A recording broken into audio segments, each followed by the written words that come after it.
action here throughout the group stage. We started with 16 teams, and we're down to our final 2. It's going to be a repeat performance through the lower bracket this time for the HellBearSmashers, and newcomers Viking GG coasting on through the upper bracket to get here. So you can strike an Avo Plus here on the call. Alvaro, you just did your first day of Snow Sweet Snow number 2 yesterday. Now you're casting the grand finals. I mean, but you've casted a lot of Viking GG. You've casted a lot of HellBearSmashers as well. Viking GG especially is going to be where you've casted a lot more, as you did the upper division coverage in Spanish. Can you tell me a little bit about these guys for the whole? Well, yeah, of course, but they've been a team. I am such a fan, dude. I cannot understate this enough. Like, I don't care. Call me biased caster. I was telling stories about Celery on stream yesterday. They're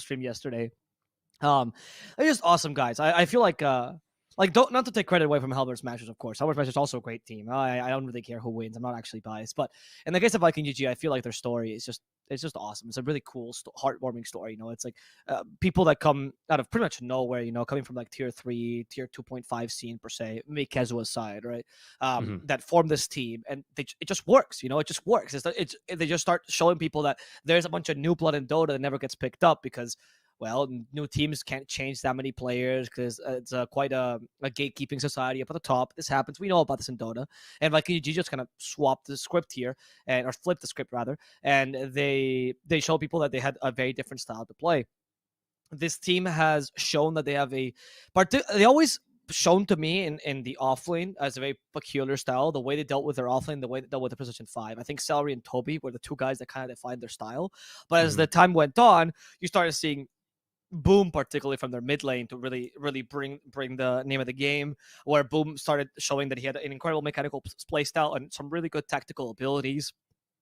Shad Dota also has a very peculiar pool of heroes, and I say peculiar because it's really vast. Like, Shad Dota is one of the carries I've seen that plays the most amount of heroes reliably well. Definitely. You know, reliably well. And so you have a team that has a unique play style, mainly based on their individuals. I wouldn't say it's the team as a whole. It's not about the chemistry of the team. It's about how they play around their individual play styles that work so well. Just seem to mesh together. And they don't think of an overall strat. They usually think about like individual things that just work together. A lot of small synergies. Very similar actually to how PuckChamp plays in that sense, right? Where you're like, oh, Krillab plays the IO. Let's work around that, right? Yeah. And now with the addition of Kezu, I feel like the team, I mean, I don't want to say it's gotten better because I'm a big fan of Toby, I'm not going to lie, but something that Kezu does bring to the team that Toby did not have, unfortunately, was his consistency.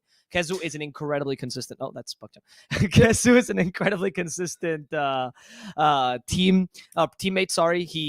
We all know him as from streams, educational content. He's quite the smart dude. He tries a lot of weird stuff, which I think works well with Viking UG, but he's brought to their offlane a reliable space creator every single time. If you don't play around Kezu, you can still do well here. So it opens up a lot more strategies to play on Shad, to not have to have such a dominant offlane, to pick the offlane pick much earlier, to sacrifice it, which allows them to pick Celery's pick, which tends to be a pick with save. Celery's best on heroes with save. Vengeful, Oracle are his 2 best heroes. Shadow Demon is also pretty solid. And so when you get these heroes on him, he becomes much more powerful. So by being able to delay the support picks, I think Viking GG works better. And that's something that Kezu has brought to the team, that kind of stability, consistency, and also his peculiarness. I didn't realize we got a whole little bit of like a TED talk here about Viking GG. I'm so sorry. No, it's okay. It was really cool. I mean, it was interesting and very well spoken. So obviously I wasn't going to interrupt. Of course, I just wanted to add that that storyline that you were talking about there of the 5 players, of course, had changed. You bring up the change of Kezu. That did happen just before the playoff bracket here began for Snow Sweet Snow number 2. And just to name a couple of different teams here and to follow the story, you know, Toby was actually playing here for Creepwave as they were eliminated actually by the HellBearSmashers. And speaking of the HellBearSmashers, of course, these guys have had a consistent roster now for some time. They are going to be playing out from the lower division of Western Europe into the upper division now for next season, actually swapping places with Viking GG. Interestingly enough, and now they meet in the grand final. So we'll see. You know, I think some questions, hypotheticals might be answered here. You know, well, what if there was, for example, a play-in, you know, or sort of this round-robin tournament for the teams that got relegated and the teams that got promoted? There's a couple of different questions you could ask and answer here, but we'll see how this one plays out. Here's our Viking GG roster. As you said, Shad, Boom in the mid lane, Kezu replacing Toby, Aramis, and Celery. You didn't mention Aramis, so I'll just go ahead and give him a shout-out. Strong position 4 player. He's really damn good. He's also kind of So good. another save specialist. I always see him on his Earth Spirit kicking his allies always around. He's very inventive with the ways to kick his friends' butts and usually save them at the save time here. But over for the side of HELLBEARSMASHERS, of course, they're going to be our Snow Sweet Snow #1 champions. Of course, having Ace, another guy in the safe lane that has this pretty vast and different hero pool. You always tell stories about how when he started, there's always something kind of really weird and more of a niche pick. Stormstormer, Invoker player, Invoker spammer, but he's also got a couple of different picks, including the Windrunner, which we've been seeing a lot recently here out from the HellBearSmashers. Erasmus, or aka Misery, very experienced, top 6. Actually, no, sorry, that's going to be for Ace, but a very strong player. The two Danes here, right, in the off on the HellBearSmashers, Gilger and Tofu to round them up.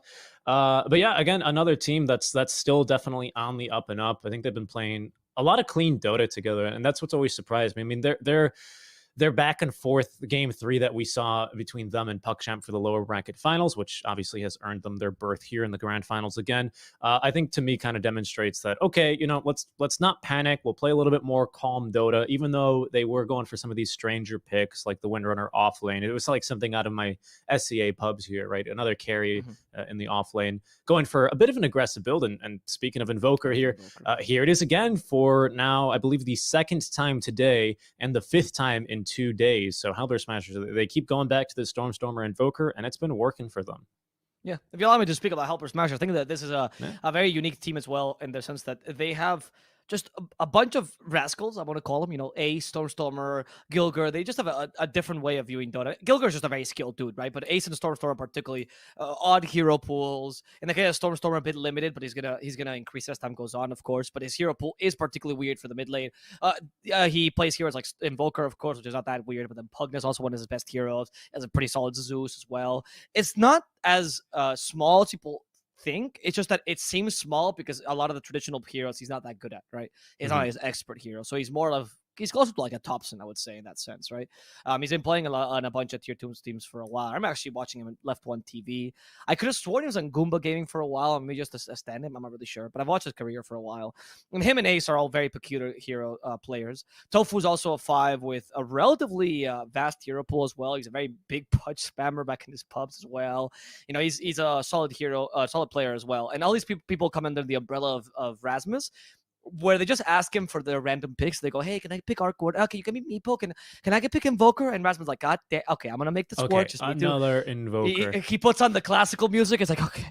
And just orchestrates this beautiful draft, right, from HellBearSmashers. And I think mostly it's Rasmus that brings the consistency to this team. They give him always the most solid picks, Tidehunter, Beastmaster a lot of the times. Beastmaster, I was going to think, what's the other solid pick? I mean, honestly, his Beastmaster, he just, it's the same thing every game, right? Is also really good. Very true. Kezu's NP as well is also pretty boss baby, isn't it? Yeah, so that is going to be something to be aware of here as we develop into our draft. But no, I like that. A lot of backstory. You've been casting a lot of these guys since they were in the backwater, low prize pool tournaments, right? If that makes sense. Your $5,000, $10,000 playing now for a difference of $12,500 here is the winner of this best of 5 series. Going to be taking home the grand prize of $25,000. Loser, which is still, of course, 2nd place, is going to be taking $12,500. And of course, I think HellBearSmashers is going to be looking to try and go 2 for 2 here as they look to defend the title versus Viking GG from the lower bracket this time. But they still do dispatch a PuckChamp, the previous finalist, in that 2-1 victory. So I think it bodes well for them. They got a nice little 3-hour break, some time to digest their games, hopefully probably digest a meal, get some food in the stomach, and get ready to go here. Maybe a slice of cake, and get ready for you. Now your best of 5, and best of 5s are especially in Dota and really any game, CSGO and a lot of other classic esports titles combined. What does StarCraft do for grand finals? Like best of 7s maybe? Yeah. But of course for MOBAs, usually lasting a little bit longer. It's a kind of a test of your endurance as well. Yes, you can be really consistent, for one game, which is weird because best of 1s are known for their inconsistency, but over a large period of time in one game, you can be fairly consistent. But when it comes down to possibly playing up to 8 games of Dota in one day, with that mental sort of like stamina you need really to keep it up, I think it's going to be probably is not something that comes into play here. I think that's something that's like really on the line at like really big lands. But of course, here still for the finals, I think there's something to be said for it, especially when you are going to be mostly playing from home. I don't believe HellBear Smashers are boot camping. I believe the same can go for Viking GG. Yeah, no. In the case of Smashers, though, I feel like having a voice like what's his, Rasmus here in this game. I was gonna say Misery.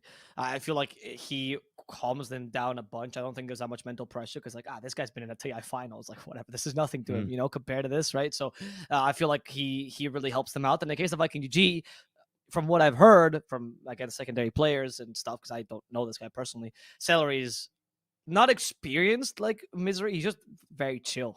He just has like an aura about him. You ever seen his stream? So he has vegan powers as well. So you know, it's just part of who he is, dude. The guy he had to fight Scott Pilgrim at one point. He beat them in that fight, and he's just a very confident man. He lost his vegan powers. How does Scott Pilgrim do that again? He like feeds him, I don't know, like I forget what he does. He feeds him something that's half and half. He feeds him. Yeah. So that he takes a sip of coffee and it's half and half, and he loses his vegan powers. Yeah, but then the joke is that is a third offense, and then he goes, "Wait, chicken's not vegan?" And that was the joke where he actually wasn't vegan all along. Yeah. HellBear Smashers, they might be pulling out a little bit of a pocket strategy here. This is something I mention all the time, and I'll mention it here because actually the pick that they need. Oh no, unfortunately, they've banned it themselves. Darn it! But something they like to run quite a bit is going to be Mirana as the 4. It's usually Gilger still playing the Mirana, and then they'll just send Tofu up top lane instead with Rasmus. But they'll play a Quastic Zord Invoker mid lane with a Mirana Ember Spirit safe lane, obviously Ace on the Ember, because then it's basically guaranteed Sunstrikes. And it's so nice having that impact on the Invoker early on. We saw earlier in our series kind of, Quastic Zord Invoker, where he does kind of struggle is going to be in his early game impact compared to other more popular picks in the mid lane. Even like Tiny is renowned for his ability to gank relatively early on, right? As soon as you've realistically maxed, what is the Avalanche, I think is the thing that gives you the damage bonus on toss. Yes. As soon as you have that one maxed, you're off and away to one of the other lanes, whereas a Quastic Zord Invoker specifically is a little bit more static, right? Now that means you can defend your towers against something like a DP, a DK, but it doesn't mean you're going to be having paralleled laning or rotational abilities as the Tiny is. We're going to see the Naga Siren for Ace this game. Okay, so this is very exciting because Naga Siren, first of all, we have the Cataclysm combo, very obvious. We've seen this before. You Kata, you Song, and it's really easy to do, honestly. But now, Naga Siren Ace, dude, when this guy first came into the scene, like, it was Meepo, Lycan, Naga all the day. His micro skills are insane. In fact, from when he was actually playing originally one of his Danish stacks, one of his mid player, which actually used to be a Tinker Spammer called Baby Knight. And Baby Knight came from StarCraft. He was actually a pro StarCraft player. He's retired now from Dota. And Ace actually, from what I heard, got a lot of tips as to how to micro effectively from Baby Knight as well. So, like, he was already a good microer, but then he improved a lot from Baby Knight because, of course, StarCraft experience helps your micro a lot. Yeah, of course. It's like that clip of Day 9 when he discovered that playing Enchantress, you get to micro, and he's like, oh, I can do this. I can do this. Clip. Yeah, it's true. And also, I mean, Ace, his brother also plays League, right? He's also played a bunch of other esports as well. His brother's Link actually was a pretty good League player on top of that. So I feel like he has a good background to learn these kind of heroes. And I think he's just very solid. When you give him a micro hero like Naga, like Lycan, I think those are stellar heroes. I miss his Meepo a lot.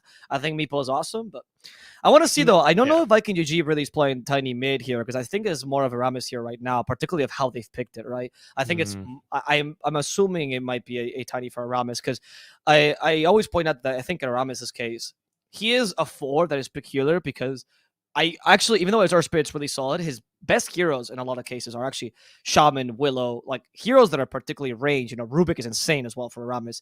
And one of the reasons why he plays these heroes a bit better than a lot of other 4s is that Aramis' positioning is one of the best I've ever seen. His positioning in fights in general and how he leads fights is incredible, which is a particularly good tool when you're playing Tiny. One of the few 4s that can't reposition himself and that requires some very precise positioning, a lot of patience. So that's why I find that Aramis could also play this hero quite solidly if they decide to do so. I like how you bring that up because that is kind of one of the misgivings about a Tiny mid lane is that you're one and done in the team fights until you get like a BKB and you can safely retreat back into the shadows, let your troll distract them for a little bit, you jump back in, look to nuke another support or maybe a core this time, right? Yeah. So I do like that you can have it on the Tiny. Plus, Tiny, unfortunately, the hero, there's a reason we don't see him in the mid lane too much, is because he has a really awkward transition period if he is mid lane, where he goes, well, I've got, you know, Echo Saber, Blink Dagger now, and now I need to start doing a little bit more damage because the heroes are simply too tanky, or they've got Aeon discs, or they're jumping me first, right?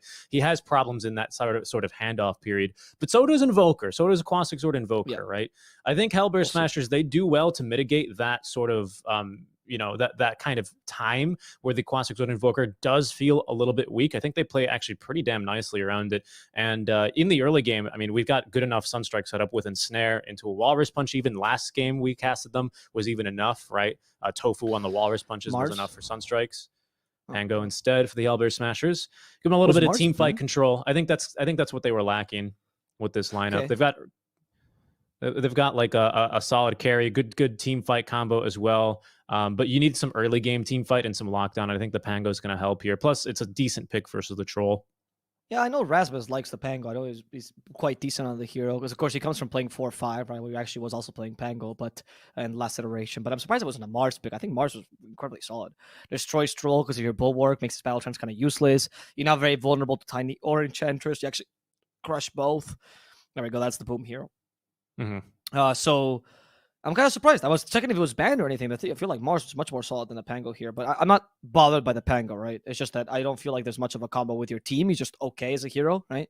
Like he's good against everything the enemy team has. He's good in general with your team. There's a bit of a combo with the Tusk somewhat, but you're not going to lane them together anyway.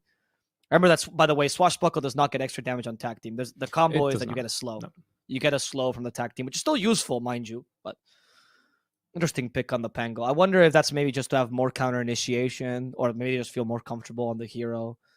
Yeah, I think it's well, Mars. I mean, anything I'm gonna say for Pango is also kind of true for Mars, but Pango, at least I think his possible control is a lot more than Mars, right? You can ideally lock down one hero for the entire duration of your Rolling Thunder on Pangolier, which you cannot say the same about for Mars. You can control more people on the Mars with the Arena of Blood for sure, especially in that early game sort of duration before the BKBs come out and they can kind of just ignore the walls of the arena. But in the early game, I think Rasmus is going to be king here. And I think that's kind of when they need Rasmus to be more relevant, right, in the early game. So I think give him a hero to maximize that impact, even though you are going to be losing out a little bit on some of the things you've mentioned. Should be proving beneficial here to the Hellbear Smashers. I'm a big fan of the last pick, obviously, in case that's not clear. And I like this Hellbear Smashers draft overall. I think we've got a pretty easy setup for the Mirana era, which can yield lots of early kills here. A Root versus the Void Spirits on Ace is fantastic. And I think actually the Naga Ags, which I've seen Ace build once before, is amazing this game. It makes the Roots go through, I believe, BKB, right? And it's super good. It's super also good reduces cooldown. So it's just awesome. I agree. The Axe is really, really good here, particularly against Troll. Is very, very strong. Oh, yeah. Yep. I slightly side with Viking GG's draft. I think the draft for Hellbear Smashers is stronger overall, right? Like if we're looking at the overall game, but I feel like Viking GG might be able to out-tempo them. That's the thing. Viking GG has stronger lanes. They have a Troll as well, and they play tempo really well. And with the last Void Spirit pick, it shows to me that they really do want to play tempo because they're saying, right, play Quasic Sword, dude. I know you want to play Quasic Sword. See how you dispel my shields now. See how you win my lane now. And then when you make it, it becomes a bit scarier for Stormstormer to go for that build. But I agree with your point, though. I do think that the Pango pick was mainly to fix the tempo. Because if Mars loses his lane, you're done for. Whereas Pango doesn't really matter. He's okay. And he's also much better at creep cutting, which is we didn't mention, but he's much, much better at creep cutting. That's a good point. That's a good point. So he can elongate the game. Yeah. With game number 1 here, Hellbear Smashers already smoking out of the base quite early on. Viking GG perfectly mirroring their movements. It's like synchronized swimming here. You love to see it. I also particularly like, I had a point there. I would say the one thing is having Naga Siren is like having that emergency pullout, where you can just go ahead and, like out of a fighter jet, they punch out in case something's going wrong. You don't have the best team fight here on the Naga Siren to really follow up because, of course, in the early game, I'm talking like 18 minutes if a fight's going real bad, like Hellbear Smashers, for example, they're diving. They really want your tier 1 tower. You're trying to defend it, but the fight's going really bad. You've got Naga Siren to ideally evacuate some of your heroes. You're not really realistically going to be able to turn it, given that you don't have like a Ravage or a Nature's Grasp or anything like too crazy to follow it up with, right? So, but just having that ability to at least get your heroes out, but not defending your objectives, I think is going to buy Hellbear Smashers a decent amount of time here, especially knowing how well Ace is on the hero, of course, Naga Siren. being a specialist for sure on the micro. And as Sammy Boy, I believe, once said in a pro game, prepare for me to cut your waves for 45 minutes, as this is going to be a bit of a long one. I remember that. Like, I remember there was one game. I think it was actually it might have been ESL1 Thailand where he was playing against Quincy Crew. We were asking him in the interview because the game lasted forever and he was playing Naga and they eventually lost, right? And we asked him in the interview, he's like, "Did you know at one point that you were just gonna it was 100% certain that you're gonna lose?" He's like, "Yeah, well, like since Quincy was gonna win, we're gonna make him suffer as much as possible." So it was their last game of the series, by the way. There was no win for them. They were out of the tournament, but Sammy Boy just did it out of spite. I thought that was a really nice answer from him. Yeah, I mean, you know, he's a player. He's going to give his team the best win condition, even if he knows it's a little bit unwinnable for him. Naga just great at delaying the games, and it looks like we got a little bit of musical lanes going on right now. They want to try and dodge a couple of matchups. So right now, we get the very rare support 1v1s. You can see Gilgert doesn't really want to trade harass with Celery. Celery content to get a couple of denies in, as we'll see the very rare 2-2 Enchantress leap above into the top half of the net worth. Watch Celery carry this game. No, the thing is, Celery, whenever he has a good game on Enchanters, he just uses that to like help his carries more. This man is just meant to help people out, dude. I've never seen him go for like the super tank, like the high damage Enchanters. He's much more of the Holy Locket kind of build, the Glimmer Cape, the 4 staffs, just to help his teammates out, which is very sweet and adorable. You know, it's like watching Dendy play, but it's also not always the best. Well, you know, power of friendship sometimes can win you some games and maybe a couple of tournaments. You ever heard of the one tournament called the International? I think that one's pretty good. Wait, what is oh right, I see why they lam out, because Shad just came in because they're both trying to avoid lanes. And now and they're both trying to farm the same camp because neither of them wants to go to the lane to showcase what lane they're going for. Because obviously they want Shad versus Naga if possible. I can't believe they said Lamau. They just show up and they're farming the camp. As the bot lane, you're getting a lot of... okay, this is where the true lane is meant to be played here. Yeah, right here in the Radiant jungle. There's going to be a toss the boar. Wow. To help him out. It's only a level 1 boar, but the slow is nice. 10%. Unfortunately, Naga Siren, she's pretty darn fast here. Not fast enough to outrun the Avalanche. Do they have another toss here? It's tiny level 2 with both cores being level 1. And there's going to be another set of the Whirling Axes. Wait, do we have another toss? No way. Okay, no way. We didn't have a toss, unfortunately. So Adam is can't finish this. Lamau me now! Yeah, seriously. That's hilarious. I love that Ace is taking this. I mean, I'm telling you, these guys are nice. They're just nice people. I think they're enjoying themselves this game. They understand how ridiculous it is that the only person in the top lane is Celery. Yeah, right now he's level 3. I mean, at some point, I feel like you just queue up the Dragonlance and you go, "All right, boys, don't worry, I got this one for us." Yeah, he's 6-3 right now. Tusk is 7-2. I mean, if anything, I would say this is going to be a pretty big win. At this rate, this is a pretty big win, in my opinion, for Viking GG, because HELLBEARSMASHERS, they can't really... I don't think they can dilly-dally too much with their lineup. Yes, you do have the Pangolier, which is nice, but you've got too much push on Viking GG, and Kezu's farm is fantastic right now here, because he does have 2 supports. Finally, it looks like they're going to be able to send the Naga Siren up top lane, so they're going to start to get a little bit of CS, as we can see Ace Naga 2-0 3 minutes in. That's, of course, because he's now finally showing up to one of the creep waves. Dude, but Viking GG won the lane, though, because they got the Naga versus Troll matchup. Yep. So exactly. It took a lot of perseverance, but they did it, guys. This is what really pulling yourself from the bootstraps looks like, guys. This is true effort. There he goes. He's like, screw this. I'm out of here. HELLBEARSMASHER claps me. I don't know if Shad believes in shortcuts, though. Will he do the same thing with a TP? Nah, he's going to stay here. He'll tank whatever life sends to his way. I think they're swapping here.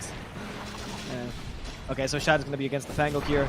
Attack team. Shad comes in. They're going to try lane aggressively. And they're going to punish Tofu with this. Is that going to be the first blood? Snowball to the creep. That should not be enough. The first blood goes the way of Shad. Okay, that's... And Shad... No, he's not going to take a trip. He's just going to stay bottom. Nope, he's going to stay bottom. I mean, why not? You already got a kill. First blood bonus as well. Actually going to Shad. 316 gold is a pretty penny here in the early stage. That's basically one full stat item. A little bit less, of course, but that's basically one full stat item if he wants to go for it. I'm curious what he wants to build versus the Naga Siren here. Do you build single target and just jump the real Naga?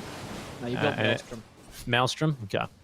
Because against Naga, I mean, you can build Battle Fury if you want to. I don't think it's wrong, but I would rather that was the other option. Yeah, because Maelstrom is better because Naga's a very high armor hero. Has one of the highest agility gains in the game. Mixed damage. Troll, you wanna have mixed damage, exactly. Yeah. Makes sense. Makes sense. It's got to come from you, unfortunately, as well. Tiny's got great magic burst potential as well, and great magic potential, or great magic burst as well in the Void Spirit, but the Beastmaster with the Necro Books, he's not really going to do the job here versus Ace. In fact, Ace is just going to eat Necro Books alive, pretty much, because of Riptide. Of course, it's back to old Riptide, thankfully, which is, I think, why we're seeing the hero again. What do you mean old Riptide? Well, it's back to, before it was like it had an active component to it. Oh, right, yeah, it's true, it's true. Actually, I forgot that before that it was actually supposed to be passive. That's crazy. I know, because it was like that for a while, and we just didn't see Naga for a long time.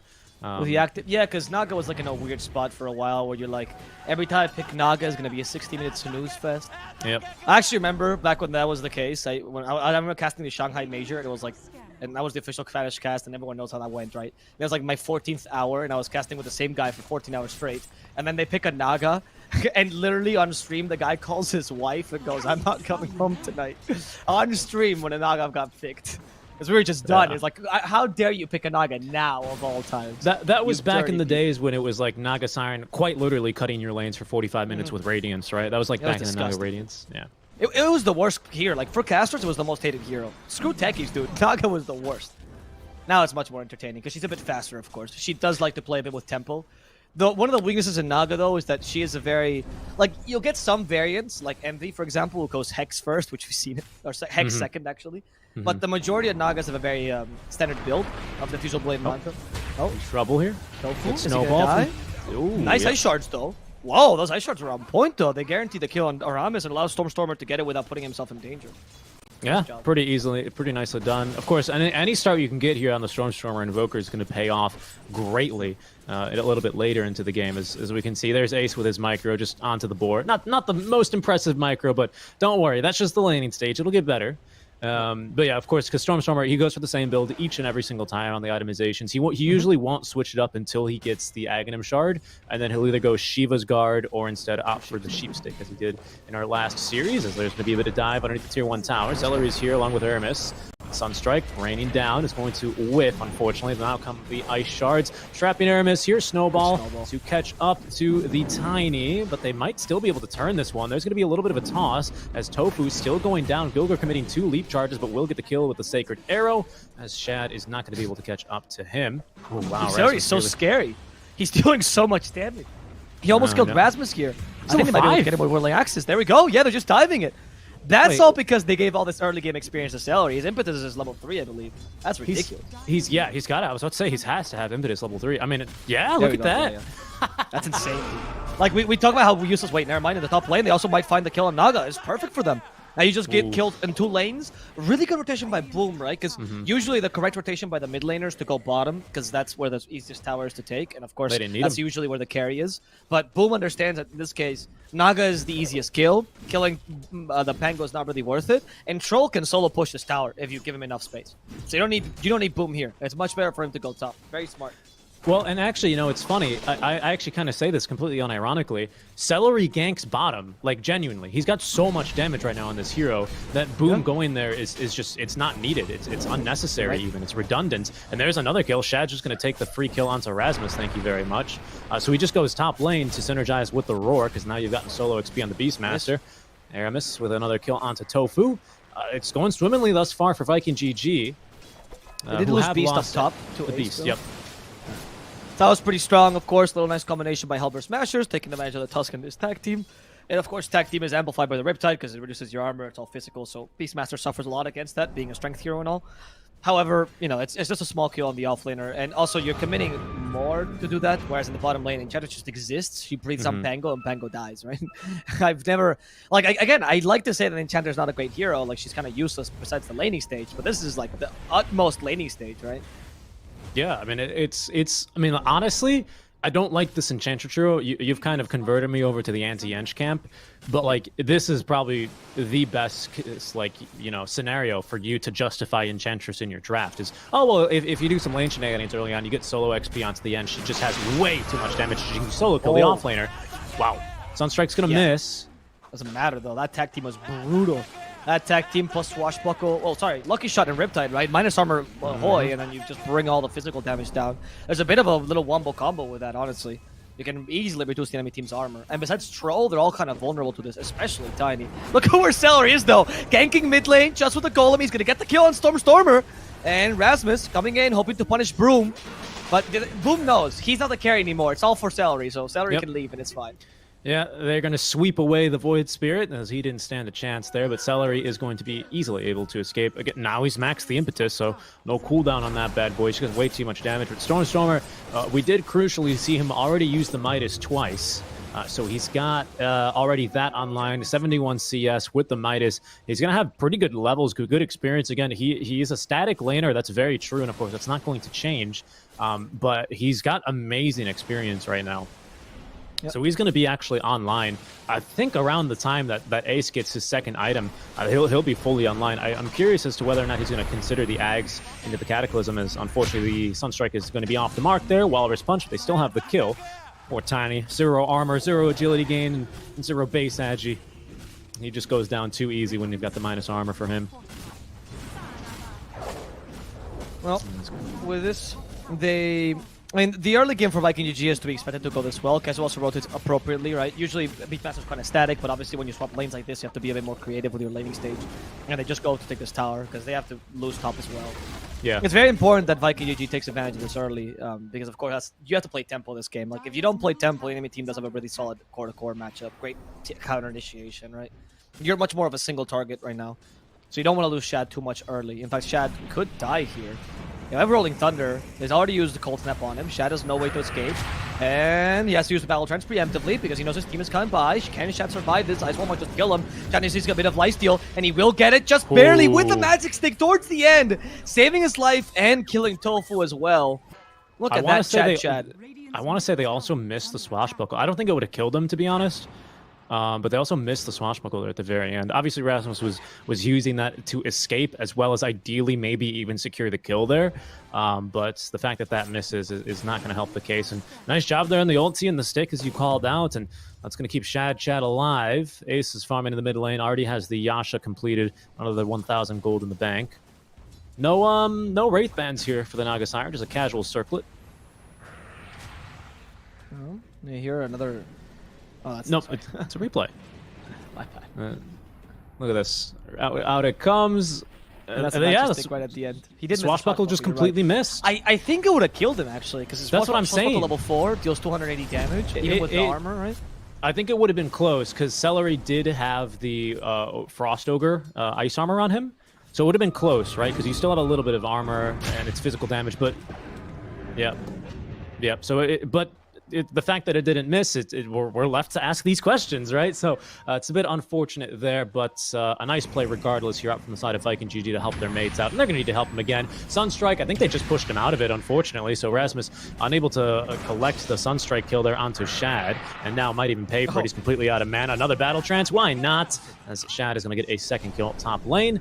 As call an ambulance, but not for me, as he's turned around 2 kills already after he gets ganked twice already. So very great start for Viking GG. They've got bottom tower.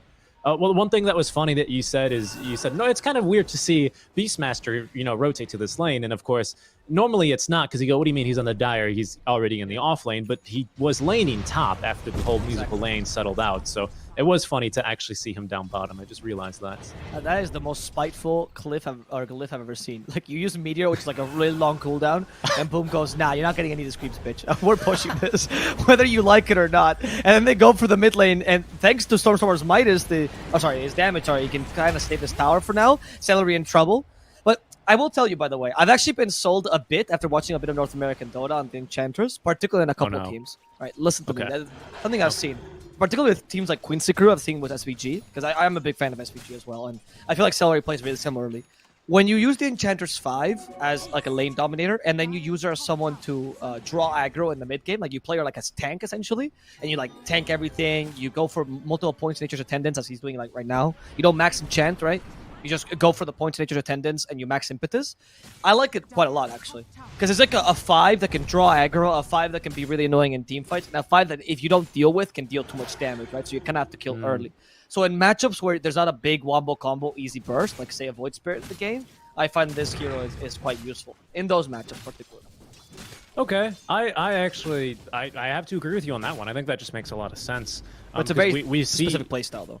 No, you're right. I mean, and it's a very specific draft that HellBear Smashers have given themselves. Well, obviously, every single draft is going to have its strengths and weaknesses. There is no perfect draft. There's a perfect draft to counter a draft, but even that draft in itself is going to have weaknesses. And Celery is doing a good job here, I think, because you're completely right. If they want to kill Celery, they kind of have to commit to it. And that's going to be, you know, lockdown or basically spells and utility that could be otherwise used to try and kill Boom, for example, or to kill Shad. Other heroes that arguably you should be killing first and using this utility for.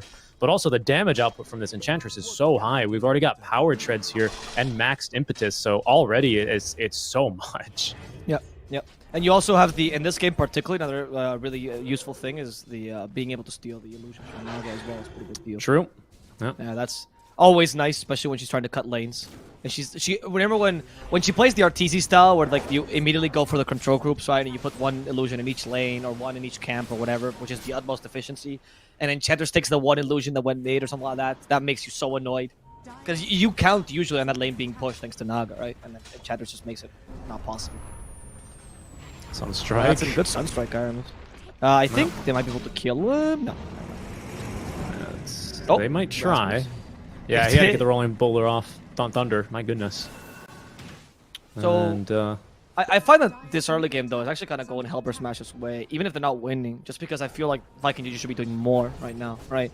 I don't find that you can really win this if this goes late enough, so I feel like your objective right now should be to try to take many more objectives, get kills, especially solo kills on like Invoker and Naga, the two primordial targets. Pango doesn't really matter. Like, he can die as much as he wants. It doesn't really matter. It's all about the Naga and the Invoker here.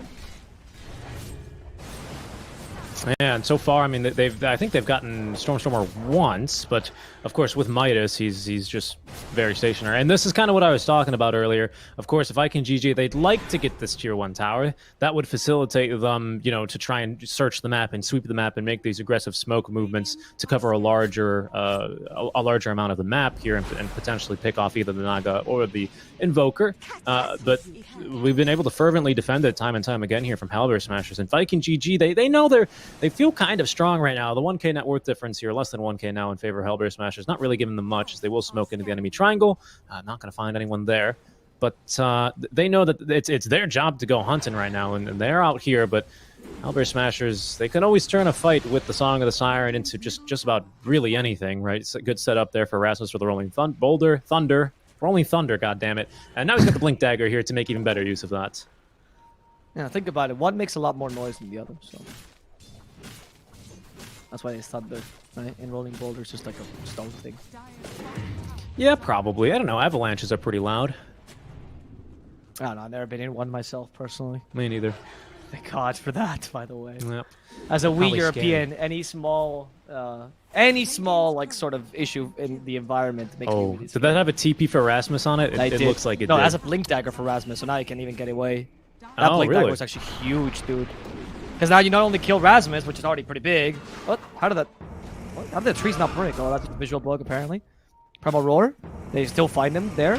Rasmus trying with the Rolling Thunder. Does have the TP. He'll get away, but he lost his Blink Dagger, which I think is more major, because now that's 2-3 more minutes with that Blink Dagger, right? Yeah, it's also like a full minute without now Savage Roar. They didn't get a kill on you. Space created, though. I mean, they really committed quite a bit to kill him. And then, well, first of all, they didn't even kill him, right? So... No, good space creation. Like you said earlier on, you know, that's something you can afford to do on the Pangolier that you can't really do on the Mars, is cut the waves that efficiently this early on without even the Blink Dagger in the inventory. He's just so damn elusive, this Pangolin. And that's what I think Pangolier does so well in this draft. Like, you can tell by Rasmus the way he's playing. He's just sacrificing himself completely so his 2 cores can farm, right? You really do have 2 win conditions in this game, which is rare to see in drafts nowadays, especially because offlaners nowadays take much more importance, so usually you can't really sack your offlaner like this, but I feel like Misery is ready for this, or Rasmus, sorry, is ready for this.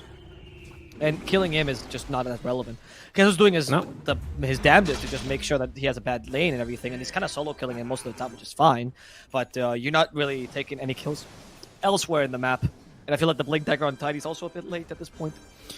This is something I've actually seen Rasmus before in a game that unfortunately went horribly for the HELLBEARSMASHERS.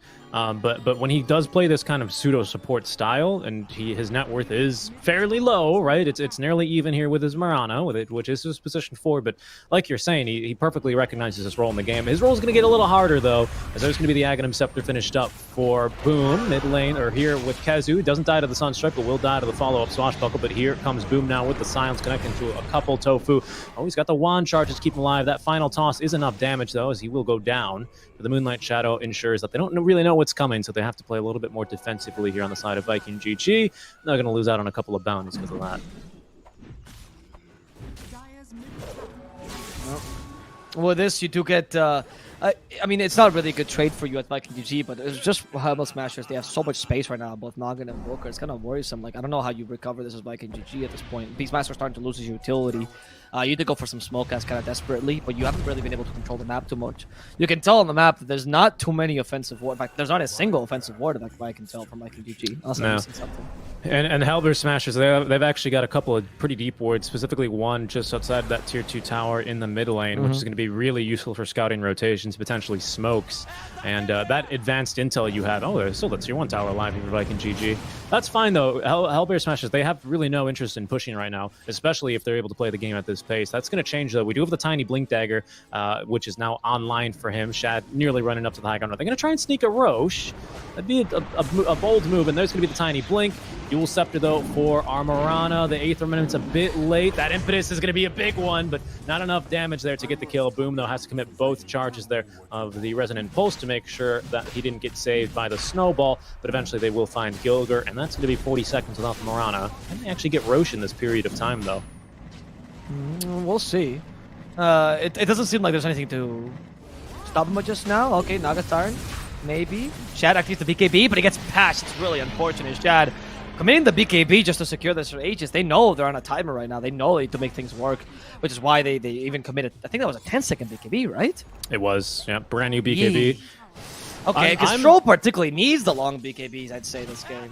I would agree with you, but also if Ace is there with a Song of the Siren, I've no, you had to do this that before. Yeah, it sucks. I mean, yeah, I know. I'm just explaining it, right? In case it's not obvious. Luckily, they already saw that Rasmus top lane used the Rolling Thunder, so there was no threat of that. The Mirana was dealt with, but you don't know about Snowball, you don't know about Tornado, you don't know about Song of the Siren. All of these things are fantastic for stealing a Roche, an Aegis, that is, especially because Invoker has a Blink Dagger now, right, going into the BKB next. So he's really, really quick at snatching that, and then can just TP in front of you, you know, if he gets a Song of the Siren or something like that. But we're going for the Ags here on the Troll Warlord. A great game for this. Plenty of things for him to dispel. And the offensive dispel, I mean, for the leap, I suppose. For tag team, you can't dispel that, actually. And that's about it. But the defensive dispel is super great here. Yeah. The offensive dispel is mostly like what? Shield Crash is really what I can like. Shield Crash, the leap bonus speed and attack speed. Yeah, it's just not really that very useful. I guess Alacrity is kind of nice. No, yeah, that Alacrity, you're right. Alacrity is pretty big. Alacrity is probably the biggest thing you care about here. Viking GG though, they're looking to push bottom. It seems like a Troll is leading this, right? But the Troll is pretending. Oh, he got caught by the arrow. He's pretending like there's a bunch of heroes behind him. That's what he's doing right now, chat, because he knows he needs to farm this quite aggressively. I don't know if they can commit too hard for this tier 3. Beastmaster's not there. Beastmaster's defending top instead, which might be correct for KheZu. We'll see.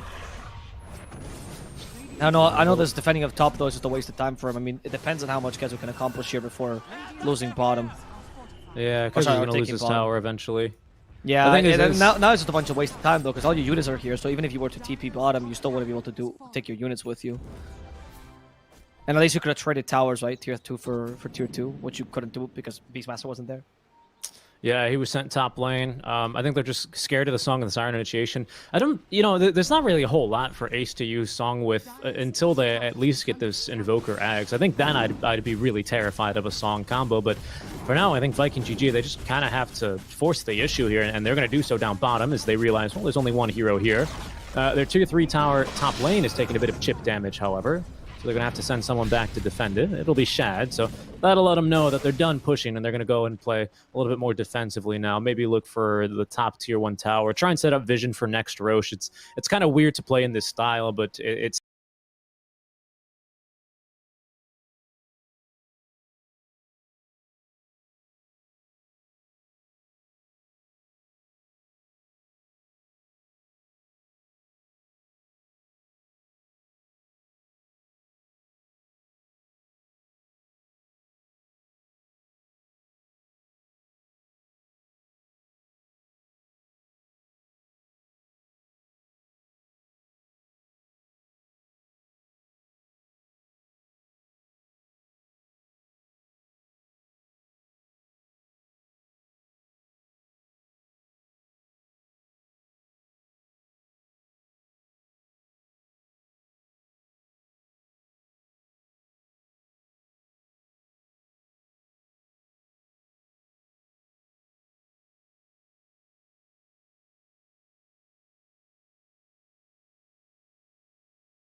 of work it's doing. Can't dispel that. Gone already is the first life here. The Aegis reclaimed by Ace, and there's going to be Snowball. Oh no, the Ice Shards are actually going to block away Rasmus from getting the Rolling Thunder. He's not juked, however.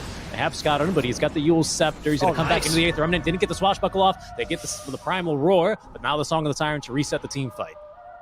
Yeah, they couldn't combine that with the arrow, which means that they can't really fight this. Oh, Aramis got stopped there for a second with that Blink Dagger, so he couldn't quite finish off Misery, and Rasmus can get away in time. In fact, in the middle of this, Rasmus wants to also fight, it seems like. The Snowball from behind, stopping poor Aramis, and they're going to lose their Tiny. Instead, Chad acting to BKB and his Battle Trance, chasing after Ace, but unfortunately, Ace is just a bit too tanky, and you're just lacking the damage. Now you're in a bad position. Yule Scepter to you, and the arrow to set up. This should be a dead troll, Shad. Now he's going to get away. He's not. They just destroy him. And here we see some of the difficulties VikingGG has. Because you don't have a good 5-on-5, it's difficult for you to go and dive towers. They really have to respect this Ice Wall a bit more as well. Out from Stormstormer twice. I mean, the first one, it was very apparent on how strong this Egg Shard is, right? Basically, that just allows Ace to walk up and quite literally, you know, Ace. Why does not Ace, the more farmed carry, simply eats Shad? And he did there on the first life, I think we can all guarantee, or we all can see. But the second Ice Wall was great because it not only, of course, can you vector target that Egg Shard Ice Wall, but it's also longer. And it's so damn long, in fact, that there was basically you were either on one side of that ice wall or you're on the other. There was no way to just walk around it. And so when Troll activates BKB and Battle Trance, he's kited so far away from his team, no one can help him because if they walk through that ice wall, I mean, they're just stuck in it and they die. So very, very nice play from Stormstormer, who otherwise wasn't too flashy in that team fight on the Invoker. But that Egg Shard, man, it is a damn good ability here. He makes it look good. Yeah, for sure. And now here, boom. If they can find with the arrow just for scouting, this is important. Boom, going in, hoping to kill Rasmus first, and this will be a nice little kill, but these pickoffs, but you can manage. As long as you're fighting with that Song of the Siren, you might still have an advantage. But once the song comes into play, you know, there's just going to be the Song of Death, pretty much, this game. It's so difficult for you to counter-initiate against that. It has to be all to your troll surviving the initial onslaught. And look, Kezu sees the opportunity, has to go in. His Hawk tanks the arrow, does not problem. Stormstormer, if they caught him, Aramis doesn't have the Blink Dagger, unfortunately. But Stormstormer is nearby. Is he being greedy? He wants to get the Necronomicon, but he has been purged here. Aramis just wants to blink over to him, but instead he activates the BKB and gets away. At least you force the BKB from him, but it's not ideal because you obviously wanted to murder him there. Yeah, 10-second BKB there used, and I think both teams giving each other a lot of respect, right? I think if HELLBEARSMASHERS were playing a lot of other opponents, for example, they might not have BKB'd there on Stormstorm, but he recognized that the game is in a very delicate place right now. A 3K net worth lead, and HELLBEARSMASHERS, I mean, they made that last fight look really easy, but I think VikingGG, they're gonna learn and adapt now in these further fights. So that's what exactly they were doing. They get the kill onto Misery. They know that they don't have the full team fight combo ready to go, so they look for a couple of extra solo kills elsewhere to sweep the map. And speaking of solo kills, there's Stormstormer going down. Looks like they hit him with the Primal Roar into just Aramis. Hit him like a rock there. He's going to get the kill. So that's a big kill. That's a big kill as I was going on and praising Stormstormer for playing very patiently. He boots of travels next to the tier 2 tower. That's very much, you can see why now. Either he or Toronto Tokyo are very reminiscent of each other's play style. Yeah, I'm sure they like each other. They just talk to each other about it. It's like, I'm sure they don't. I'm two different weather climates. What are you? I'm two different cities. Oh my god. That's so cool. I bet you they don't, because whenever they play against each other, Invoker always gets banned. Not because they banned it against each other, because they always pick it and then it gets banned. Yeah, exactly. No, you're always right. They're going to go in the middle lane, try to find a Mirana. Can they kill a Mirana in time? It seems like it, with a little toss from Aramis. Works out. Unfortunately, Rasmus cannot really help out here whatsoever. And we do see Tusk almost getting caught out by the Enchantress. Not quite yet. Okay. VikingGG for now will be just fine. They can take the Bounty Runes. They're trying to set up their map here. Oh, now I got from behind. Going for the Bounty Rune. Hoping to kill Aramis as well. Can they go and help him out, though? I mean, he's already dead, but can they turn this into a kill? Our Ace is quite tanky. Doesn't activate the Song just yet. Oh, actually, sorry, against Shad. Doesn't really matter because it's the BKB. But the BKB is soon going to expire. You got a bash there. And it doesn't seem to matter now with the Yule Scepter towards the end with the Deafening Blast Meteor combo. He's going to be in a bad position. Those Whirling Axes will help against the meteor damage, but not against the disarm. And Shad in trouble, might just fall. He will die before they can even get Ace to half HP. They continue the fight, hoping to go Stormstormer, and they will accomplish that. But Ace just seems unkillable. Who's gonna deal with a Naga Siren? Who murders the fish woman? The toss is only gonna help Boom get out of here and escape, but nothing is stopping Ace from getting all these kills. And it's Rasmus who's gonna secure the kill against Boom and take the second most important core in VP.Prodigy's lineup. Yeah, I like the play there by Troll. He goes, well, I'm really strong right now with this bash, so I can maybe even get the kill on the Naga Siren if I could just get a bash. If I could just get a bash. Oh no, she's fast. Oh no, my ulti is up and I'm dead. That's kind of how that one went, unfortunately. Song of the Siren, and he was the only one to pre-BKB there, so it was a pretty easy turn. The Ice Well completely ignored, of course, by his BKB, but he still made it work, and the buyback there on Gilgir to make sure they can go for even more. Everyone was dusted in that fight. Aramis tried for actually a really sick save there on the toss, but sadly it was still going to be Rasmus, who was still sticking around in that fight, had full mana, just very little HP to work with, but he knew he was still very, very impactful in that team fight. Great job here by the HELLBEARSMASHERS. This is going to now feed directly into Roshan. They're probably just going to wait for Stormstormer to go, set up some vision, and look for this Aegis #2, which is going to have Cheese, of course, on top of it. Maybe give that to Rasmus, as they have to commit the Primal Roar. That's going to lock down Rasmus here. Are they going to go for more here? Oh, Tofu. He locked himself out there. Yeah, he's going to at least be saved by the Tornado for now. Song of the Siren, unfortunately, is not going to stop the Impetus projectile mid-air, and Tofu is going to go down. He might have to buy back. We don't have Primal Roar, though, so it's a bit dicey right now. VP.Prodigy could force the issue around Roshan. I don't think Tofu will have any choice but to buy back here. Yeah, I think that. Well, I don't know. Maybe. How much do they value Roche? Right? Do they value it over? I guess it's a 5, so you might as well just buy back here on the 5 immediately because you don't want to get Roche for free. And I think with this Roche, like I said earlier, Aegis #2 I think is go time here for VP.Prodigy. Oh, they went for Stormstormer. Yeah, is that a kill? They might be able to get it. The BKB doesn't matter. They toss Shad over. Who needs the BKB, man? You don't care about the toss damage. You care about Shad just getting close to them. And Shad is still looking for the kill on Ace.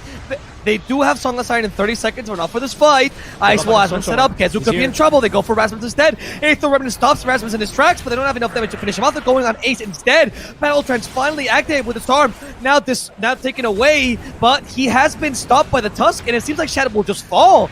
Ace might die as a result as well, but the Rasmus Rolling Thunder will save Ace last second. Allow Ace to get away and even put Boom in a bad position. They lost Kezu. They've lost Shad, and they will now finally lose Boom as well.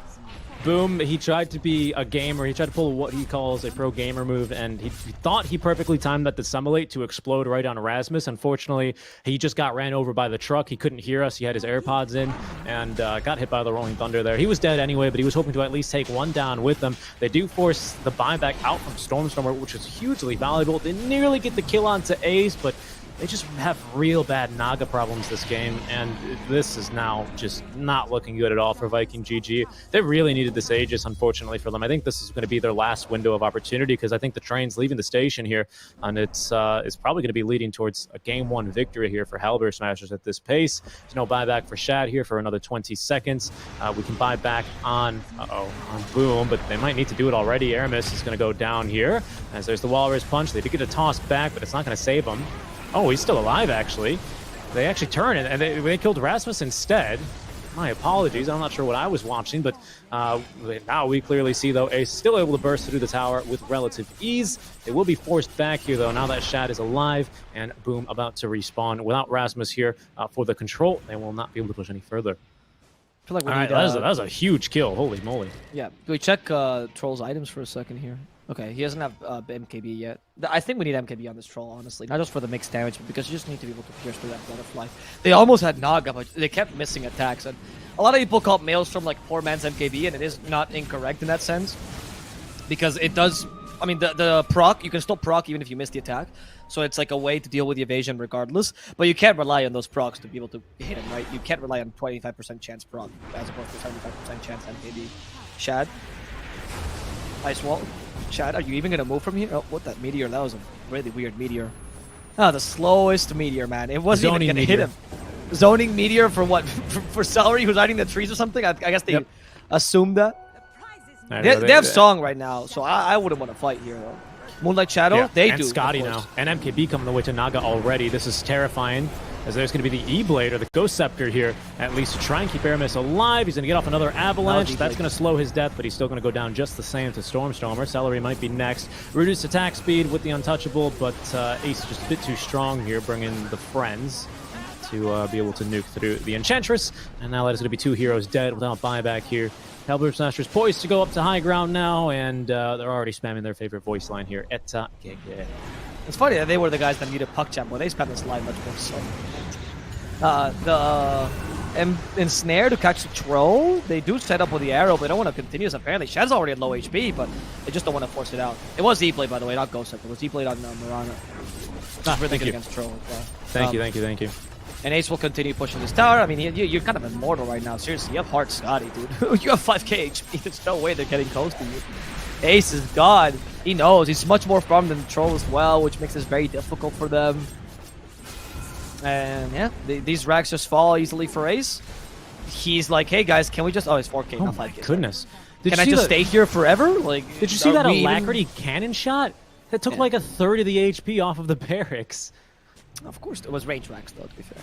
It was range barracks, but still, 1 cannon shot, man. The difference between melee and range racks is like comparing, you know, Spanish architecture to German, you know, engineering. Oh, wow. Oh, okay. Careful here, dude. You're about to get Sunstrike by Stormstormer for that one.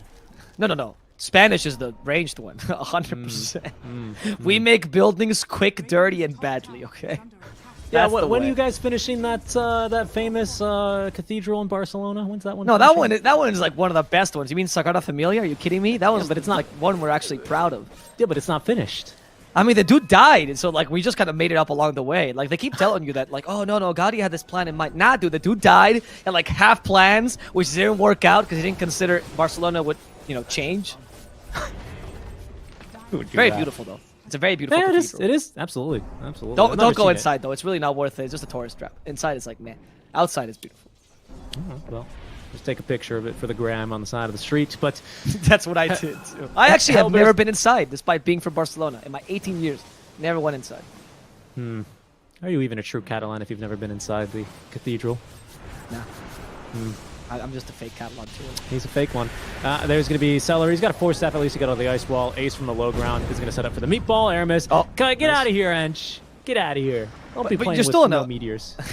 You're still in a tough position. Like, great, you saved Ench. You did a little Fire build there. Ench wants to reward you with a kiss or something. But the reality is that right now you are in a position where you cannot kill Ace, and you haven't been able to kill Ace for quite a while. And I don't know how the hell you're gonna murder him at this point in the game. Seriously, your troll is way too far behind, and I don't think cutting lanes is a solution because your lack of team fight makes your late game much worse than the enemy teams. In addition to the fact that the enemy team has 2 big cores and you have 1 at best. Void Spirit's usually a supporting or utility core. You wouldn't put him as like a win condition. That courier really suffered from some animal abuse. I'm actually asking this. If a walrus punched the courier, right, is that still animal abuse? Because the walrus is also an animal? Oh, hold on. We hear a roar. That's top lane. Okay, they've gotten a kill. There goes easy. Rasmus. Does that answer your question? Yes, indeed it does. Thank you for answering that. Yeah, I got you. That was a nice little arrow, and that look at Boom protecting it. But they're not even going to bother. It's too risky. Naga Siren, though, is incredibly tanky. She's got Minotaur Horn as well on top of the heart. Minotaur Horn is what, like 10, 20 strength for free, right? It's so much HP. It is 20, yeah, so it's 400 extra HP just for a neutral item, as well as the active it gives you. It's already amazing. And there's a Leveler. He might take Leveler instead, to be honest, because it's not like he's in any danger of dying. Yeah, there's a Leveler immediately for the Riptide procs. And HellBearSmashers, though, they like to do this. They like a slow, methodical end to their games. I think this is just the easiest way to guarantee yourself victory. They're up 14k now, pushing 40 minutes. There's a play from behind, though, as there's Celery. Says hello to Gilger. There's Avatos now onto Aramis. Yule Scepter, they're going to dodge a bit of that damage. Tornado Arm from Stormstormer on the low ground, as they have now committed the Song of the Siren. They're without Aramis. They're without Misery as well still. Rasmus, sorry. Kezu pinged her, like, guys, go! And the whole team is like, dude, she's singing, we can't.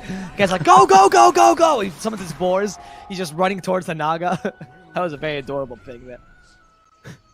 I was wondering what when they ping abilities and stuff, when they ping someone doing something big, like I've seen a lot of pros will ping like black hole, and I'm like, do you think your team, like, are they actually communicating, guys? There's a black hole, like, guys. Well, there's a bind in Dota that allows you to go to the nearest location that is pinged. So I imagine it's kind of useful for that. Oh, that's very cool. I didn't know that. It's what spacebar does by default if you don't mess with your binds. But obviously, I think everyone's changed spacebar to maybe an item or something else. But yeah, I think that's the reason to answer the question seriously. Spacebar is my control group. Oh, interesting. I use it to censor my hero camera, just because if I don't know where I am, I get very confused in team fights because I'm bad at the game. That's what I was teaching my girlfriend when she was learning Dota, actually. So that's that's the serious answer to your question. I think the joking answer to the question is when they ping black hole, they go, "Hey, stun this guy, please." Which actually in pubs that does happen, right? Yep. But to be fair, in pubs one time, I remember one guy overly pinging the black hole, and I was like, what do you, like, I know he's doing a black hole, what do you want me to do? And he's like, pinging does damage to him. I'm like, oh my god, what level am I playing at?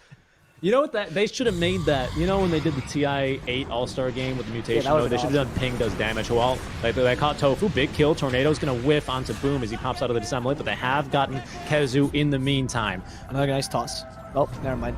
You don't get a kiss this time because you just tossed him in the middle of the creep wave. Rasmus wasted his whole Rolling Thunder rolling around. Do they have any follow-up? They don't. I mean, it was a beautiful song, Ace. Nice performance, but can you get kills from it is the question. They seem to just concentrate on the Tiny, which is fine, but it's only support. I mean, mind you, at this point, you're winning the game by so much, you don't really care too much. If Rasmus can also catch up to Boom, this would be ideal. Tofu's coming in, he sees Celery, goes for the easier kill with the Celery, unless Celery with a Force Death. Glimmer Cape to save himself. Walrus Punch, can't hit her. And the Ice Wall's been set up. So that's going to be a dead cell. Yeah, crucially, two heroes with a lot buyback going to be Kezu and, of course, our Tiny.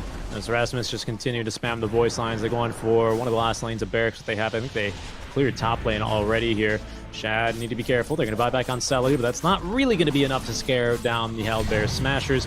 Hey, there's the jump in from Boom, though. Big Silence is going to double it up on the 2. Didn't catch Stormstormer, so the Meatball's coming in now. E-Blade to save Tofu. As there's the Yule Scepter Cyclone onto Shad to keep him at bay. Ace, though, in the meantime, has already gotten the kill. He's alacrity'd up, just focusing the barracks now as Rasmus with the Rolling Thunder is going to get sent back the other way because of the Ice Shards. Shad having to use the BKB now to not get stunned. Boom, not as lucky, though, as Ace just going for objectives. And now the lone ranged barracks top lane are going to go down very quickly here to the leveler Ace. Naga Siren, there's the familiar horn here for the Mega Creeps as Boom might be caught here. He's got another Astral Step to get a little bit to safety. Creep Wave is going to be absorbing that arrow for him at the very least, but Ace is going to look to set up the killing blow here with the Song of the Siren. Nope, they're just going to TP out. They've left one behind, unfortunately. That'll be Gilgar Morana. They had to commit Primal Roar just to get that one. They're just playing it super safe. They're going to go just back up and take Roshan. I'd say this is your style. Like, it is your style every time, playing this defensively. I feel like it's kind of dangerous. But I feel like in this game, it just seems kind of impossible for Viking GG to come back unless you make mistakes, right, as Smashers. So I think it's okay to play this kind of style. I wouldn't like the style every single time, though, because you give the enemy team a chance to come back. In fact, if this goes ultra late, the enemy team has a chance to come back. That's true. Not right now, though. Kezu soloing Roshan, maybe not the best of ideas. Kezu using it high here. Okay. Bye-bye, Kezu, but they do kill Tofu as a result. Rolling Thunder used to just control Boom, and that's going to be another kill on Boom. Shadow, man fighting the whole team. He's only hitting illusions right now. He's like, well, what is this Naga? This impenetrable fortress of fishiness is unkillable. Aramis will be the last victim of this engagement, as they will set their eyes on Roshan. No, before they can even take it, it's GG. Viking GG is done with this torture. Yeah, this one, unfortunately, like I said earlier, they had their window to win it. They definitely recognized that they had to win it here. They were just hoping for a bit of a mistake, any sort of opening that they could pry open to get back into this game with, but HellBearSmashers did not give them the light of day here. Not a chance, and that's going to be the game one here in favor of HellBearSmashers of our best-of-5 grand finals. So far, so good here for the repeat performance, for the repeat grand champions here for Snow Sweet Snows as HellBearSmashers. I'll say game number one, nicely done. They knew early on. I was a little bit worried, to be honest, because of the whole musical lanes that I think Viking GG definitely won. But eventually they just still got the farm on Ace, and they were just pretty content to just make sure they got the farm. Stormstormer was a lot more restrained, I think, just because he knew that if he wasn't playing with his Naga or his Pango, which again, we're just playing super defensively, creating space for Naga, there wasn't else to do, and eventually they just out-farmed Viking, it felt like.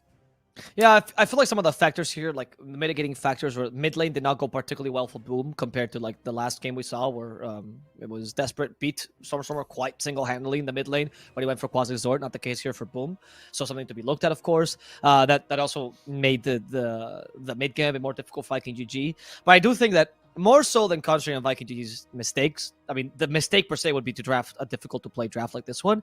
It was really just HELLBearSMASHERS' incredible positioning this whole game, right? With Rasmus deciding to sacrifice himself all the time. You could argue that Viking GG maybe should have forced some team fights early as opposed to hunting Rasmus all the time. But that's also to Rasmus's credit that he kept making these like really confusing play styles. These confusing plays all over the map where it's hard to catch him and hard to really guess what he was thinking as well. I would even say it's hard to even force objectives because it's not like they have weak tower push with Kezu Beastmaster, right? Like he can just plop down his Necro 3s and push a tower, and that'll force a fight. The issue I think early on is with Naga Siren having the song to basically get perfect positioning for HELLBearSMASHERS to punish any attempted push well before any BKBs are active for Viking GG is simply just too risky of a move to make that it felt like they never had an end to this game, really. And very well played. I like how you pointed out Rasmus's positioning top lane, very sacrificial, but you can see even with substantially lower farm than Stormstormer, he's a 7k net worth difference between the farm of your mid and your off laner, which isn't that crazy 44 minutes in. But it's notable because even though he had that little farm, he was still able to make a lot of work happen, a lot of space, and that's punching above your weight class, which is super, super valuable to have in your off laner. Yeah. Well, with this, we get game number 1 going to HELLBearSMASHERS. So congratulations to them. Really solid performance. Let's see what happens in game number 2. For me personally, I'm hoping the Viking GG picks maybe, I wouldn't say an easier to execute draft, but just because it wasn't hard to execute necessarily, just an easier win condition this game, right? Yeah, I feel they got to force fights. Yeah. Either you force fights with like a more solid offlaner that can give you some bigger team fights. You have a stronger mid game because this was very much an early game draft, or a mid laner that does it like Puck or Kunkka. That's fine, right? Or alternatively, you go for a very late win condition. I mean, I know Shad can play things like PA, for example, as well, Gyrocopter, so we could see those things as well. I don't know. I feel like there's options for Viking GG to flex it. We'll see what they decide to go for, though, because I want a 5-game series, obviously, if possible. So let's see what happens in game number 2, Richie. We have a long final ahead of us, and this was one exciting game. Indeed, we're going to be back after about a 10-minute break, guys, for game number 2 of our Snow Sweet Snow number 2 Grand Finals. HELLBearSMASHERS leading 1-0 at the break. We'll see you later.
Back to Snow Sweet Snow, number 2, game 2 now of our grand finals between HELLBEARSMASHERS and Viking GG. HELLBEARSMASHERS with a smashing victory in game 1. We'll see if they can repeat it. Look for the 3-0, or if we're going to be in for a bit of a longer night. Hopefully we're in for a bit of a longer night, and I'm sure Avo here at my side agrees with me.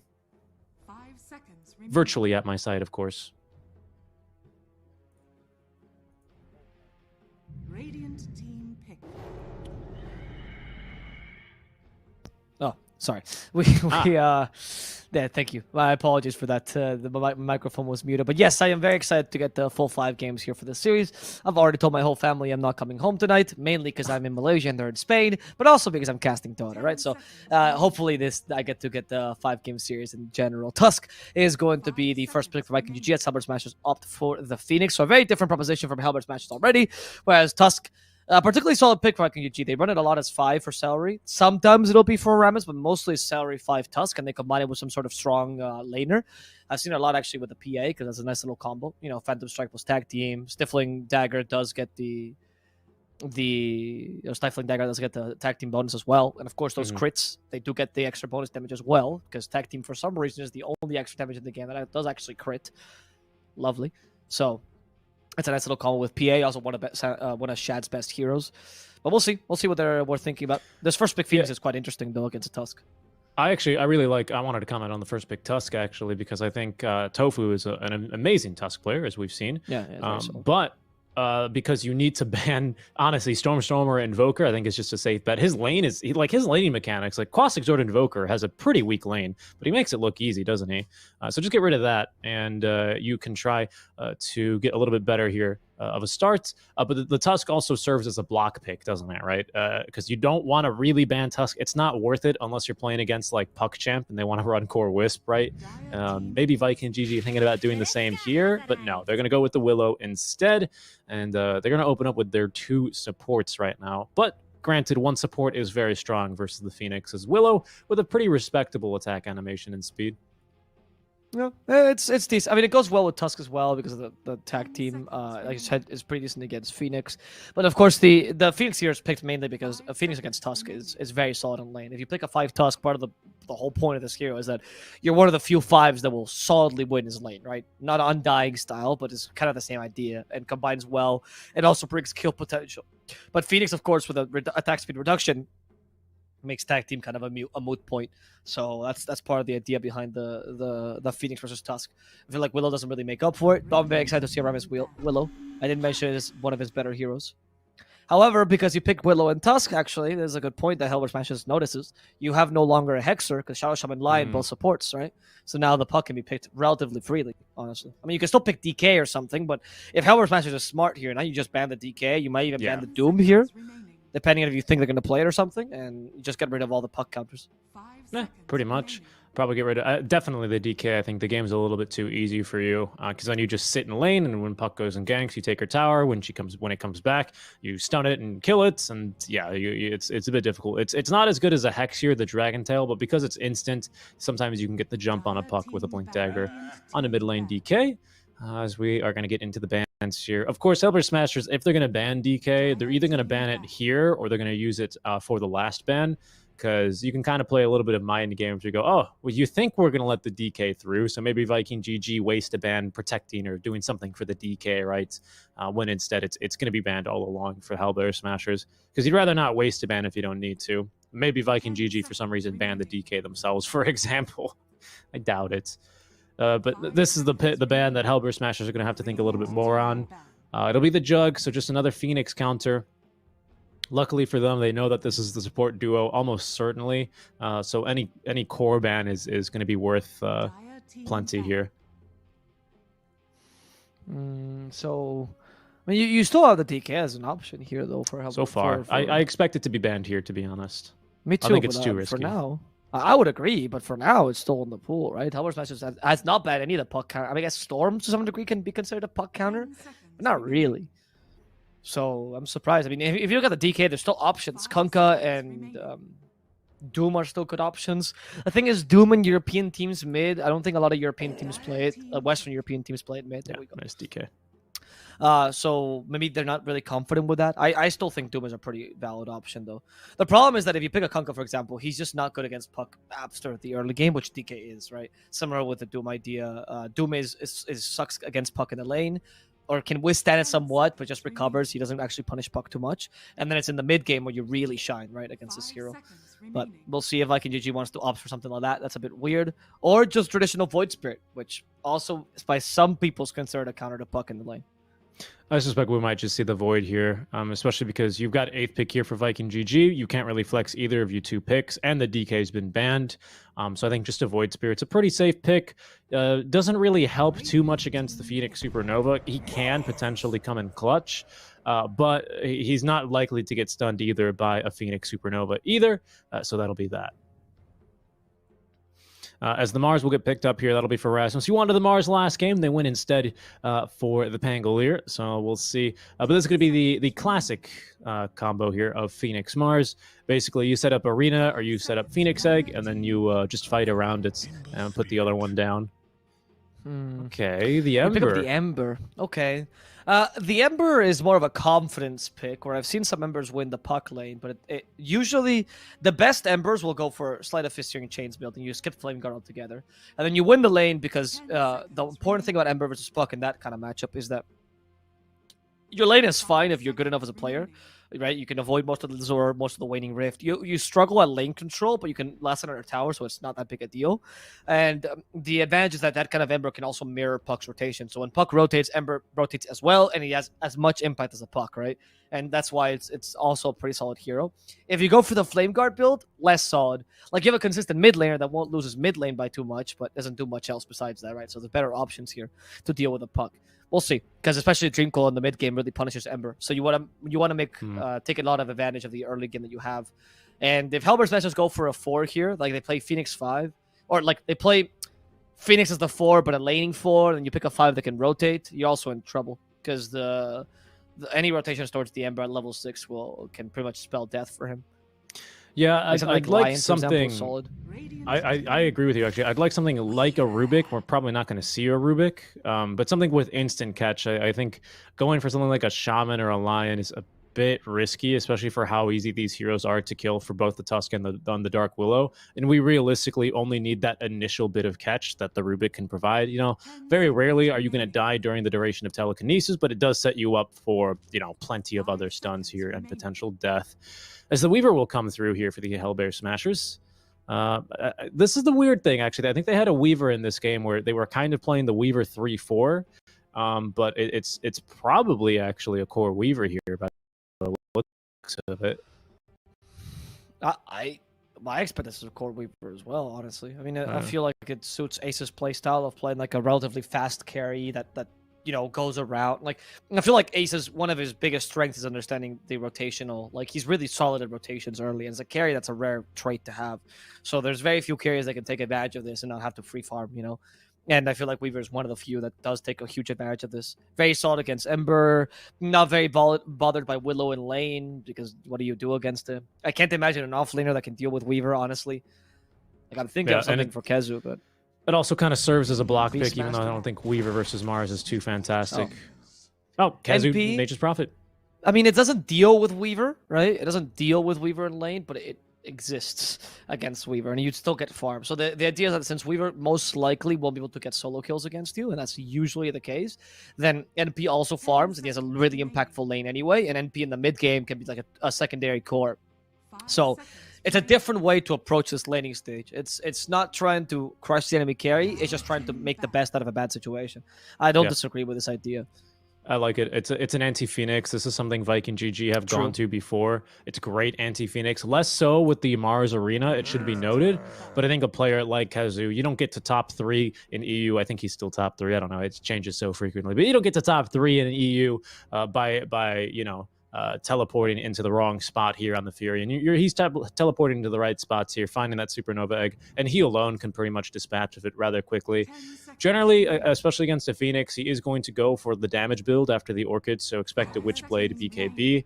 So he's not going to be your aura carrier that you may or may not want to have versus a Puck Phoenix and Weaver. So a lot of magic damage here already, but it doesn't look like we're going to have your traditional aura carrying offlaner. Instead, just lots of damage. It's a bit scary if it falls behind because, of course, the Puck can hunt him relatively well. Mars destroys trees and he can hunt the NP. Phoenix, even with Icarus Dive, can be useful just to scout him, but doesn't carry a stun. And we're going to probably last pick a support that's going to be really great at hunting a Furion as well. That might be able to try and make his laning presence a bit more difficult. I'm trying to come up with a hero that can do that while also having catch. You know who I kind of like here, even though it's a really weird pick, is the Lich for HELLBEARSMASHERS. Okay. Yeah. I think Lich is actually pretty solid, but if you can go for something a bit more normal, Grimstroke. Grimstroke's nice. The reason I say Lich is because he does have instant catch on Sinister Gaze for Ember. He slows down Furion's push greatly, so you don't have to commit more than one hero to defend with the Frost Armor. And then the Magic Burst is nice from him. Yeah, but you can just Stroke of Fate to clear the lane. You can Inkswell to set up for the Weaver, and you also have the Soulbind. So that's my counter offer. But what are you using for Soulbind here? Literally none of these heroes have a single target. Soulbind the Ember, and then you just hope that Ember goes into your hero. That's I mean, I guess, right? Like that could work. You're right, that could work. But I like the idea of the Sinister Gaze to set up for. I mean, the Grimstroke's fine too. The thing with Grimstroke is it'll win the lane versus the NP, so it's got that going for it. There's another NA favorite. The Clinks will come through. Not NA favorite, just 4Zoomers. There's no other team in NA that plays it. Fair. But 4Zoomers plays a really mean Killings. That's true. Sandboy was very sad, though, because he got nerfed unnecessarily, to be honest. But I feel like this is quite a good game for him, right? Strafe is really good against ranged carries, particularly heroes like Weaver, who can't really get close up and personal, because if he does, he is going to die. Oh, first Klink split in the whole tournament. Not surprised, actually. This hero is really rare. Against Weaver, you have a really good matchup. You're pretty solid against Puck for some more reasons. Of course, the Dream Coil can punish you, but if you're in range for a good Dream Coil, then you're already screwed. And you're amazing against Phoenix for obvious reasons as well. Oh, they end up picking a Beastmaster, which shows it's probably Mars mid, Puck 5, which is interesting. Not a bad idea. Puck 5 is... Oh, nope. Mars 5? Mars 5. Mars 5. Okay. I'm also digesting this one, so I'll waffle a little bit for you here. No, don't waffle. It's fine. We can take a moment to think. It's like, you know when you go to a job application and they go, no, take your time. Don't rush this question. And the question right now is, why is Mars 5 here? Like, I don't mind Mars 5 in general. I think it's an okay pick, but I just don't... To avoid the Klink's lane? Oh, because Klink's Tusk might be able to kill you? That doesn't seem that bad, though. I mean, I think it's a good pick here. I mean, really, the biggest reason you want Tofu on Mars this game is basically just to set up for Gilgir, Phoenix, Supernova. Because right now, the team fight for Viking GG is almost non-existent, right?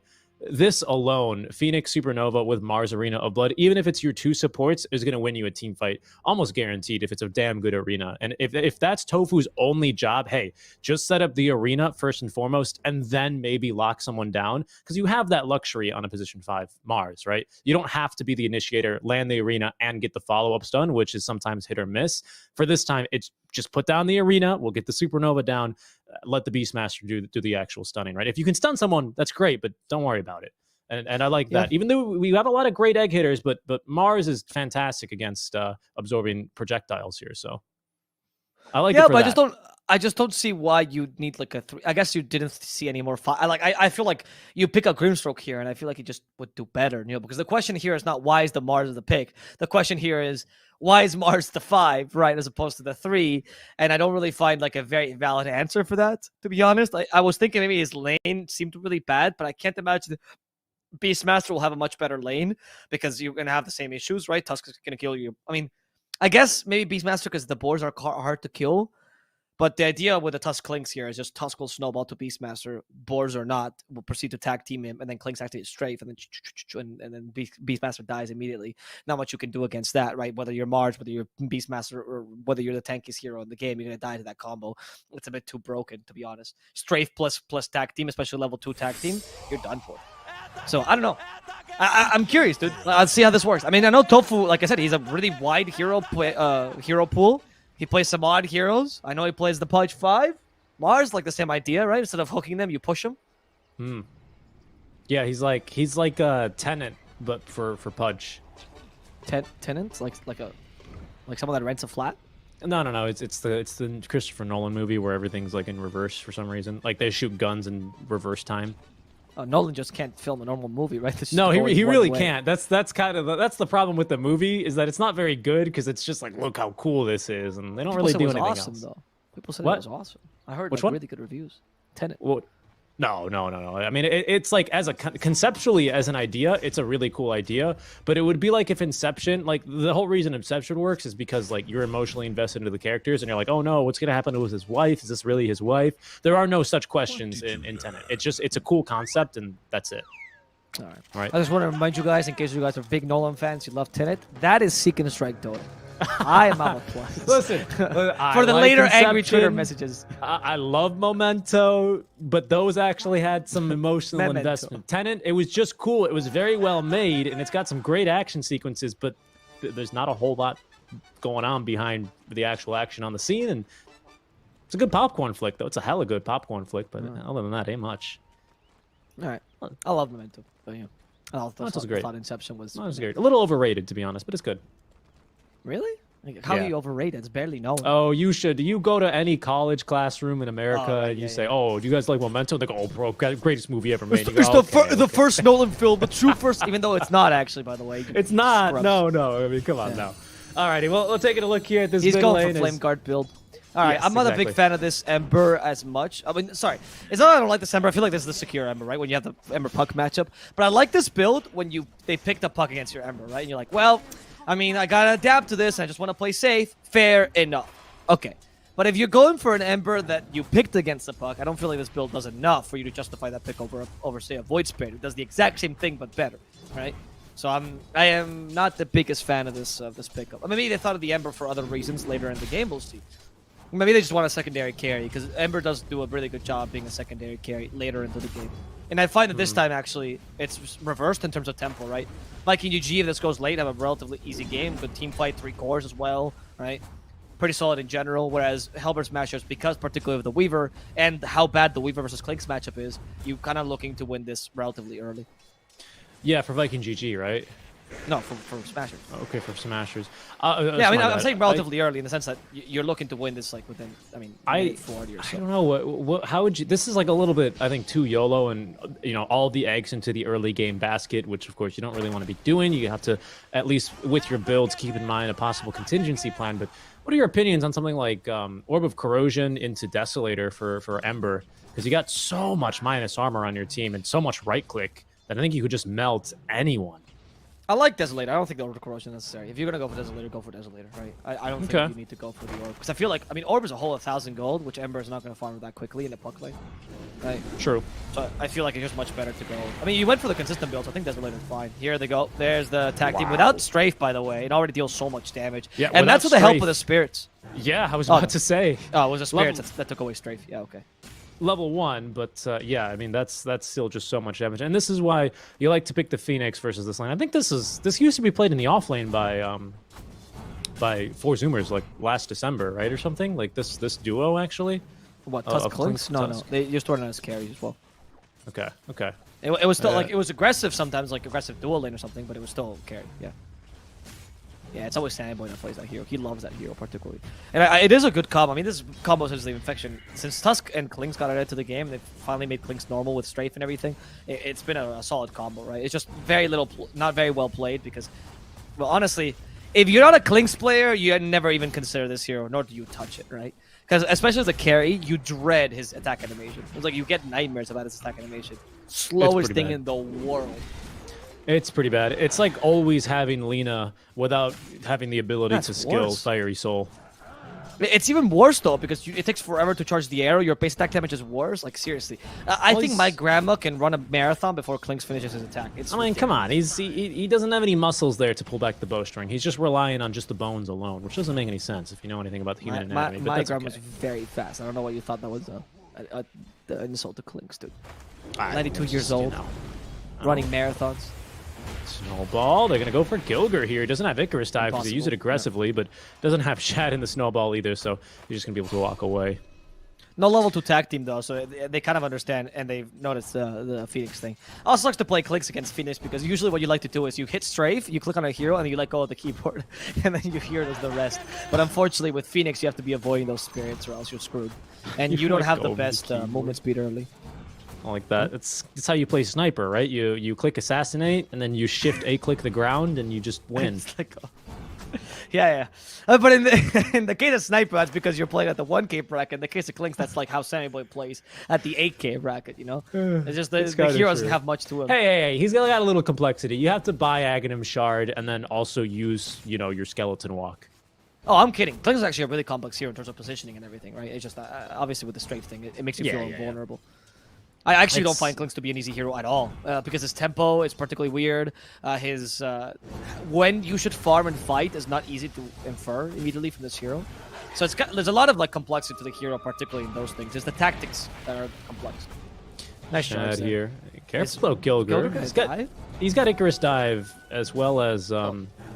Shad's gonna die actually. Shad's gonna die. Oh my god, those boars. Level 2 boars, and Rasmus immediately just starts playing aggressively, and it works wonders for them. Boom, by the way, is winning his mid lane. He's 30-5 with this build, and he's already kind of booted. It's the consistent build. Yeah, well, like it's he actually went. Oh, this is perfect build. He actually went for Sleight of Fist max as opposed to Flame Guard. This is even better because that means you can somewhat mirror Puck's rotations where there's a single point of Searing Chains, so it can't be as impactful in the mid game, and you also secure your mid. Because usually when you get points in Flame Guard, what Pucks do is they just try to stop harassing you and they just go for the lane instead. There's a gank in mid, by the way. Yeah, they're trying to go for Stormstormer here. They don't have Searing Chains just yet, so it's a bit difficult. But the harassment is good for Boom. There's a whole debate going on in the chat, by the way. What wins the lane, Ember or Puck? I guess here we have our answer. It's very much a skill-based matchup, though, guys. It's not really like a win for either side. It really does depend on how comfortable the players are. Stormer. There's Kezer. Curse Crown. They do use Dream Coil, though, so that you don't most Sleight of Fist stuff. And he actually avoids the Curse Crown as well. They want to break the Dream Coil. Will it do it in time? No. Boom has a Remnant, and he's ready to go. One of the advantages of doing this over Void Spirit, right? That you can set up the Remnant beforehand, so you're not as crushed by the Dream Coil as a Void Spirit who can't use anything until he's done. Yeah, and another benefit here of having both Ember as well as Furion is they're both super, they're very, very easily all over the map. We can see back into the fountain, back into the lane immediately with a full battle ready to go yet again. As in they go. Rasmus in trouble, though, because they did end up rotating the supports away to help mid lane. Shad is here, as is Celery, and Aramis was going to just be the little bit of necessary catch that they needed to be able to secure kills here. Using the tag team and Burning Arrow combo. Nicely done. Yeah, the tag team and Strafe, though, not tag team and Burning Arrow, right? There's not much of a combo. There's not much of a combo with this searing arrows, damage, by the way. Whatever. Not just burning. They sear you like a nice steak. Searing. Yeah. And I preferred my steak sous vide, thank you. Not searing. I'm Spanish, dude, not French. Why are you speaking French to me? It's the only French I know besides coup de grace and homme du fromage. Do you know what coup de grace means, though? It means activate your Ghost Scepter. No, it actually means coup de grace. Literally means the golpe de gracia. It's actually a phrase in Spanish too. It just means like a funny hit per se, like the last blow, the killing blow per se. You would say, but in like when you hit much your funny more bone. Macabre way. What? You guys have your funny bone? No, not like hitting your funny bone, because it usually refers to someone who's shooting someone or killing someone. It's not like unless you're shooting people in their funny bone and waiting for them to like die. It's usually like the final blow or something like that. Yeah. But it literally translates to the funny hit. Like, this is the funniest hit or something like that, which is really macabre. That is. I didn't know that was a thing. The funny. It's a phrase in French and Spanish as well. Yeah. Well, it's not very funny when you hit your funny bone either. It hurts. No. But if you're shooting it, that's gonna hurt a lot more. Let's see what happens in this mid lane, though, because Boom is starting to put pressure on his tower. Since he went for the Flame Guard build, he has much more lane control as well, which gives you the advantage of playing this duality, where you can actually threaten the tower somewhat. You've actually seen, because of support rotations, they're actually putting a lot of pressure on Stormstormer. And that's an interesting way of dealing with a puck. He can't rotate, because if you put any other support here, they can't really defend this tower alone. Tofu's trying his best. Light of Fist almost took half his HP away, and they already killed Stormstormer. And thanks to the Shadow Realm, Aramis will survive this. Snowball immediately into Tofu. He does try to get away, but Light of Fist will finish him off. Aramis, though, fighting against a Ace. Here's rotation by Rasmus as well. Curse Crown will annoy Ace a bit. And since Kezu came by, they want to make sure they can kill Rasmus. TP immediately by Boom. They have no way of canceling it. And they will kill off Rasmus at the cost of Celery's life. Now the question is, Kezu, can he get away? He doesn't even have boots. I don't think so. That's why Shad is here to support him. That's why Boom is here to support him. They want to come back and murder the Firebird. Can they kill the Phoenix? They will do so. Boom. With the Sleight of Fist maxed, man, his DPS output is insane. This might be the highest DPS build, actually. 2 points in Flame Guard and Sleight of Fist immediately. Yeah, they didn't even, to be honest, the question was not so much can they kill Kezu, it was actually can they kill Ace, because of course they still have plenty of heroes here, and with Boom being as active as he has been, Kezu able, I mean, like you said, there's no point in ganking right now Kezu, because he's constantly in the mid lane anyway, running at you, so he's not even giving you the opportunity. Dream Coil's only going to find one, and it's not the best hero to catch here, but that's a great supernova. Shad's not even going to try. Celery with the snowball should be able to dodge at least the stun as Boom looking for extra damage. That snowball, though, they're going to easily kite Celery to his death. So even though the Phoenix Supernova is not going to kill him, he's going to go down regardless. I really like the way that Gilgir pulled up to that fight, by the way. It was just like a, you know, Icarus dived in and immediately shot 3 Fire Spirits. That's how I want to enter every single team fight. Oh, wait, Rasmus going to die here in the bottom lane. Yeah, they body blocked him. Nice little body block here by Kezu. But is that going to be enough? Is Rasmus getting away? Stormer in the middle lane, saved by the Sunray heal. Boom, unable to complete that kill. But now Boom is in trouble himself. Rasmus died in the bottom lane towards the end as Righteous Prophet caught him. And it seems like Boom is just all over the map, dude. This guy, he's the Energizer buddy. He's going around. He's uncatchable right now. Yeah, he's just everywhere. It's a great start right now for the Ember Spirits. And even though you have a Puck, a Weaver, you know, even a Phoenix on your team, it feels like you can't keep up with him. It's kind of incredible. As they tried to go for, I think, the almighty 3-man Dream Coil into a great Supernova. Unfortunately, it was a little bit too ambitious. Only actually caught the Tusk there in the mid lane.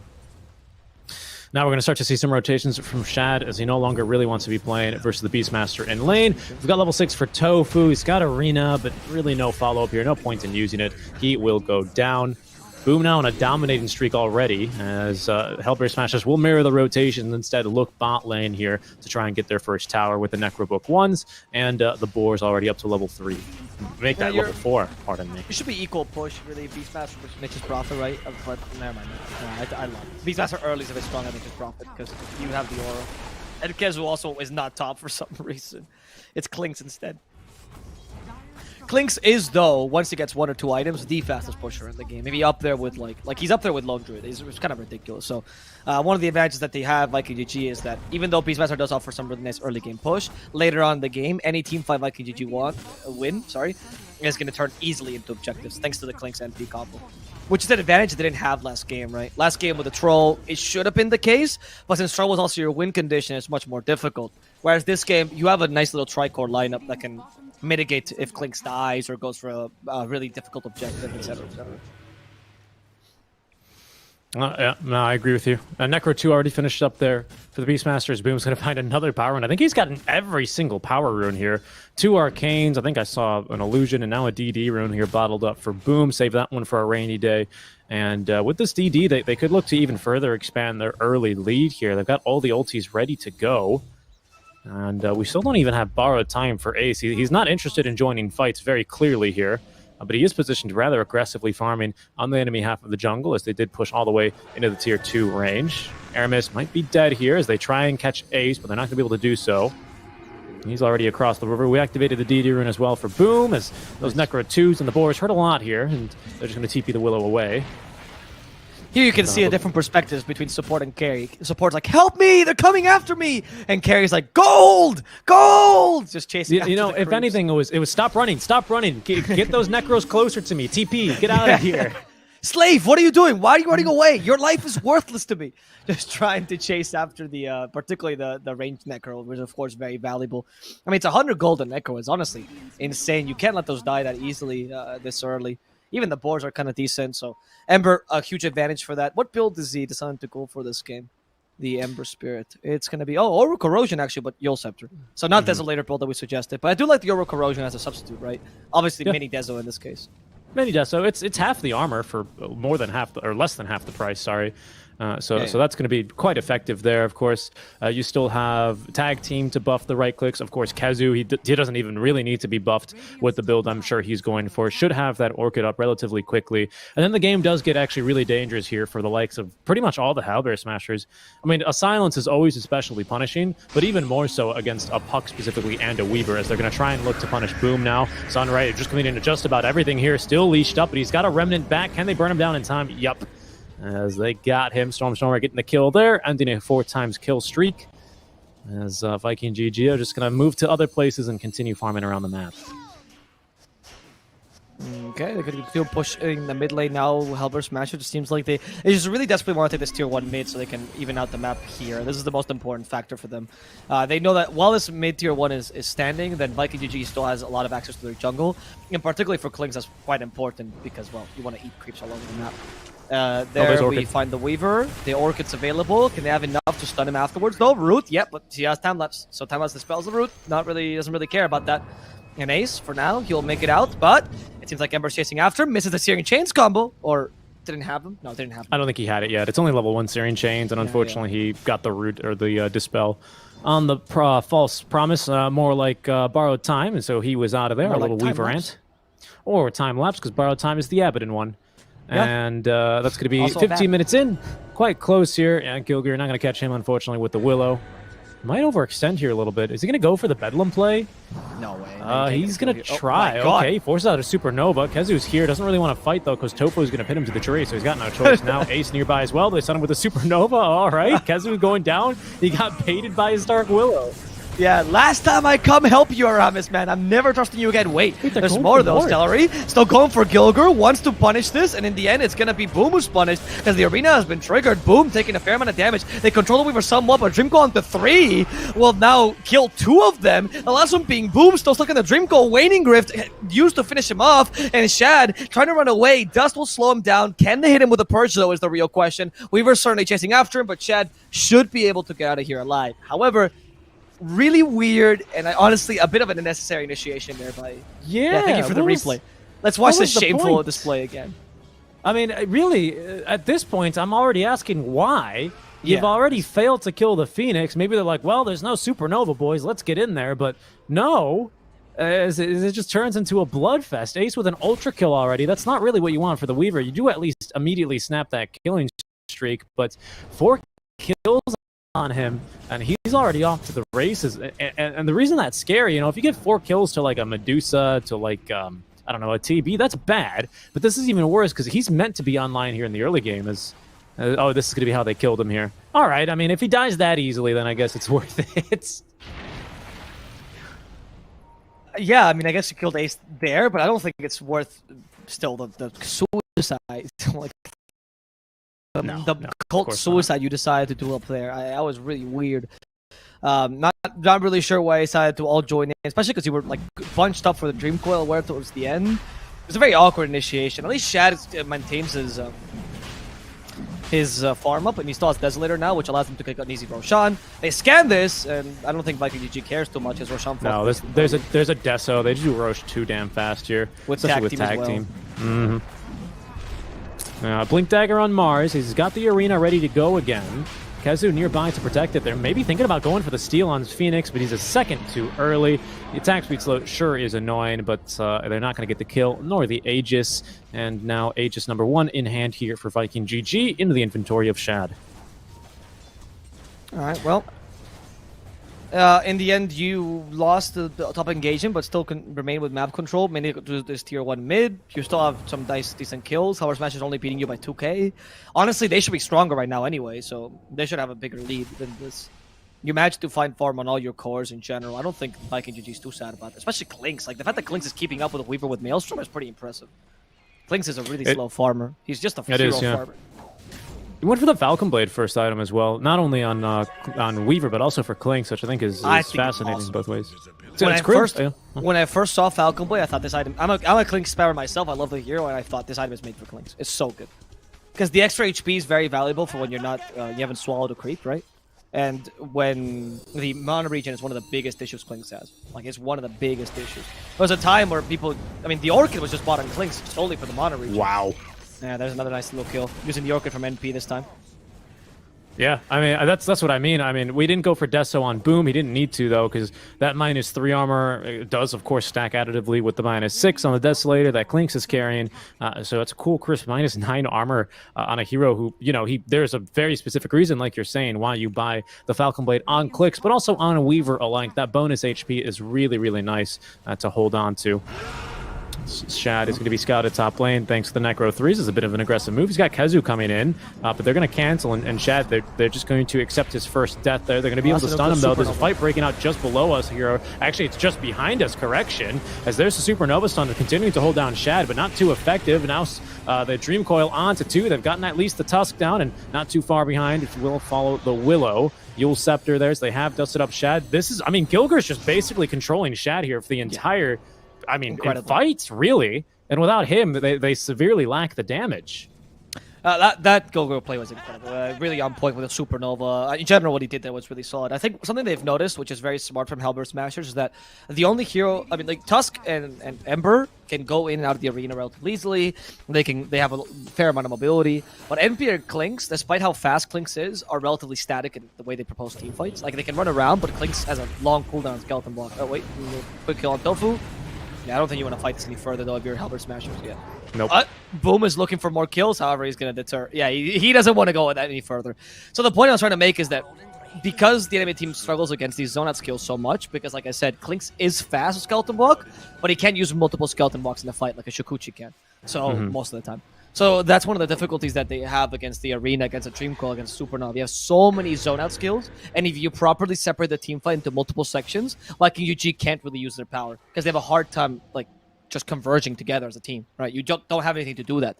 So it's really just Ember that can accomplish that and be like kind of the, I don't know, the leeway, or the passageway between the two sides of the fight. And if they continue to do this in fights, they can get some good early lead in these engagements. Yeah, definitely. Tusk is even going for medallions. They're really like going all in for this minus. I mean, I like the play. Weaver, he's gone actually for just a casual Helm of the Iron Will, because that's going to be the one of the cheaper armor items you can carry. Of course, it's not just going to be the Curious. As they will be rotating on through the plate mail, as it builds into the AC. They're going to be rotating around the jungle. They see Ace down bottom with Kezu. This could be a kill, but he's just going to look to zone him away and farm this entire creep wave. Careful, though, all those arrows now pointing directly on over to Shad, and we have now the puck closing the distance, but Shad has juked them.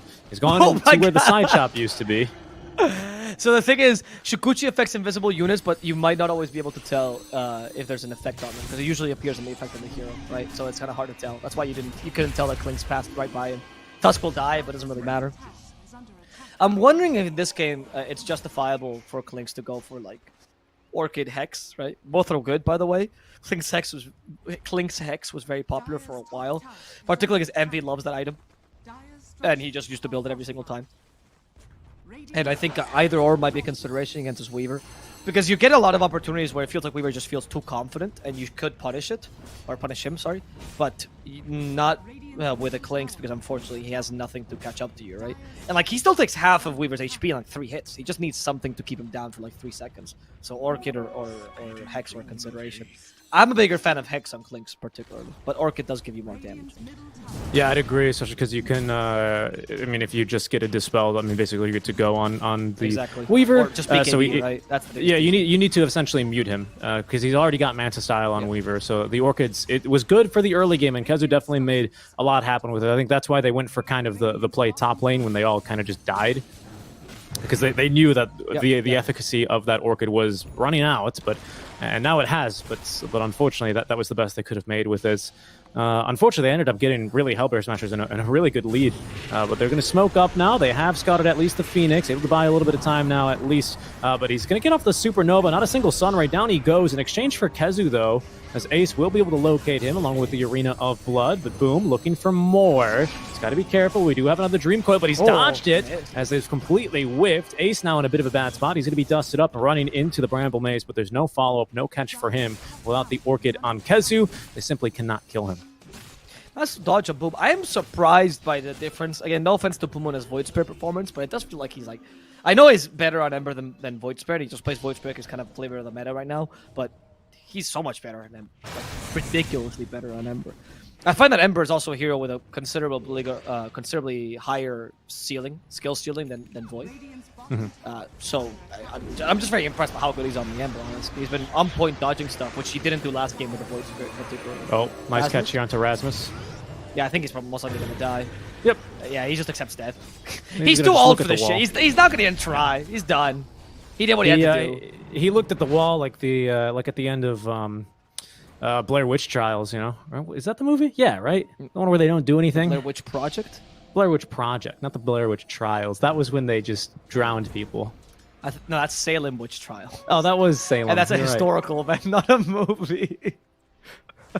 That was what I was referencing. I did the old swapperoo there. Gilger might be in some trouble. They land the Orchid, so that means he's going to have to come back. But no, he's going to use the Yule Scepter. Does not have Supernova this time, so he's going to go down without the ulti as Viking GG. That's the issue here. They find one, and they're just going to look for more.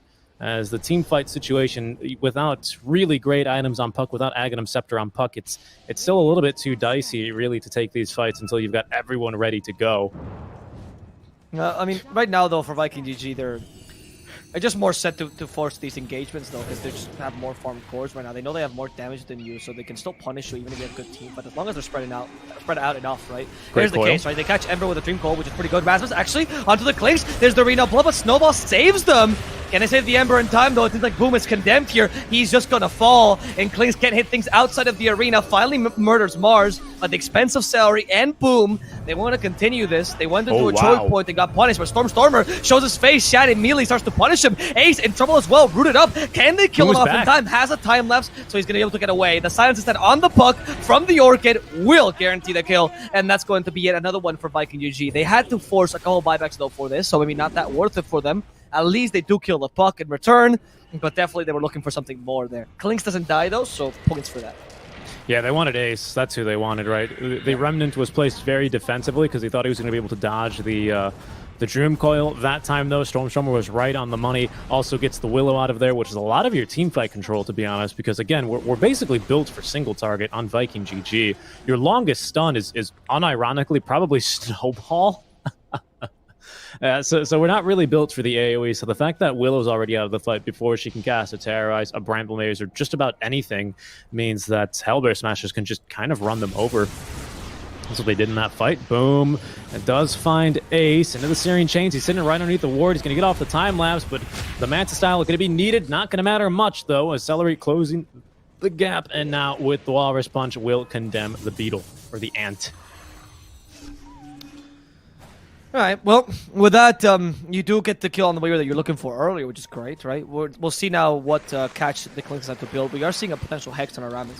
Very different to how the Willows have been built these days, both in this tournament and in general in Europe. We've seen a lot of Willows rush that Ags, because Yabzor made that build quite popular. You know, is Shad going for Abyssal? Can we check Shad for a second? There we go. Yeah. He's got the Basher done. Basher should be on the way. Wow. Okay, I mean, I guess that he's one of the few heroes that can justify Basher on, because you do have enough attack speed to make it work on a ranged hero, much like a Gyrocopter or like a Weaver, which are the other two heroes that buy Basher sometimes. I still don't know how good this is, though. Like, I just find the Hex so much more useful than the Basher, right? I don't know. I think you utilize the stats on the Hex quite well, so it's kind of a justifiable pickup.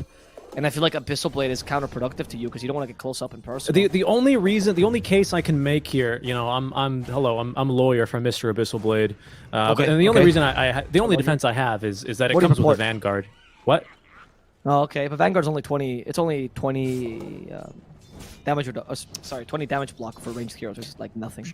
Sure, but it's doubled, right, versus Weaver. Well, essentially doubled because of Geminate attack, at least its usefulness. Boom is going to die here. Right. Tries the Yule Scepter trick. They've got the Terrorizer to potentially save him, and he's off and away, actually. He gets saved. Nice silence. Kezu's right next by. Great silence onto the Mars to prevent the Arena from coming through as Aramis is getting chased down, but does actually connect on the Curse Crown stun. There's that Supernova combo. No one can hit the egg. Shad's been slowed to a crawl, and now Boom is going to end up losing the Aegis already. Shad in a lot of trouble trying to fight versus Rasmus. Will at least pick up the kill onto him. 2 kills for him. How many more? Eats the cheese. He's good to go. The time lapse, though, by the Weaver as Ace continuing to try and fight. Needs to get out of dodge, however, trapped by the trees. The Gem of True Sight on Boom coming in clutch. And that time around, HELLBEARSMASHERS bit off a bit more than they could chew, as they will end up losing pretty heavily.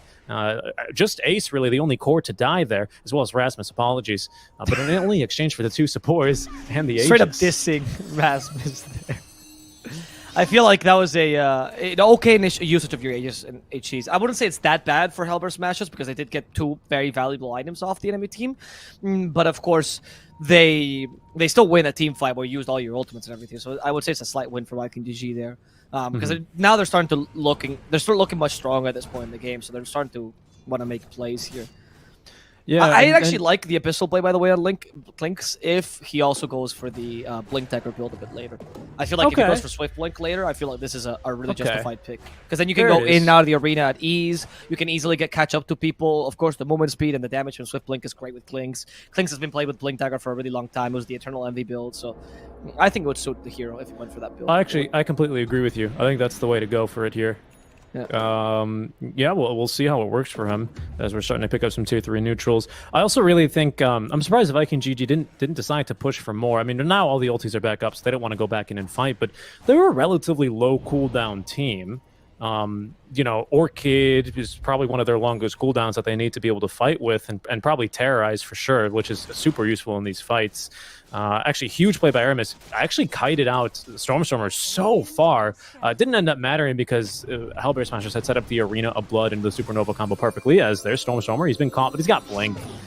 Boom. Oh, he baited him. He didn't end up seeing, but the Illusion Rune bottled up, gives him the Dispel. He's also got the Yule Scepter. Terrorize, though, is going to miss, unfortunately. They do have the escape necessary. I hear a silence onto someone as there's Puck. They're still chasing after the Supernova right on top of the BKB. Roar committed and the Dream Coil. Just about everything. The Snowball save as they have now destroyed the Supernova. Kenzu just walking right to the arena. Don't mind him. Ace now with the time lapse, but he's going to go down so quickly to the tag team bonus damage. Stormstormer looking to run. Finally, they're going to be able to catch this Fairy as there's no Blink. The Waning Rift not creating enough of a gap, and Erasmus the last to fall in the secret shop.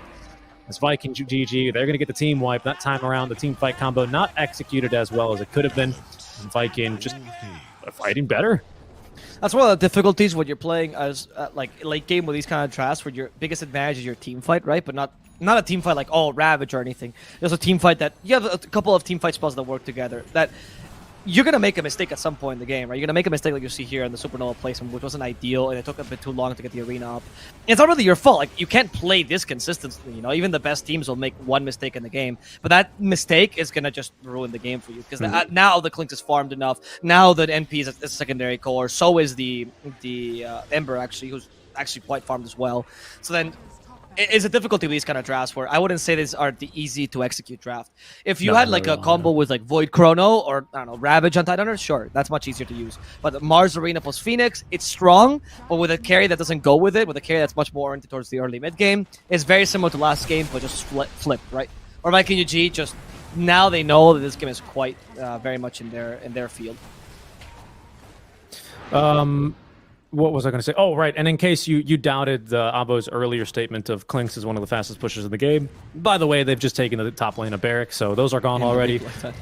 Yep. I mean, it was in the picture-in-picture, though. But of course, you were making a good point here about the team fight, so I didn't want to interrupt. But yeah, the top lane of Barrack's gone. Full Abyssal Blade finish now for Shad. And HELLBEARSMASHERS now looking down from an 11k net worth deficit now in favor of VP.Prodigy.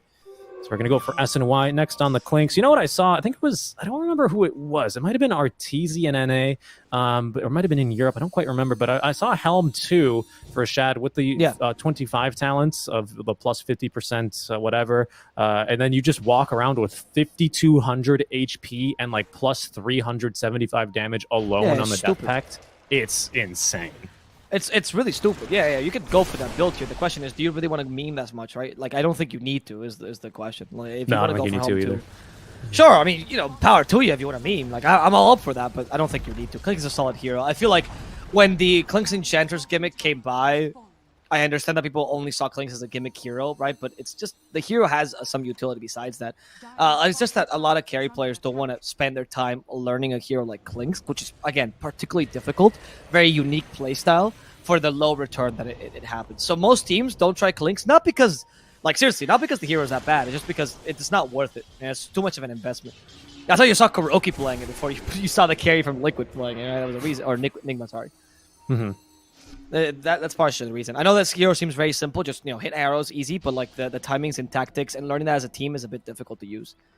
I'm gonna see Ace here trying to find Celery. Oh, Celery just breaks the smoke. He's like, all right, SAS Spartan time. Walk into the high ground. Tank team, win my game. That's what you have to do, dude. That actually was great. You tanked the smoke, dude. That's perfectly fine. Yeah, I agree. I think he thought tag team meant that he had to go tag the other team, like they were it. Now they're it. So this time around, he doesn't have to play the SSA Spartan way. As Aramis looking to run with the Glimmer Cape, he's going to turn. Oh, what? Okay, they're trying to turn this one around. I'm not sure why he turned. Okay, they are trying to turn this one around because there's going to be the Abyssal Blade onto Ace. They might be able to burst him with the Terrorize. They got him. Supernova, though, outside of the arena. That's going to be a better arena setup this time, but the BKBs are up. No one focusing on the egg, though. Great Dream Coil does manage to find Shad, but they heal him back up anyway, as Rasmus has been controlled now by Celery, bought back for this team fight, but without Ace, who had a butterfly, mind you, in that fight, it doesn't even make a difference here. Celery's going to be able to TP away. Yeah. Butterfly doesn't matter when your HP is so low, right? Because the evasion affects your effective HP, and it's pretty great. But it doesn't really matter when your HP is that low that you can just get bursted like that. I mean, you got a couple lucky procs, I'm not going to lie on the Clinks, but still. You absolutely destroy the Weaver, and by then the team fight's pretty much over because you're just lacking damage. Nothing is going to kill the Clinks. You could stun Clinks for 6 Aeons, and he still would be alive. They might just finish the game here. Careful. They might just, yeah, honestly, Clinks. Yep, there we go, GG. Oh, I seen Rasmus always does this, and I don't really know why, where he's game's about to go, Ancient about to explode, like, GG, can't let him have Ancient, can't let them take our Ancient. I don't understand that. He's done it 3 games. There was one game, it was super tight till the end, HELLBEARSMASHERS lost against Buckchamp, and literally 10% HP, and he goes, GG, before the Ancient explodes. What do you get off that, Rasmus? Let them have the victory. Let them destroy your Ancient. It's a defense of the Ancients, and if they never touch the Ancient, they technically did not defend.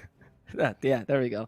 We won the game in essence. So overall, I feel like just a really solid game by KGG. I think the Clinks pick was awesome. Congratulations. I really like teams that think outside the box with these heroes.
Smashers with 8th pick overall, so they're going to have the advantage in the second phase. But the Rubik already opening up here for the HELLBEAR Smashers. I love you mentioned, because when you talk about first pick, it's not about the first pick, it's the 8th pick. That's the primo quality, and you're totally right, actually. Yeah. Actually, what's interesting, because from some of the so I talked to a couple of captains, mainly from South America, right? And I would like to say that we discussed strategy, but mostly they just enlightened me on how Dota is played. Well, I just listen, right? A lot of them have changed their opinion. It used to tell me a lot that second pick was like much more valuable, but a lot of people now are saying that the first pick is much more valuable. Not just because of the first pick itself, right? Because you get, like, honestly, the 5th best hero, which tends to be quite solid, because most of the time it's a puck. But on top of that, it's the 8th pick now people see as a bit more valuable than the last pick. And the logic that people were telling me is that since a lot of the mid lane matchups now, like, there's the tier 1 mid laners right now is so above the rest, and it's very small tier of heroes. Like, it's usually puck plus maybe counters to puck, really. It's made it so that the last pick as a mid laner is not that valuable. Last pick as carry is okay, depending on your draft. But getting to the 8th pick, it's much more useful, particularly for the offlane for the carry. So it has much more flexibility. So a lot of people nowadays are actually valuing that first pick more. Rating is still more valued, though, for the most part. But some teams, particularly Nigma, actually tend to pick Dire, which is interesting. The only thing I've heard from that is because Dire has an easier camp to far, or easier triangle to defend. So yeah, interestingly enough, in Russia, where this happens, or sorry, in the Eastern European Dota, not just Russia, where they found out that the Dire does have an easier triangle to farm, and a lot of people abuse it, they decided, well, we're going to take the tier 1 offlane every single game. And that's what they do. And it's just, it's interesting to see how Dota evolves in these kind of situations, right? Where one idea leads to another, and you go, is this even the right meta? I'm not really sure, but it works. So it's very solid. I love that nature of Dota in general. Yeah, no, and I think the understanding of not so much the draft. I think the draft. I mean, of course, they did pick they changed the draft format like around a year ago. I want to say they updated it. Everyone's kind of figured it out now, but people are starting to realize, yeah, 8th pick is really damn good.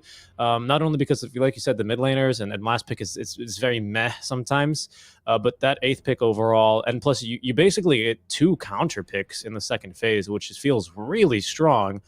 Which is why we see so many flex heroes like your DP, your pucks, even to some degree being a flex. Mars last game was a flex, right?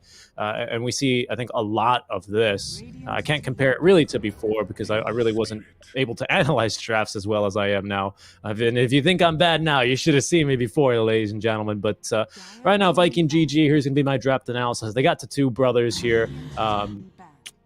Insert Rick and Morty sketch here, but Earth Spirit, Ember Spirit, position 4. It looks like we've actually kind of drafted 2 position 4s as well from HELLBEAR Smashers. We ought to see probably the Rubik 5. I think you're going to want Gilger on the Marana, I would say. Yeah. Tofu has a pretty solid Rubik. He actually one of the few guys that still plays Rubik 5 occasionally, right? Not commonly, but occasionally. And the Marana by Gilger is just next level stuff. So, I mean, I would not be surprised. I feel like it's his best hero. I think I've never seen Gilger have a bad performance, though. This guy's so consistently good on most mechanical fours. Nyx, Marana, Tusk, he's just been really, really on point. I think this guy is I think Bulldog's right, dude. This guy's the revelation, man. He's damn good. Damn good at Dota. I also love, by the way, that something that I loved, because I remember last game of watching Puck Champ, right? And Gilger was the only one to tip Rasmus together with all the Puck Champ team, right? Gilger's like the weird one-off. In this game, he's the only one that's part of, for some reason, Boom's guild in Viking GG. Oh, interesting. Yeah, that's a very... Normally, I've learned to ignore the clan tag, but you're totally right, actually. Yep. Gilger is a member of your guild, but Celery is not. So what does that say about your team? Agent G. Here he is. Agent G, man. I mean, it just seems like people in the scene in general like him, right? He seems like just a nice person. So, I mean, it makes sense. Yeah, totally. As we're going to get into the second phase now. We banned the DKs. We ought to see probably a puck ban because unfortunately, as strong as 8th pick is, getting first pick here out into the second phase is going to be Viking GG. So they're already kind of threatening to take the puck for a whirl. Would be a bit weird, to be honest. With Ember, though? Yeah, I feel like we're sitting on the Ember, right? I feel like you're going to continue to use the Ember here effectively. In fact, I might consider Coddle ban more than anything, because you still have 5 open. You can pick up Coddle here, and even if you don't lane Coddle and Ember together, Coddle has a bunch of combos that you can run, right? And you can still run him with Embers pretty effectively. I know it's not a combo that we see Viking GG run often. In fact, I don't remember seeing Celery on Coddle ever, but Seeing Boom's performance last game on the Ember, I think it's very justifiable to boost him like this. 5 seconds remaining. Definitely. I wonder if we're going to see like something like a Kunkka ban here. I'm just thinking of other heroes that rotate beautifully with the Mirana, and there's not much the Ember can do there. No, they're going to ban out the Monkey King instead. We have not had too much attention towards offlaners other than banning out Kezu's Furion, and well, there you go. There's the coddle. Should have listened to you. All right. Matt, I told you. Ever since I told Celery's story and he followed me on Twitter, life has changed for me. Everything makes sense now. No, but I think it's a very good pickup for them. Genuinely, now with the Ember, you take advantage of. Honestly, like Boom's performance last game changed my heart as to what I think Boom's best hero. Like I knew his Ember was good, but I forgot how good it is. I guess because I haven't seen it as often, and I feel like the coddle really combines well, and it emphasizes your strengths while not revealing any particular weaknesses. And they still can go for a lot of Shad's picks. You can easily go for the Wraith King, of course. Oh, well, GG. Viking GG wins this game. Easy. All right. Can you explain your hatred for those of you that are have been joining us for the Snow Sweet Snows and haven't heard Abocast yet? He's you know, like you got your love letter to Bloodseeker. He's got like a soliloquy for, you know, Celery. But tell us about your hatred for the Legion Commander. I mean, it's not hatred. Stats don't lie, as Nahaz would say. I mean, that's true, but this hero is just utter garbage. I am sorry. The point of this hero used to be that you have a single target stun while being a good laner. Sorry, a single target BKB piercing stun while being a good laner, right? And you go, wait, doesn't Beastmaster do that? Yes, random Twitch chatter. Beastmaster does that too, and better in every aspect. Literally, your mid game is not very good because you don't scale nicely. Since Pipe got nerfed, most of the Legion's builds, which honestly relied on Pipe because that was a big item for Legion, kind of got crushed. Now you can really only play her as like a pseudo initiator, and I say pseudo because a lot of the carries nowadays get aligned a bit quicker. So duel is not that useful as stopping carries because Ursa bursts you, Troll deals with you nicely. You know, Weaver doesn't care because most of the time you're not going to duel Weaver ever, right? So it's just a hero that ends up being a bit weak. And the reason I hate her though is I'm not that convinced by the logic of it. It's just that I've seen Legions play like the best games. I remember casting a game from Infamous in South American DPC. Beautiful performance by Papita. Incredible, or Mariano now. Incredible laning stage, great ganking, perfect rotation, still utter trash. Still did nothing in the mid game. You think pressed attack is a useful skill, and it is, but it's just that the spell is just not that valuable nowadays when there's much more smaller stuns where Lion and Shadow Shaman are part of the game, right? There's just so many ways of locking you down. You don't need to press the attack as much. The heal's kind of weak. Duel is just a worse version of Primal Roar. You don't push the lane as effectively as a Timbersaw or Tidehunter or Beastmaster or anyone in the offlane pool. This hero is just really bad. It's just in a really bad place. I feel like this is a good draft for it, though. I'm not gonna lie. It's a pretty good draft for Legion, but I just really hate the hero. But he doesn't like it anyway. He doesn't like it anyway. And that was just an off-the-cuff rant. You guys should check out his TEDx talk where he goes in depth about how LC. I love that it's TEDx. Not only has I would not get it to 10. One day for 10. I mean, we got to be reasonable for now. But he also talks about how having a spear with such a long-edged weapon is extremely ineffective when you're in close quarter combats for a duel. He really gets into the nitty-gritty here for the hero. You guys should definitely check that one out. But what I wanted to say is the only benefit I really see of the Legion Commander here over the over like the Savage Roar, like you keep mentioning. And again, I really kind of do mean this as the only benefit, because right now you can generally make almost any hero work in Dota in your pubs. In professional Dota, when heroes are a little bit lacking, especially comparatively to other heroes, you tend to start to notice these things in game, which is why you mentioned the Pepito or Mariano game. But having at least a BKB piercing taunt is valuable versus an Ember Spirit, not so much versus the Ursa, but that's the only reason. And then I know the retort is, well, why don't you just roar him? Well, or get an axe, right? Like if you really want BKB piercing, get axe, which does better. The thing is, Legion used to have such good lane matchups. It used to be a hero that can only be beat by like Ursa and Troll, for example, and every other hero would lose the lane to her. Nowadays, not really the case, right? And since Tidehunter also does the same thing Legion does, but better, it just feels... I'm really surprised with the Legion pick, though. They must have an idea behind it. Nope. Well... Oh, it's a Legion mid. Just go nope. No, it's a Legion mid. Okay, I see that's the idea. You know what? That's a bit more justifiable because you're not so much of an initiator. You can snowball a bit better. And though it's quite hard to execute this on a hero, it should beat the Ember lane. And you should also have a lot more chances to snowball. So, honestly, if there's a game where I would say Legion Commander is pretty justified, I think it's this one. It's a really solid idea. You also baited out the Ursa pick, which means Enigma's a freebie because Enigma against Ursa is really strong.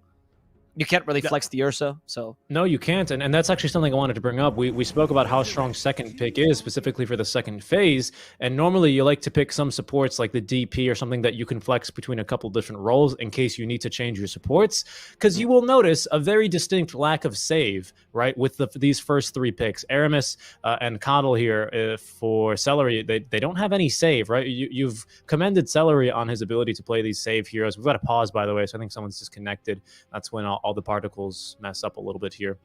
But they picked the LC, actually, I think, in a perfect spot here, because they already know the support duo. They bait the Ursa, like you say, and there's simply very little chance of you to I mean, ever either not win. Like, duels are going to end. They're going to end either because one person wins or because they just time out, which is going to be fine. They're not going to end because there's a false promise or there's a Shadow Demon disruption. You know, none of that tomfoolery this time around, which is a big weakness of the LC, to be honest. But here, I think they can actually turn that into a strength, because everyone's just going to have to try and gather around, especially your Shad, Ursa, and your Kazu Pango. They got to gather around to try and help the person in the duel, and that's going to set up Rasmus here for a big old black hole.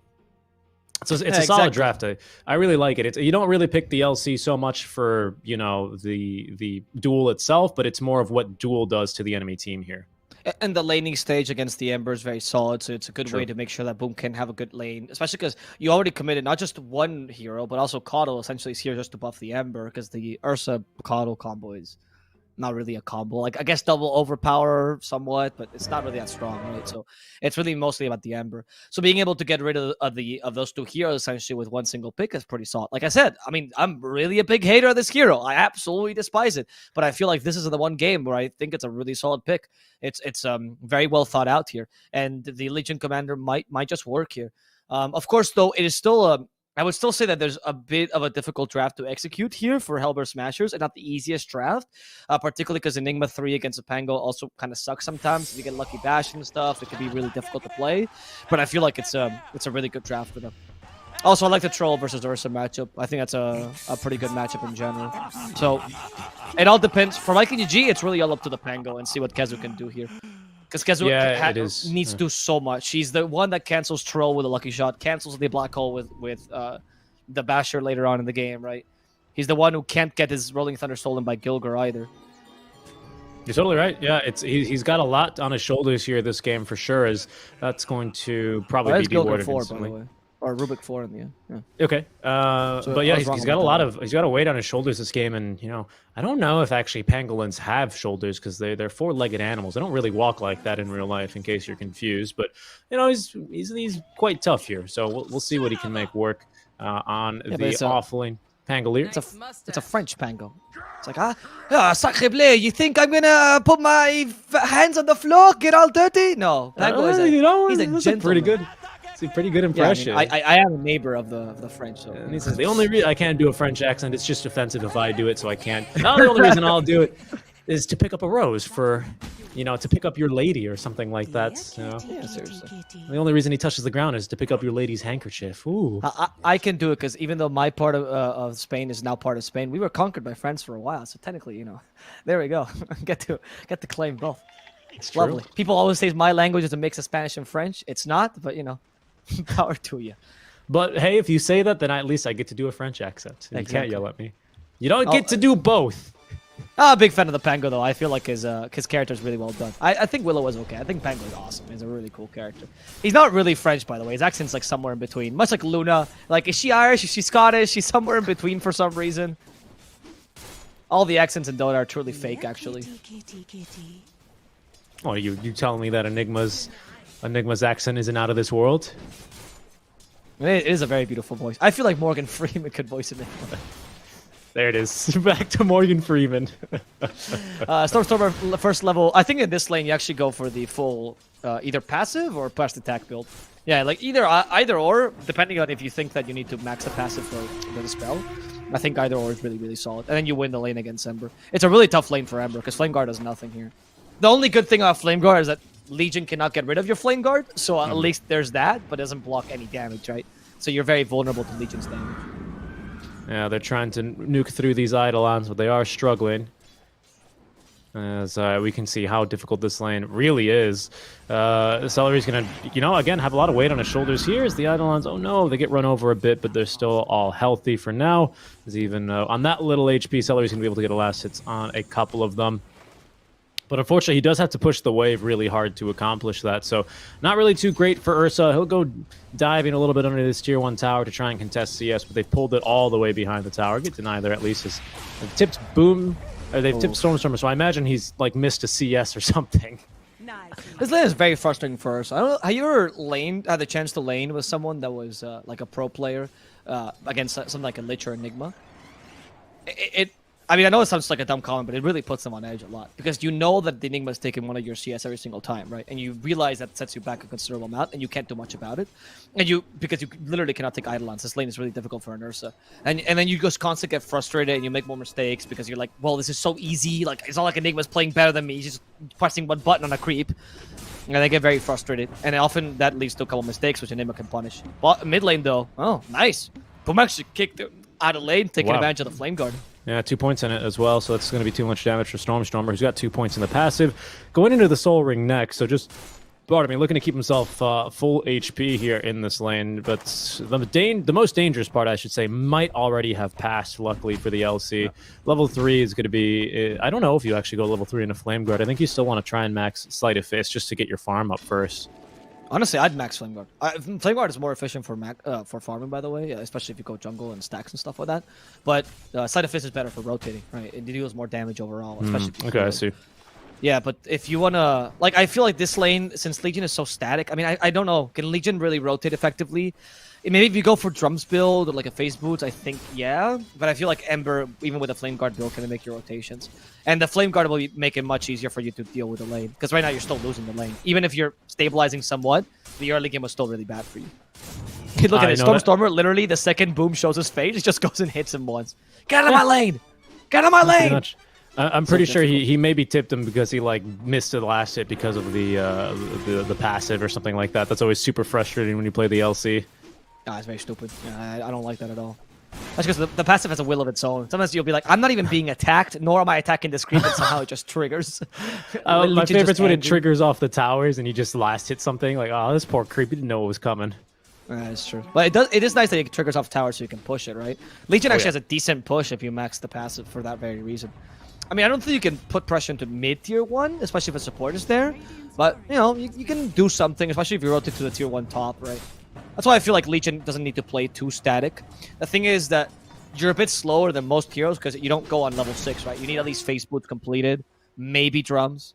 They're killing his Courier, though. Can they do it? Yeah. Yes, nice. But they also can kill Celery up top lane, as eventually they were going to get this one. Sooner or later, it was going to be Ursa or it was going to be the Coddle. It goes the way of Gilger, who was in the camp trying to deny himself, but HELLBEAR Smashers, of course, they've got their inside man, Mr. HELLBEAR Smasher himself, and he was going to be working with them there to ensure they didn't get the deny off. But that could be one of many in that top lane if they're not careful. And of course, Coddle, even though he's very skinny and fast, he's no exception to how easy a kill is here in this top lane. 2 points in the Eidolons, though. Oh, go ahead. I was going to say, that small kill doesn't really seem to matter. Celery just steals 2 runes in the face of the danger. That's pretty incredible. I think that's 4 bounty runes going the way of Viking GG. Right? Yeah, thank you. Wow. Yeah, I love when the observer will do something like that just to help us check. That's incredible. That's a really huge help in the honestly, it's still 1k lead for HELLBEAR Smashers. If those runes would have been even, that would have been easily almost 2k, honestly. So that's quite a big point of inflection for Viking GG. Just by Celery running towards it. Your lanes are going so badly though. Your Ursa's getting so crushed by the Enigma. Yeah, 20 denies. It's like, well, what do we even do here? At least Celery's able to clear the Eidolons so that someone gets the farm. And the important thing is that you at least get the XP for killing the Eidolons. Yeah. So that's going to help Shad out here recover just a little bit. 17 CS now. Picked like a Veno last pick or something like that instead of sending the LC top. Shad's very upset with that, but it looks like he's got the Ring of Health, so he can at least survive in the lane. Celery's desperately just trying to get the Eidolon so he can at least do some utility. Yeah, he's literally sacrificing his life for the Eidolon so he can help the Ursa. Poor Celery, dude. Shad's probably screaming in his ear, just, I need farm, Celery! Secure it! and there's not much you can do about it. You know, you're just a coddle. Like, he's probably one of the better heroes to deal with Enigma, but you need the carry to get those last hits, unfortunately, not the coddle. And by this, you're losing pretty much 3 lanes at this point. Bottom is not going the way of Kezu. Luckily, you can recover as Pango. Oh, maybe if they kill Rasmus, they can recover a bit, but the Malefice keeps Shadow away. Even with the Rammus rotating. Yeah, and Ursa's not a good hero to recover in the jungle either, so... No, he's not. He farms fast with his Battle Fury, but he's very dependent on having that. And if he doesn't have it, he's not going to do too well. I wonder... I mean, we just have casually 2 Blinks queued up. I think he's just messing around. I thought maybe it was going to be like an overwhelming Blink queued up immediately after the Blink Dagger or something like that. You know, when the quick buy... When you mess up the quick buy, but you don't really care. I can always appreciate when players queue up everything they want for the game. It makes it really easy to talk about what they're going for and what their game plan is. Yeah. And oh, Shad, careful. Gilger, they might... No, actually, never mind. Tofu, actually gonna go for Shad. Can he get the kill? Yeah, the tower's helping out here. More leaps. I think Tofu can just chase after him, honestly. Your life is worth Shad's for sure. You have 1 last leap. You better make it count. And unfortunately, you're too afraid to go further. Tofu, I ain't playing the safe way. I understand that. It doesn't sound like you respect it, but you understand it. I understand it. I don't have to make any more comments in that. I don't have to. I was gonna say though, I plead the 5th, sir. in South America, whenever they know that they know the casters that are casting it, they always queue 5 Divine Reapers in the thing. And I don't know, like funny. whenever I'm casting with Choco particularly, it's always the same way. They always queue 5 Divine Reapers in the carry. I'm like, why? Why do you do this to us, dude? What's he building? Oh, 5 Divine Reapers. Interesting. I wonder what kind of boots he's going for. Is he going to go for the phase boots, power shots? Oh, 5 Divine Rapiers. Lovely. Yeah, but Panda will do this. He's playing 5. I'm like, there's no way he's building 5 Divine Rapiers on Coddle, but you know, that's what his Q says. So. Oh, rotation bottom out from Boom. They're going to try for Ace here. Can they get her done? Doesn't quite look like it. He's going to dodge quite a few abilities, actually. Fancy footwork here. So he actually lands a Roots. Yeah, they've unfortunately missed plenty of spells already. There's no TPs coming, though. Ace is just holding him off on his own. In fact, he's going to be able to repel Boom top lane, and in the meantime, they're going to go for Shad. No rotations are coming. They're ganking bottom, actually. They were waiting for Ace. They're hoping to kill Shad in the top lane, but they're actually going to be able to turn around bottom as well. They're chasing them out of the lane. Aramis might be to kill him bottom. There we go. They get him with Sleight of Fist doing not much, honestly. He doesn't have the root, so they can't really stop him from being aggressive. Tofu just dancing around, hoping to break some more ankles, but you cannot break Sleight of Fist. And now Ace is the man who's in trouble. He's very low on mana. 4 seconds to the Magic Wand, so he can use Battle Trance. They just need to kill him in time. Can Ace survive? He will, thanks to the pressed attack. Now has Battle Trance, and they know this because they heard the Magic Wand, so they're going to have to leave him alone for now. Guys hoping for the cheeky little kill with Swashbuckle. Not going to work out in the end. Decent rotation, but really good holdout by the HELLBEARSMASHERS and good mirroring by Stormer as well. Yeah, this is really brutal right here for Viking GG. A kill here would gets Kazu to level 6. Maybe then you counter gank or you counterplay and parry the rotations coming back. I think Stormer. Oh my goodness, look at this! They're just running circles around him. Eventually, though, they're gonna have to give it up. As Stormer will fall. This courier was on the way, I believe, to deliver. Not quite the full armlet, but it was going to be close. Space created for everyone else here on the map. Ursa, at the same time, they do a great job. Normally what happens when you dive like that is that you get a lot of rotations, especially from both supports, and that frees up space for your Ursa. Not here. If anything, HELLBEARSMASHERS took that as the cue to force Ursa into the jungle, as they do actually almost kill him. So space created at the very least for Ursa, but not very much, unfortunately, as his life is actually threatened. Tofu down bottom. He's just here to arrow the 10-minute wagon because this hero is fair and balanced. Much like I have hated for Legion Commander, you have a lot of haters for the Mirana. The hero's just too good. She does everything. Every time that the Mirana arrows like the wagon and stops the push like that, the Richie literally creates a new hole in his wall. Are you ready? Here it comes. There's no more creep in the way now. Yeah, there's good to go. There's the arrow. Hold on. Boom, please get out of the way. Maybe if you guys pay attention, you'll hear the wall cracking. Boom is protecting it with his body, though. Boom is like, no, you're not taking this catapult. Guess what? You can still arrow through the fortify. Don't worry. No. It's not going to happen. Look at this. Look at this. Boom is going to protect it. Here it comes. Oh, Tofu from behind the arrow. Oh, amazing. Kind of crack.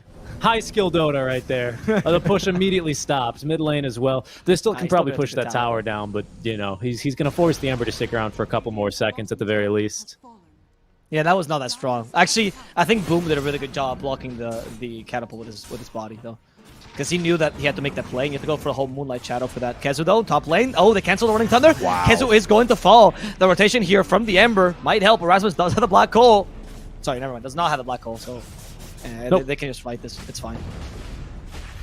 No, he does not, unfortunately, as it looks like they use that to set up for the kill initially. Stormstormer nearby, though. Yeah, has armlet and phase boots, so Boom does need to be careful of his positioning here. That duel, though.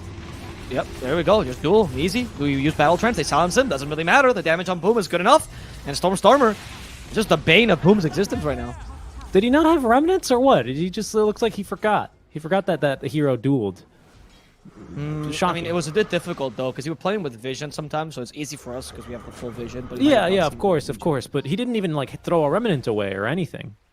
I don't know what to I don't know. It didn't look like he made any effort to avoid. I mean, Stormstormer just ran through the tower, right? It's not like he blinked Maybe he tried in. to slide a fist it, but duel caught him right as he was about to cast it. Okay, black hole top. Oh, there we go. It's off cooldown now, and they should be able to kill the Pango. No, sorry. The Pango's going to kill the Enigma. Swashbuckle, yeah. Kezu knows.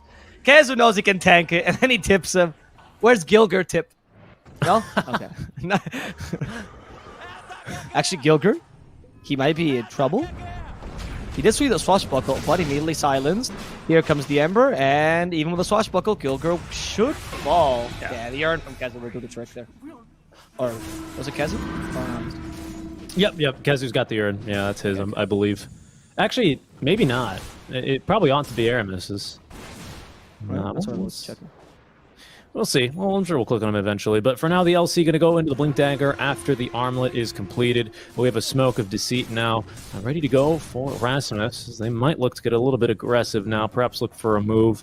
It's a bit difficult, though, because your initiation, you either rely on Rubik to catch someone from fog with telekinesis, or you need a Great Arrow. Or you just need the enemies to dive you, maybe, as Aramis is unable to connect on the Rolling Boulder there. Nice sidestep by Stormstormer. Back to full HP here. And with Soul Ring, he's basically a self-sustain machine. As there they go, Smoke with Moonlight Shadow. They are pinging him off, though, so they know someone's nearby. As Aramis is going to break the smoke, sees lots of Eidolons, he's going to get the hell out of dodge. Ursa, though, space created for him. He's now recovered. 13-minute Battle Fury for his bad start is not bad whatsoever. Good silence on the Stormstormer, stops the duel from coming through, doesn't feed the damage, but the Rolling Boulder just going all the way in, trying to steal it, but he got shield crash right before he ends up dying. There's a duel victory, however, for the meantime, for Stormstormer, getting the kill onto Celery. Can they chase for more? Ace still has the ulti. Rasmus pretending like he got Black Hole, but they know he doesn't. Rent the arrow, continues to attack him, forces the battle trance here on Ace, and now Ace actually will just turn this around and kill Ursa in a matter of seconds. His damage is so much higher. Boom in a similar position, might just die.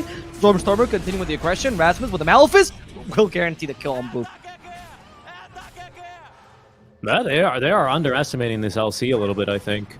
And the troll, and in that instance, I was surprised Ursa continued to chase after he found himself on the enemy high ground, unfortunately, already having to use the Enrage, so his escape path was not looking really good for him here.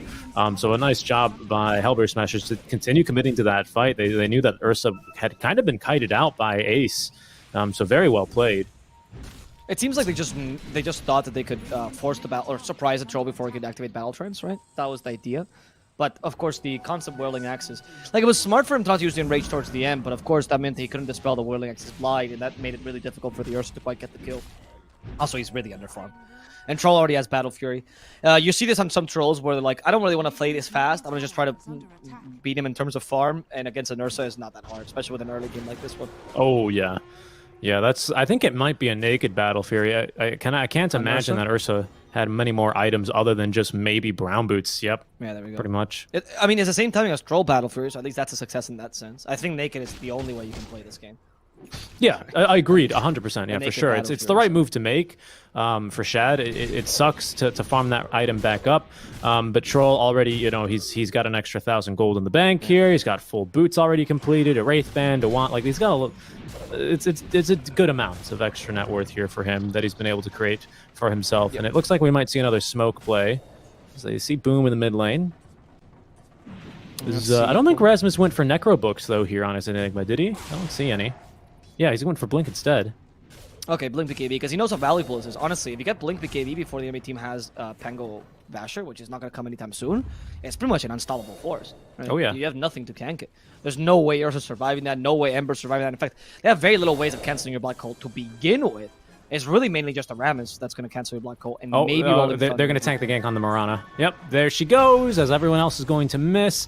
See you later, Tofu. They go for the Ursa, though. Much more valuable up top. Yeah, and they use Black Hole for this. He does activate Enrage in time. They're near a tower, but the Enrage has already been used, and with the duel, that's going to be enough. They keep him stunned forever. Now that the Ursa, do you even have the damage? Apparently, to kill the Enigma should be enough. And that's going to be Rasmus falling. Ace wanting to run away. He still has the Battle Trance, though, so if they go a bit too ham, Ace could just respawn. He's trying to bait them out. There's a Rolling Thunderstorm Stormer activating the armor to try to trigger or saves himself some damage. But unfortunately, Magnetize stops him in the end. Ace still with that ultimate. He's forced to use it. And he's going to heal back enough. But of course, Lucky Shot and Rolling Boulder, that's going to finish off Ace. And they try to turn this around, but in the end, it's Boom who's the real carry, not Shat this game. Yeah, just for those of you at home to keep count, that was a 4-for-1 trade, as they do lose the Mirana to kick that one off. They get the Ursa in exchange, but because he gets off the Enrage, they can't duel him, of course, because then the duel, it only lasts, I think, like 0.8 seconds or something ridiculous with the status resist you get. And that's not going to be enough. So they still get the duel damage for the LC. So it's the third duel victory here. I believe that was a level 2 duel. Yeah, so we're up to 20 damage. Not bad whatsoever. But nice job, nice play there by the Ursa. I wonder how they didn't get the Black Hole in time. Just very fast reaction time for Shad. And he's going to continue farming away. Going for the BKB next. Casual Wind Lace for him. It's interesting. What's the Wind Lace for, do you reckon? On Ursa Warrior. I'm not really sure. What I'm more interested in is how the Dominator on Gilgir, though. How's that not something that piques your interest more than the Wind? I don't care. Oh, he's using it for the minus armor, you know. What, the Helm of the Dominator? Yeah. He's getting the, or not the minus armor, he's using it for the ice armor. He's okay, I was gonna say. What creep gave you minus armor? Okay. That'd be scary, that'd be terrifying. I mean, it's the new ancient camp. Though. Like, I've never seen Helm of the Dominator on Rubik before. Neither have I. It's a fairly cheap item these days. Yeah, it's 2k gold. It's always been the same. So, I mean, I've seen it on supports before. I don't think it's crazy, but it's just interesting to see this game. I think it's appropriate, especially when you're winning by this much, right? Because it gives you a bit more push as well. I'm trying to think. I mean, I also don't quite understand it. Maybe even if you want something to buff your team, I'd go for the Medallion. Top lane, Silence, okay. Ace just in a very bad spot. He's going to die. Kazu with the Blink Dagger showing this one off. Stormstormer could be in trouble. Another Rolling Boulder. Arrow is going to connect at least onto Boom. That's going to allow Stormstormer to heal up a little bit more. But the support's not too eager to get right involved here, and now they're going to leave Stormstormer behind. And as down he goes to Boom. 2 kills here. Gilgir, oh, he's just playing around. He's got the remnants. Yeah. These team fights not going exactly the way that HELLBEARSMASHERS is hoping for. It's 2 times that you lose Ace here, and you're giving a lot of recovery to the enemy team. And your biggest asset was particularly not only the core-to-core matchup, but how well these lanes went. And yeah, Troll beats Ursa most of the time, but it's not like automatic win here. You know, it still can be difficult. It's very difficult, particularly for the the Troll to beat the Ursa. They're equal in farm, especially if the Ursa can jump on you with the bash, with the help of the Pangolier. It makes it very difficult for the Troll to just destroy you, especially if you're in rage up. So you have to rely more on the Enigma, and then that depends on Pango not getting too much farm. And once he gets Basher, this matchup becomes much easier. I think we just, by the way, witnessed. Do you ever see Episode 3, Return of the whatever the heck that one is called? Episode 3, Star Wars. The Clone Wars? No, the Clone Wars is Episode 2, you fool. I don't remember what it is. It's like Return of the Sith or something. I don't remember. Jedi? No, stop it. Stop it. That's Episode 6. Stop it. Anyway, in Episode 3, Anakin and Obi-Wan have this really insane lightsaber duel for like 25 minutes. It goes on for way too long. But at one point, they both kind of juke each other out, and they both go to parry, and neither of them actually goes to attack, and it's actually like this really intense moment of the duel. It's good fight choreography. Anyway, moving on past that one, that's basically what they just did there, because Boom had the Sentry Ward down, so he saw the Enigma. The Enigma saw him, and neither of them, they were just waiting. I thought they were going to Black Hole, but I realized they had the Sentry. They just stared each other down, and then Boom's like, okay, fine, I'll blink first, and he leaves. But just a bit of a standoff there. That was tense. Yeah, I mean, in the end, you again right now this passivity though is benefiting Viking GG, who's desperately trying to recover and get back into the game though, right? So they just want to ensure their farm here and want to make sure they can get the Ursa up and running. Because again, it's all about the initiation. Once you get enough farm on the Ursa, once you get the Blink Dagger, right? Obviously, it's going for BKB because you need to have it for fighting. But once you get the Basher Blink Dagger, then you have a way to deal with Ace relatively easily. Aether Lens after for this for the Rubik. So just a taste here into the Helm of the Dominator. It is interesting. I thought maybe he was like, well, you're gonna make it into Helm 2 and take an Ancient Creep, and I don't know what Ancient Creep you would really want this game though. Right, that's why you also don't buy Helm 2. Like, really, will you spend half your life buying Helm 2 on Rubik? I mean, it's not that amazing. Yeah, exactly. Like, it is so expensive, right? And by the time that you get it, the game might just be over as well. I feel like that's better items duel? to get. Oh, that's pretty good. I mean, it's just extra dual damage for Stormer. It wouldn't be as relevant if you were Legion offlane, but since you're Legion mid, you kind of need to be a core, right? So this is important. Yeah, and they're going to be able to convert this into a Roshan relatively easily. All right, there's the Alpha Wolf creep. Oh, can you fight this though as Viking GG? I'm going to buy it back. They're trying. As they find the Alpha Wolf. No, run home! Oh no, that's 200 gold as well, fed every single time. We might see an arrow onto Boom. I think they missed. All right, but either way, they're going to be out of the pit, not willing to fight this any further. As the buyback out from Aramis is going to be scary enough. They're going to smoke up, though, on Viking GG. They did commit quite a bit of gold here on the position 4. They got to get something out of it, but HellBear Smashers maintaining defensive positions here in their own triangle. Viking GG with no vision there are not very likely to make the move, but instead, HellBear Smashers will go first. An arrow is going to connect. They know that someone's hit it, but they're unable to capitalize on this one now. Yeah, they know the smoke. Oh, and in fact, with that duel, they might be able to finish off the Ember in time. Yes! Stormer gets a dual damage there. Rasmus still holding onto that black hole just in case, waiting for the Earth to initiate. But they just want to stop the Pango before they do that.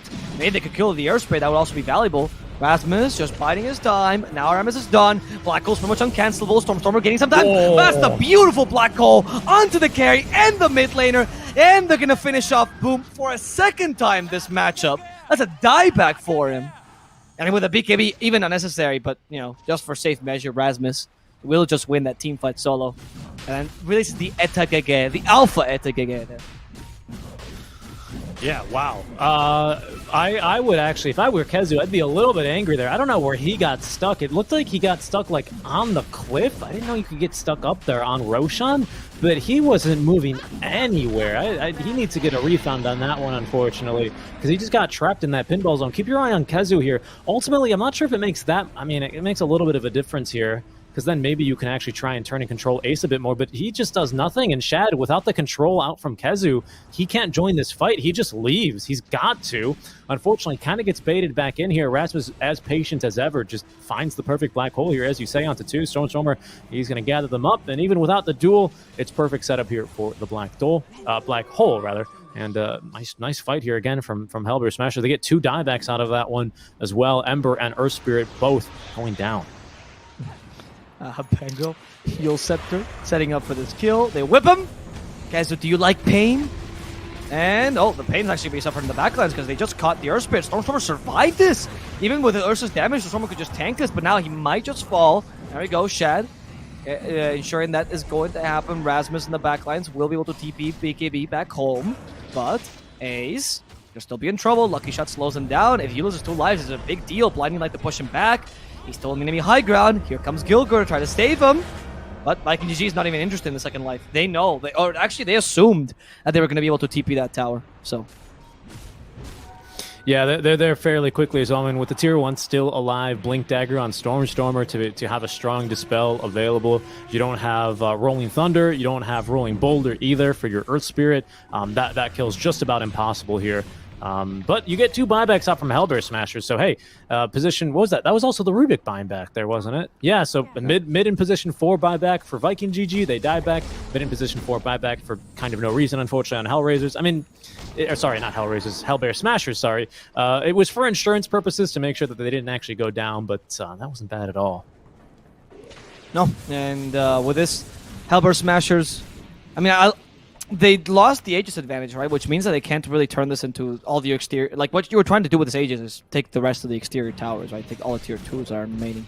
and then you would start to really choke the enemy down. But as it stands right now, Viking GG still has a chance to come back, just because they're not going to be choked out of farm, right? So you can still get the Basher on Peg, you can still get the Abyssal Blade on the Ursa, which turn things around this Enigma a bit. Ace going back for Ags, which is quite interesting. Pretty good this game, though. Dispelling Flame Guard, dispelling Overpower as well. Dispelling on yourself the Magnetize. I mean, the Solar Bind as well. It's actually a huge value item, this Ags. I like the idea very much so. Definitely. More Blind is also good on the Ursa. I mean, that's like a little side thing, but, you know. Lower cooldown on Axis means more Blind. Means Ursa can't see the troll, can't hit him properly.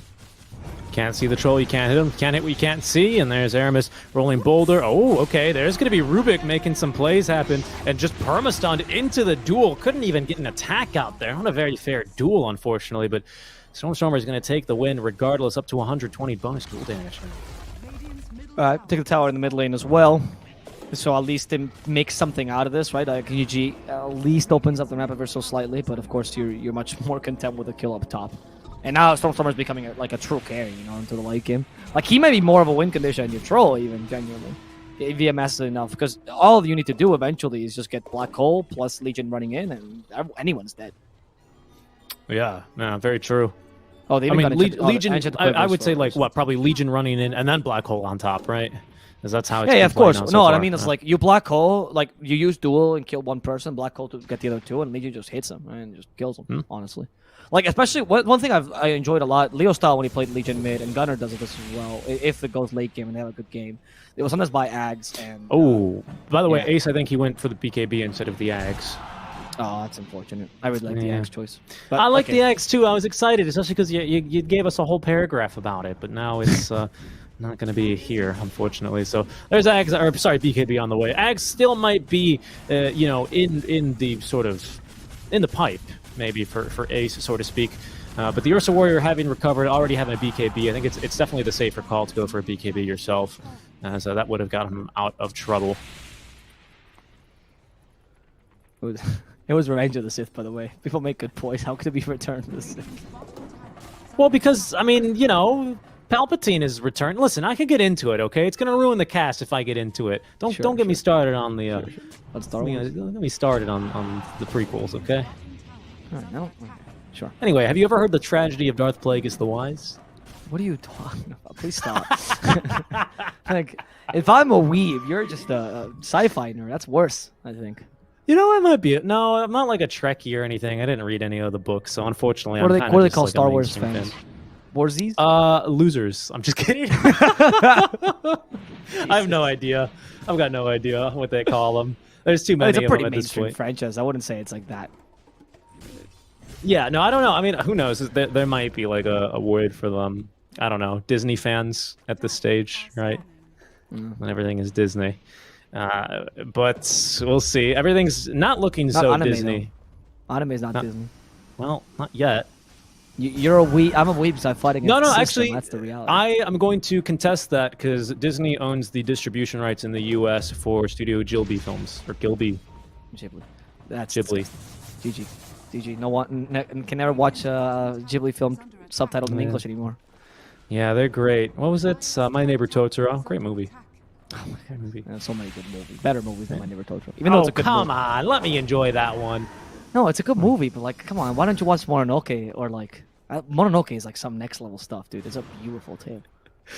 30 minutes in here, already discussing anime, a new record here for Avo Blaus. So we're going to be still in the grand finals here. Game number 3, 5K net worth lead for the HELLBEARSMASHERS. Viking GG a bit hesitant to engage in fights at this stage because of the threat of this Enigma Black Hole BKB.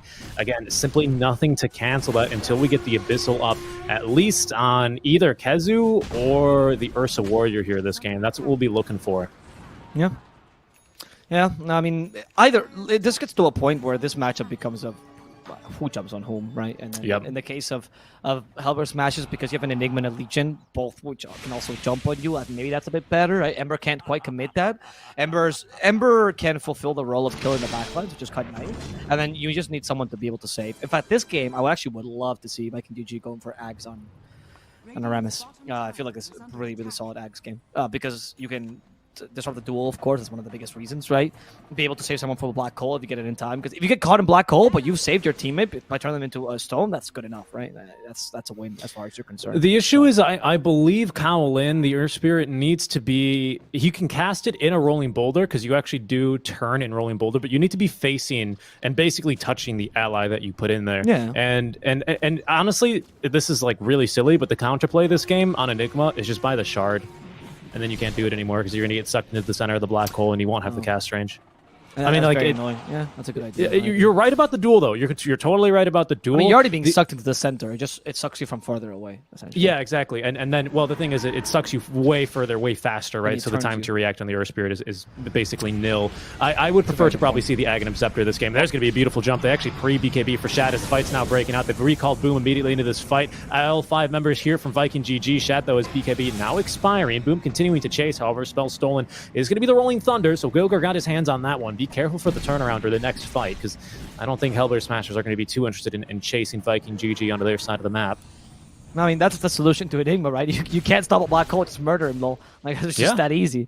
Just jump him like that. I mean, if you... The thing is, you can take advantage of, like, Earth Spirit and Pango to initiate, to give that kind of vision, and then you can jump on them a bit easier. That's why I would really like for Earth to go for, like, Blink Abyssal, which is not something a troll needs to go for.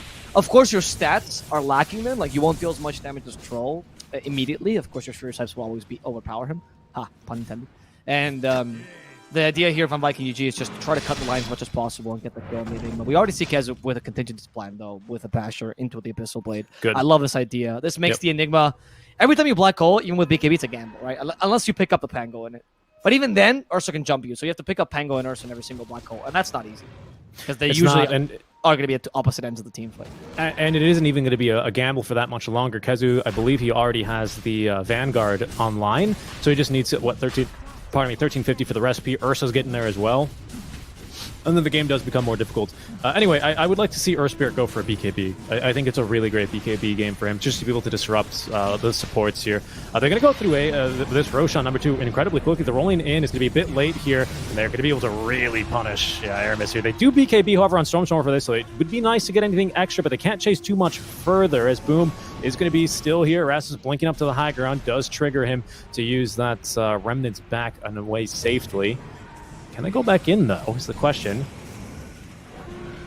They're trying. Okay, Rolling Thunder. I mean, Kezu is coming into this, but oh, look at that. Little juke. Little twirl around, and Kezu like, well, I'm out of here. Just very, very clean initiation there, and you got the Aegis off it, so I feel like Smashers wins that little fight. Blink Dagger now for the Rubik. So he's back into like the normal builds here. After just the Helmet Dominator being a slight deviation. I'm just fascinated by this idea. I mean, I feel like it hasn't been that useful, you know, to justify the 2,000 gold on it. It's okay. It's not a bad item, but... No, I agree. It's not the weirdest item, but you do at least have... You do have like the possibility. I mean, we saw it come to use, right? The extra stun on the HellBear Conqueror was pretty useful, getting to kill Aramis top lane. You get the tier 2 out of that. I mean, like, that's pretty well worth it. No, I mean, I don't think it's a bad item. I just feel like there's a lot of heroes that synergize with it more as a 4. Like Tusk synergizes more with it. Venge as well, if you play Venge 4. Hell, you could argue, make a point for Shadow Shaman taking that item, because at least you can hit with Shackles. Rubik, it's like, okay, just an item. Item must be good, I guess. Yeah, she's still here. Oh, no, salary. That's what sucks. When you play late against Legion and you want to create space is what sucks as support. Because, you know, usually as support, you're like, well, I can just die here. It's no big deal, right? I'm just pushing the lane. But with Stormer, he gets a lot out of your death. So it's a bit tougher for supports to play their normal game. They can't really cut lanes this aggressively, especially knowing Stormer can be nearby and punish them this easily. Yeah, and that's now, what are we up to? I think 160, maybe 190 dual damage for the LC, so it's starting to really add up.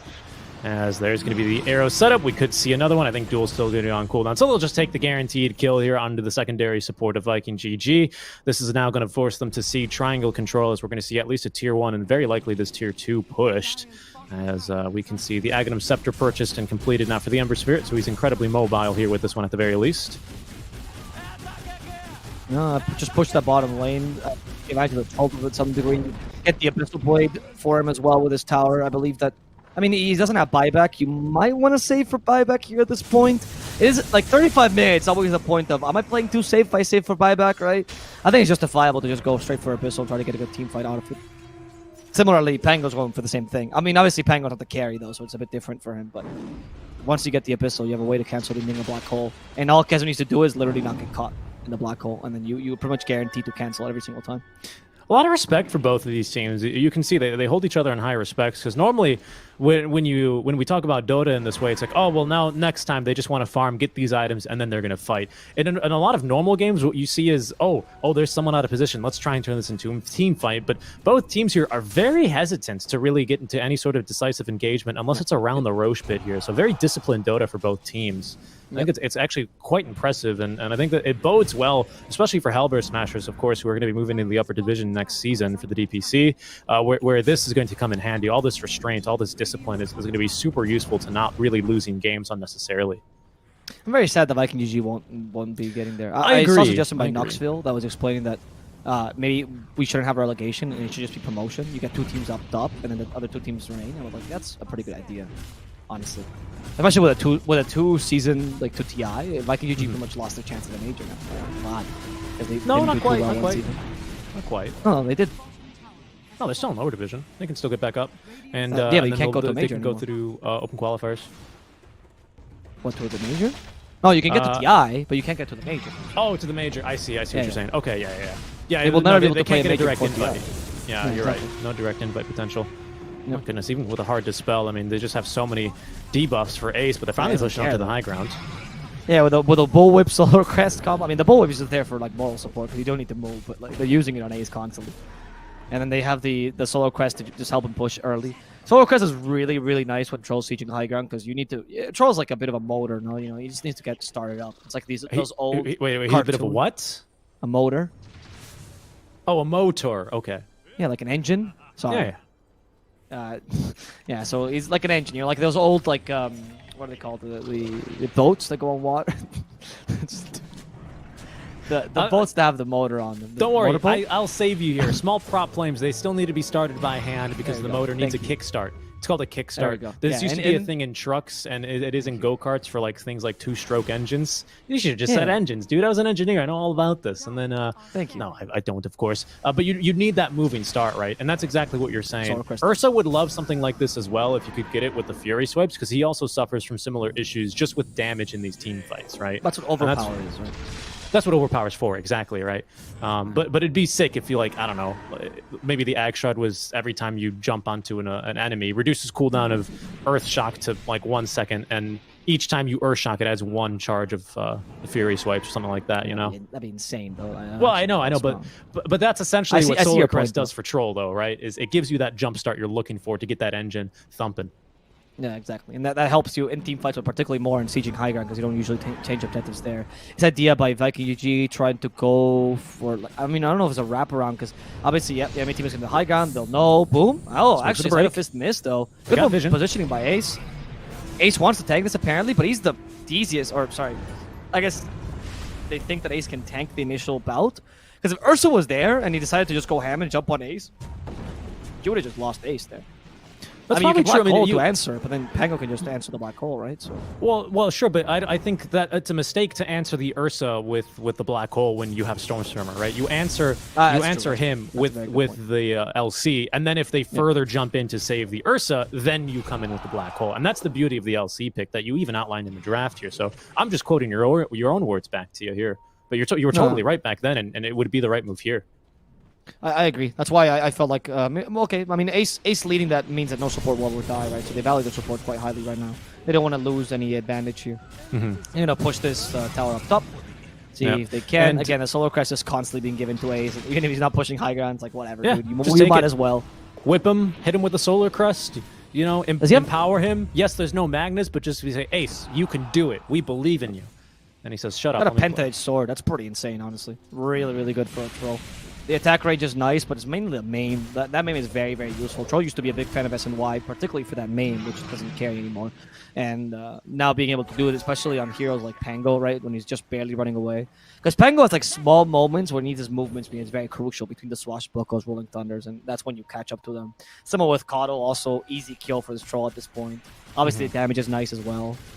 I don't know, you might want to get Paladin Sword, but I get why Legion wants to be your tank. There's the recall, Moonlight Shadow. They might have scouted Ace there. I'd imagine they've got wards on the high ground, and it looks like they did, but they're unwilling to cross the river into chase. You know, they had a sentry.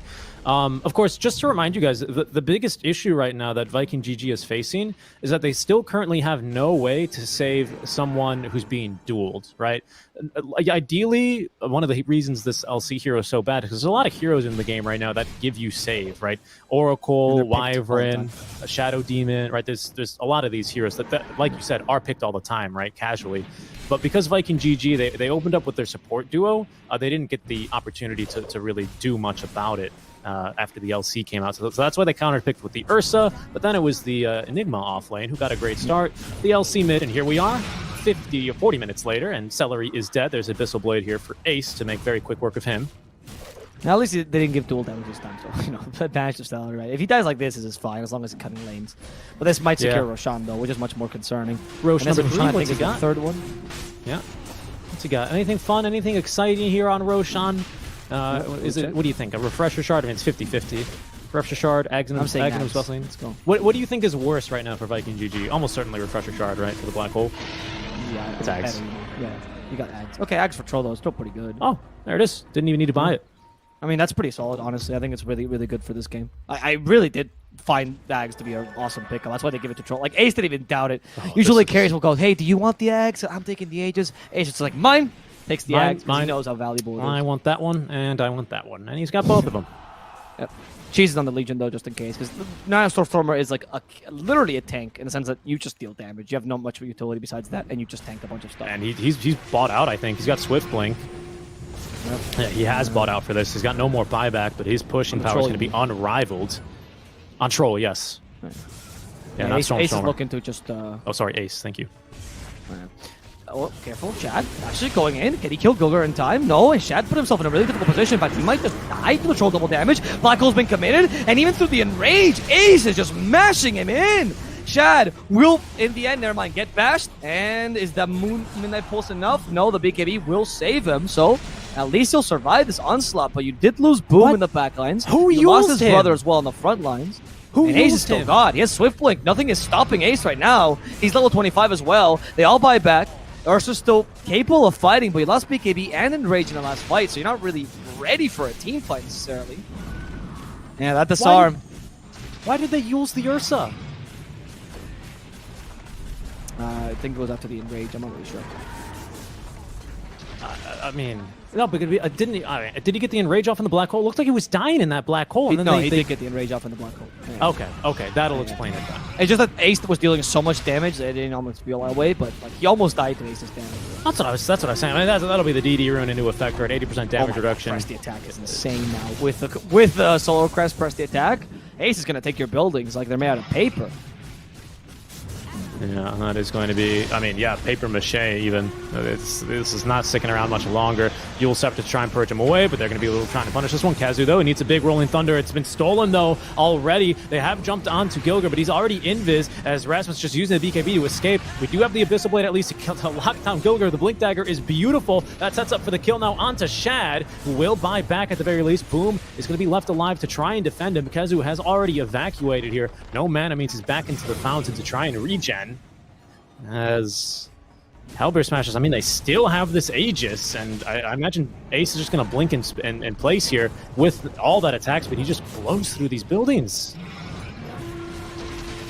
They won't be able to stop him. He's going to take these. There's not much you can do about it here. Oh my lord. No, see you later. That's all the racks done. I mean, you didn't really stand a chance here, Viking G, at defending your racks whatsoever. Now they go in for the last fight, I guess.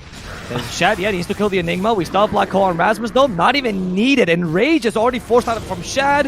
And the Black Hole onto 3 to make sure there's zero help here. One flash away to get the second victory for HELLBearSMASHERS. And now you're only one game away of getting this grand final in your pocket, beating Viking, which already beat you in the winner's bracket. So a nice little win here. I mean, essentially just won a best of 3 with this. So, you know, nice little recovery there. Let's see if HELLBearSMASHERS are capable of making this a 3-1, or Viking can take this next game and make it a 5-game series. Yeah, solid draft here from HellBearSMASHERS, and Viking GG. It was just really tough for them to find the opening. And even towards the end, that was a bit of a clown fiesta. Just 1 Abyssal Blade, 2 Abyssal Blade, 3 Abyssal Blade into Black Hole. I mean, you just can't be throwing your Abyssals out like that, unfortunately. You need to be able to cancel the Black Hole. But by that point, unfortunately, with Megas already claimed, the game was looking really bad for Viking GG. But a very solid draft for game number 2 will now put HellBearSMASHERS in the lead within grasp here of their back-to-back championship here in the Snow Sweet Snows. Any other closing thoughts here on that game number 3, Alvaro? No, honestly, I feel like it just boils down to what I said. It's whoever initiates on whom, and Viking UG played a really passive late game towards the end because they were really afraid of making one mistake that would lose in the game. But I will quote Moneyball yet again. Don't be afraid of making these mistakes. Try to make the right plays regardless. Take these risks, and even if you fail, who cares, right? You might as well, because otherwise you just lose by being passive like this, right? And I feel like Viking UG, I can understand the pressure they were feeling. I can understand why they thought this game was lost, but I didn't see any intention to try to fight this towards the end, right? And that just gave HELLBearSMASHERS pretty much a clean victory. Of course, against Enigma Troll and Legion Commander, I feel like you stood very little chances in this late game, and it showed. So, actually, to HELLBearSMASHERS, I love that Legion pick. Honestly, I can't believe I'm saying those words. And now we're going to go into game number 4. I'm very excited for what's coming next. We'll see what HELLBearSMASHERS can make Alvaro say here. Stick around, guys. We're going to go into a 10-minute break. When we come back, the grand finals continue. Until then.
What do you think? What does Thompson do after a long Counter-Strike day?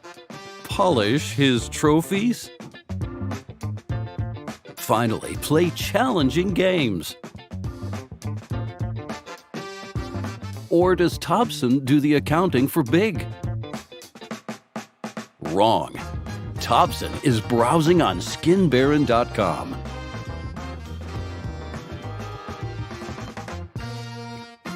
SkinBaron.com, your marketplace for skins made in Germany.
Game number 4 of our grand finals. Our draft now underway on your screens. HELLBEAR Smashers with a 2-1 lead here in the Snow Sweet Snow number 2, looking to defend their title. So you can strike an Alvo Plus here, joining me on the call to bring you guys the action. Alvaro, what'd you think here? The LC pick shocked you? It turned out obviously very nice, to say the least, for HELLBEAR Smashers. Are you expecting anything too inventive for this draft, or do you think it'll be kind of back to basics here for the HELLBEAR Smashers? I think it's actually Viking GG wants to bring something weird to the table, honestly. Yeah, the third choice. Yeah. I feel like HELLBEAR Smashers, it was the opportunity that presented himself, right? They noticed that Boom's... they were following this very similar logic to what I was thinking, which is Boom is great on the Ember. They're probably going to play around his Ember. Let's crush his Ember, right? And it was a really good idea. There are very few heroes that have such a reliably good lane against Ember. They can play so well against them, and I feel like Legion Commander is certainly one of them. So, really nice idea. Now, it wasn't like the draft was very formed around Legion, though. It wasn't like Legion was a key part of the draft. It was more about crushing the Ember in the lane, which mattered a lot. And now we see HELLBEAR Smashers. They start with DP as their first pick. Solid. It's quite a huge flex for them. I know Stormstormer picks it, but they've also seen it on Tofu. We've seen it on Erasmus, so... And immediately, of course, Viking GG goes for the Enchanters. Why not? Why not? Viking GG, you said they were going to pick something a little bit different, and they said, absolutely, Alvaro, we got you, and they picked the Enchantress first pick here. They've got 4th pick overall, or, 2nd pick here in the second phase for them. So they might still be able to combo this with something, but it's very early on already saying, don't even think about picking the Beastmaster. Yeah, that's true. Actually, you get rid of the potential Beastmaster pick. I feel like Enchantress is pretty... is pretty good here as a first pick, right? Because there's nothing much you can do about it. And HELLBEAR Smashers goes, well, if you're going to let us free Tidehunter, then they just go for the Tidehunter as well. Particularly solid because there's very few heroes that can win the lane against them. Even those that supposedly win the lane against them don't. So, for the longest time, we kept saying that Dusa and Drow and stuff were good against them. Nope. So the 3 heroes that beat him nowadays in the meta are Monkey King, Ursa, and Jug. So those are the 3 heroes that beat him in lane, mind you. Monkey King is probably the best pick against Tide in general because you could against him in the mid game as well because Ravage is not so good against Monkey. Jug is also really good. Those are the 2 star heroes. Ursa can suffer against him in the mid game. Jug is the star hero, but unfortunately you can't go for the Jug Grim, which is like the ultimate get out of the game Tidehunter counter here. Of course, with the Inkswell into spin, it's quite literally free kills onto Tide whenever he shows in lane, pretty much. But now that you picked Enchantress, that's no longer possible. So I think that's why HELLBEAR Smashers, they go, well, if you're going to counterpick us, it'll be with the Monkey King. And even then, we might have some tricks up our sleeves to deal with you. AM has got like an interesting, just to talk about Tide matchups, because why not? But AM's got an interesting matchup because he does do well against him initially because of the mana burn. But as soon as you get Soul Ring, Tide just doesn't really care because you don't do damage to him without mana to burn. And then usually Tide still ends up winning that lane. Well, he gets the tower, so it's pretty good for him. No, I don't like an AM. I don't think you should risk your potential elimination game with an AM. Elimination, I suppose, right? But the championship game, right? Yeah, I guess. Yeah, this is the, what is it? Game match finish or something like that. What do tennis people say? It's game set match. Match point. It is match point actually. There we go. And this is going to be break point for Viking GG. Unfortunately, or probably fortunately. Could you imagine if you had to go? Do you know tennis scoring? Even, do you know, like, yeah, 15, 30, 40 win. Yeah, but if there's a deuce, right, that can go on literally forever. You know what that is? No. Okay. Is that on a pool? Something like that, because what ends up happening is it, like I said, it can literally go on forever, because you need to win by 2 in tennis, right? So if you're at the max score, if you're at 40, that's game point. But if they also have 40, you need to win by 2. So they just go advantage you, deuce, advantage them, and then you need to win another point when you have an advantage. Otherwise, it goes back to deuce, and it could go on for forever. And thankfully, that doesn't happen in Dota. Otherwise, I have a feeling we'd probably still be playing in some tournaments to this day. Probably TI3 would probably still be running with that format, just the slow games that one was, allegedly, I've heard.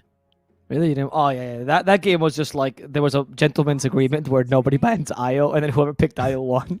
It was so stupid. I don't know why they decided to do that, but it made for a really exciting final. And I can totally imagine the booth also in TI3 being like, hey, Dandy, should we ban IO? Like, it feels like it's winning every game.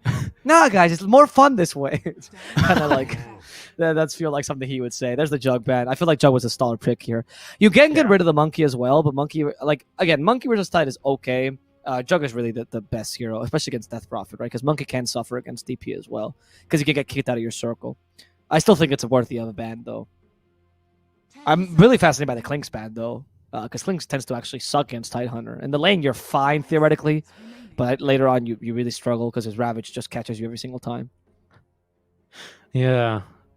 I also, once again, Viking GG, they first picked their supports here, and once again, with 8th pick is HELLBEARSMASHERS, so that means, of course, they do get those 2 counter picks in the second phase, where they were able to actually kind of break the ankles, metaphorically, in the draft of Celery, and trick them around with the LC pick. So they're at risk of doing that again, because once we don't have save, right? These supports, they don't have save. HELLBEARSMASHERS can still opt to go for it here if they need one.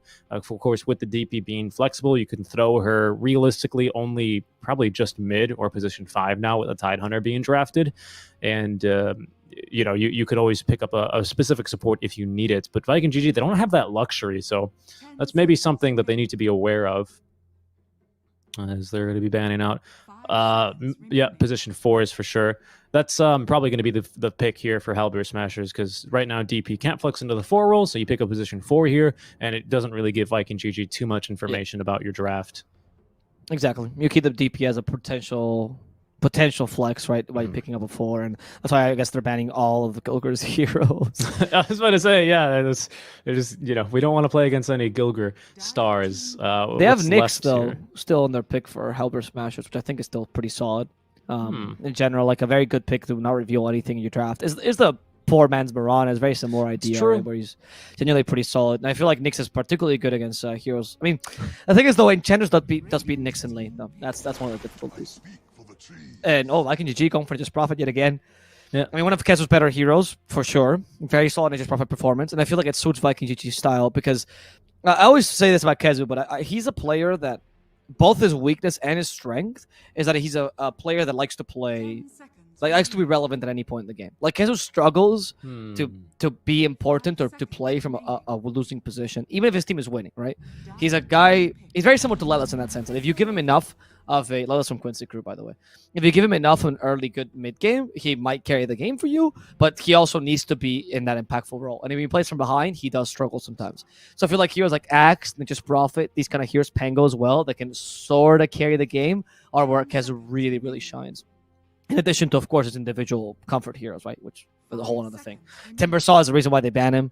Right? Yeah, it's where Kezu really, really outshines most other offlaners. The Crystal Maiden pick, though, is interesting. I don't know if that's going to be like, that means it's DP mid, and then you answer with Leshrac. Yeah, it would seem to me that's what they intend to go for. Of course, the Maiden is for the Treant Protector to make sure you don't get run over by Treants early on in the lane.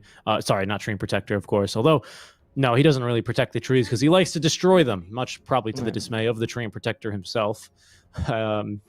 But HELLBEARSMASHERS, yeah, no, you're totally right. So I kind of like this Lesh pick. It does well versus the Tidehunter, lots of magic damage, solid stun for the Maiden, and it's someone that can actually put pressure to a DP should it be mid lane, and to our tower. That is what I mean. But yeah, I'm confused here. I think we're gonna get a little bit more clarity out here with this pick from the HELLBEARSMASHERS, but. Yeah, it seems strange to pick the Maiden when you lose already the flex potential, and then, you know, with 8th pick you don't get too much out of it. You get the Wraith King, which is not bad by any means, but now I suppose you're flexing the DP between mid and 4 by the looks of it. Yeah, I mean, it still seems, I don't know, it's weird. You could run Crystal Maiden 4, I guess, technically as well, right? I don't feel like Crystal Maiden is that great against NP, because the Frostbite is really useful against heroes that have one big creep or 2 important creeps like Boars or whatever. But NP just summons a bunch of treants. So the Frostbite's less impactful against each of these individual ones, right? I don't feel like it's that great of a pickup here against the MP, if that's justification for it. Maybe they're running like a 4 CM to be a bit more impactful because you have a good amount of the zone out, right? Battle Maiden. Yeah, it could be, you know, like what did you say, Carry Maiden? No, Battle Maiden. Oh yeah, Battle Maiden. Yeah, like with like a Glimmer K, Blink Dagger BKB. I mean, it's a pretty powerful hero here. You don't have, because the thing is, once you pick NP, and that's something I was thinking about, right? Once you pick NP, your big initiator, which is usually your offlaner, is not there. So you don't have a lot of area stunts here. Now with Leshrac, you kind of mitigate that with Split Earth, but not so much. So the thing about CM is that, especially in a more predominant role like 4, She is particularly strong against teams that only have single target stuns, because if you have like 1 or 2 single target stuns, usually that's enough to kill the carry or whatever you run on the enemy team. But you don't want to waste any of those stuns in the CM trying to dance. Right? You don't want to do that at all. You don't want to have to waste an Orchid in the CM. It feels really stupid. It feels really weak. So maybe that's why the idea behind HELLBEARSMASHERS may put her in a more predominant role, saying, all right, I dare you. Waste Telekinesis. Waste Split Earth on Crystal Maiden. Let's see how that works out for you as my Wraith King Titan or Death Prophet run you down. Definitely, it's one of these high priority heroes you need to lock down, and we've kind of got, I would argue, 3 late game Wraith King for sure, obviously, but that goes for literally any other carry in the game, so it's kind of a moot point to bring up. But Tidehunter, because of the Ravage potential, right? Especially because Orchid is so strong against Tidehunter, you just hit him with the Orchid and then don't hit him with anything else, and he's not going to be able to dispel it because he doesn't build Yules, obviously. Might go for the Greaves this game to try and counterplay that, but of course that's going to take time, and that'll be a couple of fights that you can definitely win with a Nature's Prophet Leshrac to then take basically the entire map away from them, because by the time Greaves are up, and if you are going to be using that perfectly, you can basically push probably maybe even Megas. I mean, you got so much push right now for Viking GG between the Prophet and the Lesh alone before we even get to this last pick carry. And the last big carry, clearly the HELLBEARSMASHERS are like, I mean, what else beats Tide? I guess Weaver, I guess Drow beat Tide? And they're just kind of banning all the other heroes. I feel like the best hero here, though, for Viking GG, honestly, is DOTA. I know that lane against Tide is not perfect. It's okay. That's interesting. But against Wraith King, she's really, really solid. She's good, kind of good with the draft that you have. She combines well with the small amount of initiation because she brings more counter initiation to the pool. And since HELLBEARSMASHERS has a bit of initiation, but you will have this strong counter initiation, it'll make them appear a bit weaker. You know what I'm liking as well for Viking GG, even though I think the hero is very mediocre at best, is a Slark right now. It looks pretty good. Oh yeah, Slark is actually pretty solid. I agree. Slark is actually really solid here. I do like the Slark a lot, actually, as well. Yeah, I do like it a lot. It's a good pick. And I don't know if they're going to want to go for it. I was thinking Troll, but it's just meh versus Tidehunter. You want something to try and beat him in the lane. Okay, so it is... Okay, CM could be either 4 or 5, but it's clearly mid DP against Leshrac. We'll see how that turns out. That's a very skill-based matchup. If Leshrac wins the lane, he takes tower. DP wins the lane, takes tower. So it's actually a very important matchup this game. Yeah, I'm still seeing these ET. Assuming he's ET4 now, because obviously that's scarier than ET5. I'm thinking Medusa again. There we go. Okay, I think the Medusa's fine too. I think Medusa's a lot stronger of a hero than Slark, especially because I think you need some sort of contingency plan in case your Leshrac does lose the lane, because Nature's Prophet alone is not going to cut it. But Shad, again, on one of these heroes that can just show up, like game 1 for HELLBEARSMASHERS instead on the Naga Siren, where you can show up and fight early, and just alone with your ulti, that can be enough to help your team disengage or potentially turn a fight. I think that's super valuable. Slark doesn't give you any of that, right? If you lose the early game, if you lose the other 2 lanes, but you win Slark's lane, that's still not enough usually, especially because you just come out with a Diffuser Blade, which is great versus Wraith King, but you have other problems. So I really like this last pick, Dusa. But I don't know if it's going to be... I mean, you still do kind of have the same problems that Slark has, of course. It's very dependent, I think, on this mid lane matchup. A lot of weight here on the shoulders of both Boom and Stormstormer alike to try and make sure that they can create as much space for their team, make the early game as easy as possible. Because like that's concerning. If Viking GG, they get the ball rolling on the Lesh lane, it's a lot of map control gone very quickly. And the reason I like Dusa a lot here as well is because of the tempo that it provides. In the Dusa versus Wraith King matchup, you actually have very similar, like in the way that those heroes are played are surprisingly similar. Dusa has the advantage that her late game is a bit better. And Wraith King has the advantage that he can put more pressure before he gets there, and his power spike is a bit earlier, so 30 minutes around is when you start to be really strong. Also, your single target damage is stronger. But the idea is very similar. Both are heroes that they're waiting for their core items to fight. They're not weak enough that they can't fight without core items, like an anti-mage, for example, or like a PA, right, where you don't want to fight at all. They're not like vacuum farming machines. They're actually going to try to fight a bit and put some pressure in lanes. In this case, that's where Wraith King has a bit of an advantage. But Dusa is much more secure until the late game. And the core-to-core between the two actually benefits the Dusa considerably because of the Scotty that you usually pick up. So I really like when you see... I really like the Dusa matchup versus Wraith King particularly. I think it's a very smart hero to pick up against them. We'll see if it works out, though, this game. Yeah, we'll see indeed. I actually like the idea of a Battle Maiden even more. I mean, you get a BKB versus a Medusa, and so long as you can position yourself and make sure you turn around. Very important on the Maiden here. If you can turn around and not face the DOTA and force it to run all the way through your freezing field, that seems really strong this game, of course, because with the 20 bonus armor, Medusa, before, very, very late game, is not really going to be able to deal with a Maiden ulti in here unless she can stone gaze her. So I like the idea for that, but it'll be the, and it is actually, it's Battle Maiden, Gilgir position 4. I love that. I think that's super strong this game. I agree. I mean, I feel like Tofu as well on the Elder Titan is really strong against NP because you just summon a bunch of treants, it gets extra damage, so it's awesome for you. And you also avoid enchanters, which counters you in lane. In fact, I think Celery should just go bottom. Seeing the Elder Titan 5, just go bottom. You need to be able to help someone, and you have so much utility against the Elder Titan here that it would be a waste not to put him there. It is interesting that you did pick the ET into a pretty natural counter, of course, Ench with one of the very few dispels available. Actually, the only dispel available at level 1, right? No, Fortune's End. Well, very true. Fortune's End. Yep. Okay, 1 of 2 then. Yeah, I agree.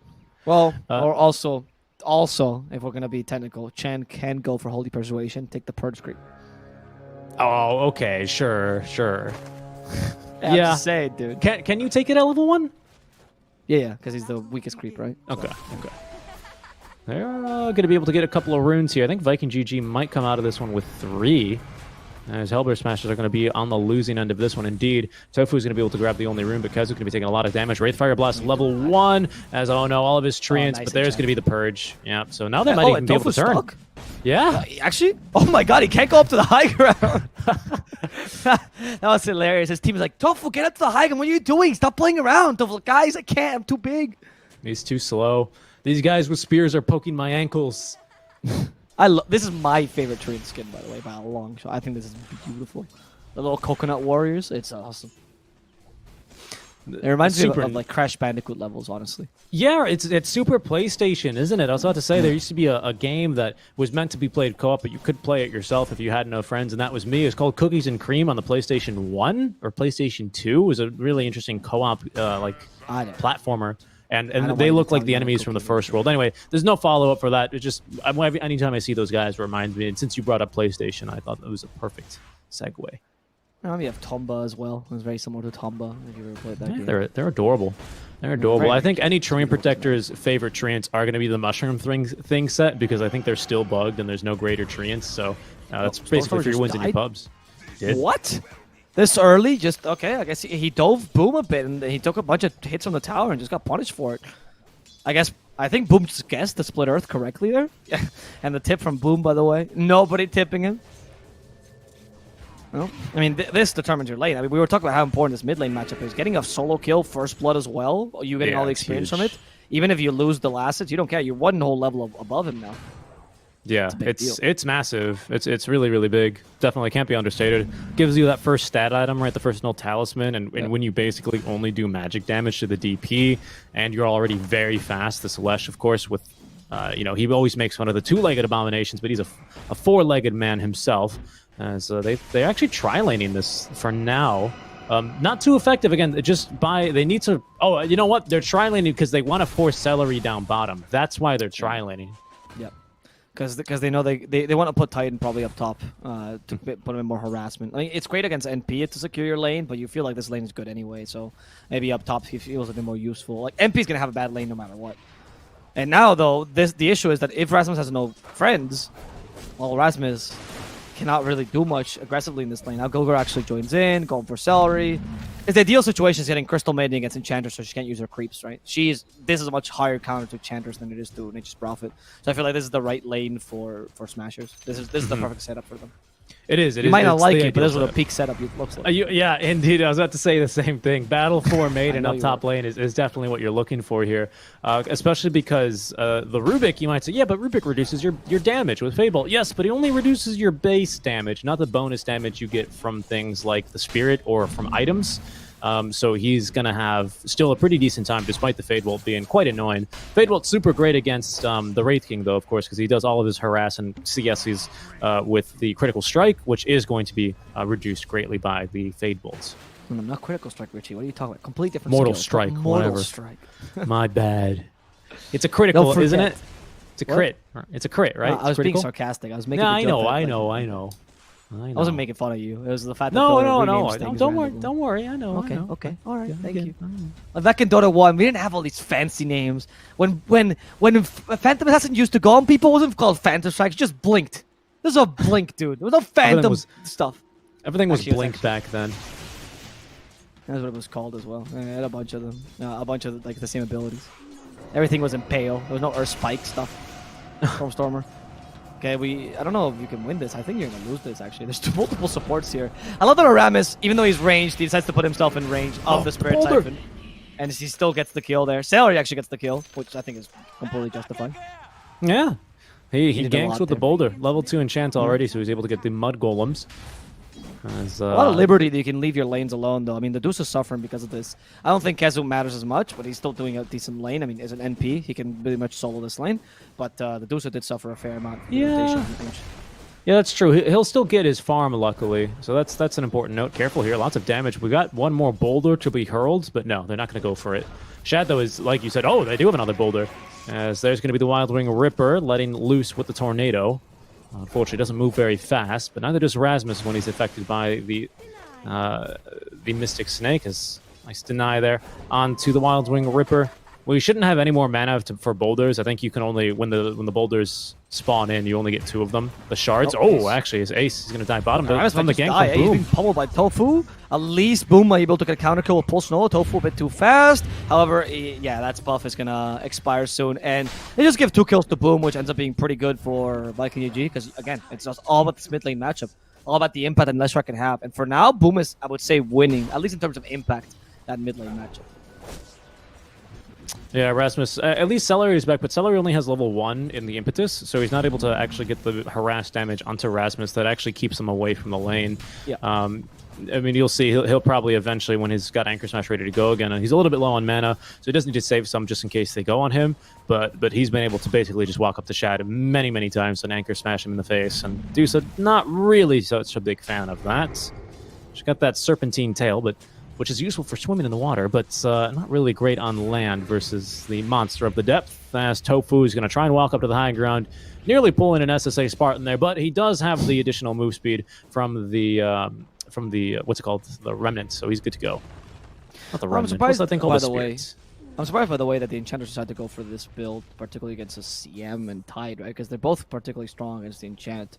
And Enchant, when you get more levels, by the way, it doesn't reduce your cooldown any longer, so it's not like it's better against the Tide or against the Eletine either. So I'm surprised she went for that build. Must be some sort of idea here behind the enchant. Or to abuse the creep early. In fact, maybe they're just going bottom. Okay, Kezu. Because maybe the idea is like you just want to push as soon as possible with less NP. Yeah, they scouted Boom's TP. They're not going to give him any more kills. They know that if they really let Boom snowball, this game is really hard for them. Yep. That's super important. It's very difficult here. Too. Like any kill you give Lesh is a huge loss because Lesh will have he has a lower cooldown push than your DP. So even if DP wants to match Lesh in everything he's doing, she's just going to be late just by virtue of the cooldowns because she needs exorcism to push. So which she has ready, but she knows that, you know, Boom is just all over the map. He's just too fast. As we do have now a couple of rotations over to the mid lane. And I think Kezu's in the base waiting to TP. They're going to go mid lane as there goes Kezu with the Sprout trying to body block Stormstormer here. TP is coming in defensively from the side of HellBearSmashers as there's going to be a beautiful splitter connect on the one, but nice job there on the Echo Stomp. They will actually be able to turn and get the kill on the Boom. Tofu looking for more Celery. Oh my goodness, hit him from the staple gun from inside the Sprout. Nearly one-shot Celery there who was half HP to begin with, but great response there from the HellBearSmashers as there is no one bot lane. They got really fishy. They even commit actually the rotation or the TP, sorry, from the Wraith King to make sure that they didn't get the kill. Again, that's how it's so important, really, to make sure that this DP is able to have impact this game. Yeah, and at least right now they're trying to do the same thing in the middle lane to trying to punish Stormstormer, and it might just succeed. Oh, unfortunately, the creeps lasted a bit too long. You couldn't get enough pulses from the Demolic Edict onto the DP, and so they realized. You know, when you play Leshrac enough, you know at what level you can continue to chase, right? And that was a bit too much HP for Stormstormer to confidently chase after him. Ace, interestingly enough, will go for an early point in Reincarnation. Most Wraith Kings will now skip it. But it does seem like he thinks that it's not only interesting that he went for it immediately, but also that exactly that he didn't save for a potential need to not have reincarnation. Yeah, exactly. I mean, I think he just wants to lane a little bit longer here. Just trying to prevent Kezu from, again, starting to take over the map, because if you can take the bottom tier 1 tower, then they can, they can TP the DOTA down there, and she can get pretty safe farm. Here's Tofu being scouted, so that's going to make the DOTA's game a little bit easier, because right now, of course, she's in her own jungle, would love to be farming lane creep, but has nowhere to do so, as top lane, the tier 1 push has already begun, as there's going to be the fortification. And that won't be lasting too much longer. Actually, Stormstormer has actually committed the EXO level 1, along with Rasmus waiting in the wings here with Ravage ready to go. They could potentially punish this, but boom, with a nice rotation. Kezu's now here as well. They want Stormstormer. Out comes the Ravage. It'll connect onto 4. They're going to pick up the kill here, at least onto the Rubik. Maybe looking for boom, but Rasmus is going to have to back away here. Split Earth is dodged, though. Tofu with the Echo Stomp connects onto 2, and I think this is going to be the death of Celery. And they do well to give this one to Stormstormer. Boom is going to make the counter rotation rather than pushing the mid lane. And unfortunately, he doesn't get anything out from this. So it's not a good start at all for Viking GG. Despite getting the first blood, it looks really promising, but they just haven't been able to follow up on that one. Yeah, and Ace recovered nicely. He's going for the armlet build immediately. And this is one of the advantages that Wraith King has over DOTA most of the time. That you, even though the tempo is the same, honestly, between the two heroes, you can take advantage as Wraith King and go for an earlier build, especially with the armlet radiance, where you can fight much more intermittently, whereas DOTA is really incapable of doing this. Even the fastest builds of DOTA, like SNY builds, for example, struggle at being able to keep up with the tempo of a Wraith King, and then they can just punish you really hard. And then you can see, Shad's like, nah, I'm not going to use that, but you're not going to use it either. So at least he doesn't die for that double damage rune. That was a smart play, but he's already putting pressure upon him. Another one of the advantages I mentioned in the draft, right? With the skeletons, you can push towers, something that DOTA cannot do. So right now as Viking UG, you're kind of relying only on Lesh and Nature's Prophet to create space for you, whereas HELLBEARSMASHERS, essentially all the 3 heroes are online. Not fully online, but enough to put pressure, enough to be a threat, enough to go to a lane and not just be dead weight like DOTA is right now. Yeah, definitely. I mean, they have the Rubik down bottom to defend, but they're going to be able to actually just probably still push it just the same, because the wave down bottom has the wagon. They've done well to kill this wagon mid lane, and that is going to be Boom teleporting back into the mid wave. We'll see if he can finally get the jump onto someone. Shad is, I mean, already having to get involved here. Not ideal. It's Rasmus. Oh, he's going to be the first to fall. Okay, that's a pretty good kill, at least for Viking GG, right? To get rid of Rasmus. I mean, there's no Ravage available, so it's still a bit of overextension, you can argue, because there was no way you were getting out of there alive. But you are giving a lot of space to Ace, again, bottom. And I've seen Ace on Wraith King. This man, like, he rivals Hector sometimes in the farming speed. He is incredibly fast in farming this hero. He's damn good. I completely agree with you. And a fantastic start for him down bottom as they get the bottom tier 1 tower. They get the top tier 1 tower. And for the mid tier 1 tower, that's going to be a nice little dessert here, I'd imagine, for Stormstormer, who has the EXO ready to go again. And when they're probably going to wait for a Ravage, they're just going to park Tidehunter up front. And even I think they're going to go now. Ravage probably coming off cooldown relatively shortly. There it is. Earth Splitter's ready to go. Gilger on the Battle Maiden has the ulti. Oh, it does not have the ulti, pardon me. But this tower should be going down here. And this is not a good start for Viking. Here they go. No, it's initiation. It seems like they're going to lose the Rasmus first, but Rasmus still holding on to the Ravage. Must use it before he dies. In fact, he forces out with the Earth Splitter, though. That combo complete, yes. Boom is in trouble. He's going to die to the exorcism first, as Tofu just tanks all the damage, and Ace joins in just for this fight. He has Armlet ready. They might be able to kill Shad. He's out of mana and now out of HP as well, as HELLBEARSMASHERS get a really valuable kill here. Exorcism still up. Rubik stole, I'm assuming, Wraith Fire Blast. Yeah, nothing else to steal. And, well, HELLBEARSMASHERS will be able to back out in time, not even losing Reincarnation level 1, which I thought was actually going to go down, but yeah, really good rotation by HELLBEARSMASHERS there, particularly by Ace. Yeah, I agreed, and a good move by HELLBEARSMASHERS. Again, they just know they're strong. They rely solely on the Medusa to try and turn fights at this stage, but they kill her off, and Aramis is going to go down as well. Didn't really expect the counter rotations. Tofu's back alive. He's going to have a lot of bonus damage here, and, well, Celery's going to have to be introduced to that one. Good Lightning Storm is going to slow down Tofu enough for Celery to at least get onto his own side of the river, but they don't have their Rubik anymore for an additional 40 seconds. They have defended the Tier 1 tower, but at a great cost. Not only, of course, emotionally, but also just economically here, as they do lose the DOTA. She shows up to try and at least slow down the push, and does so, but at the cost of her own life. I mean, she's not farming. And that's, you know, not great. Shad being below the Wraith King at this stage is not a great sign because DOTA doesn't need any items to be farming. She just needs the experience. So the fact that, I mean, she's already had to put the second point in Mana Shield. That's sometimes you see even DOTA skip Mana Shield until you got nothing else to put points into in your ideal game. But the split shot's not even maxed. Yeah, I mean, I don't know. It seems like a difficult position to be in because I don't know if you want to like fight necessarily. That's why the build goes for. You really like you kind of just need to perma farm, right? The idea that you can. I mean, I understand Chat's position where you feel like, okay, Wraith King is fighting already. He went for the armlet build. He might even skip the Radiance. He might even just go for like a full. I mean, actually, can we check Wraith King's items for a second? Yeah, it might be going for a Deso or a Blink, perhaps. Yeah, I'm unsure. We'll see now in a second when they click on the Wraith King.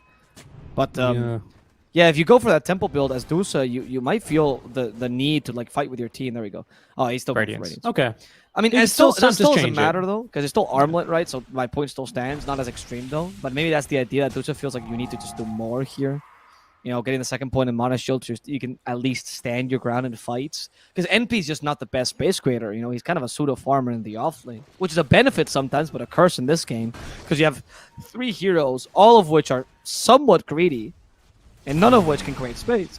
Whereas HELLBEARSMASHERS, particularly in the Tide Hunter, he's just there for fodder. Like, Tide can die 15 times, he's okay with this.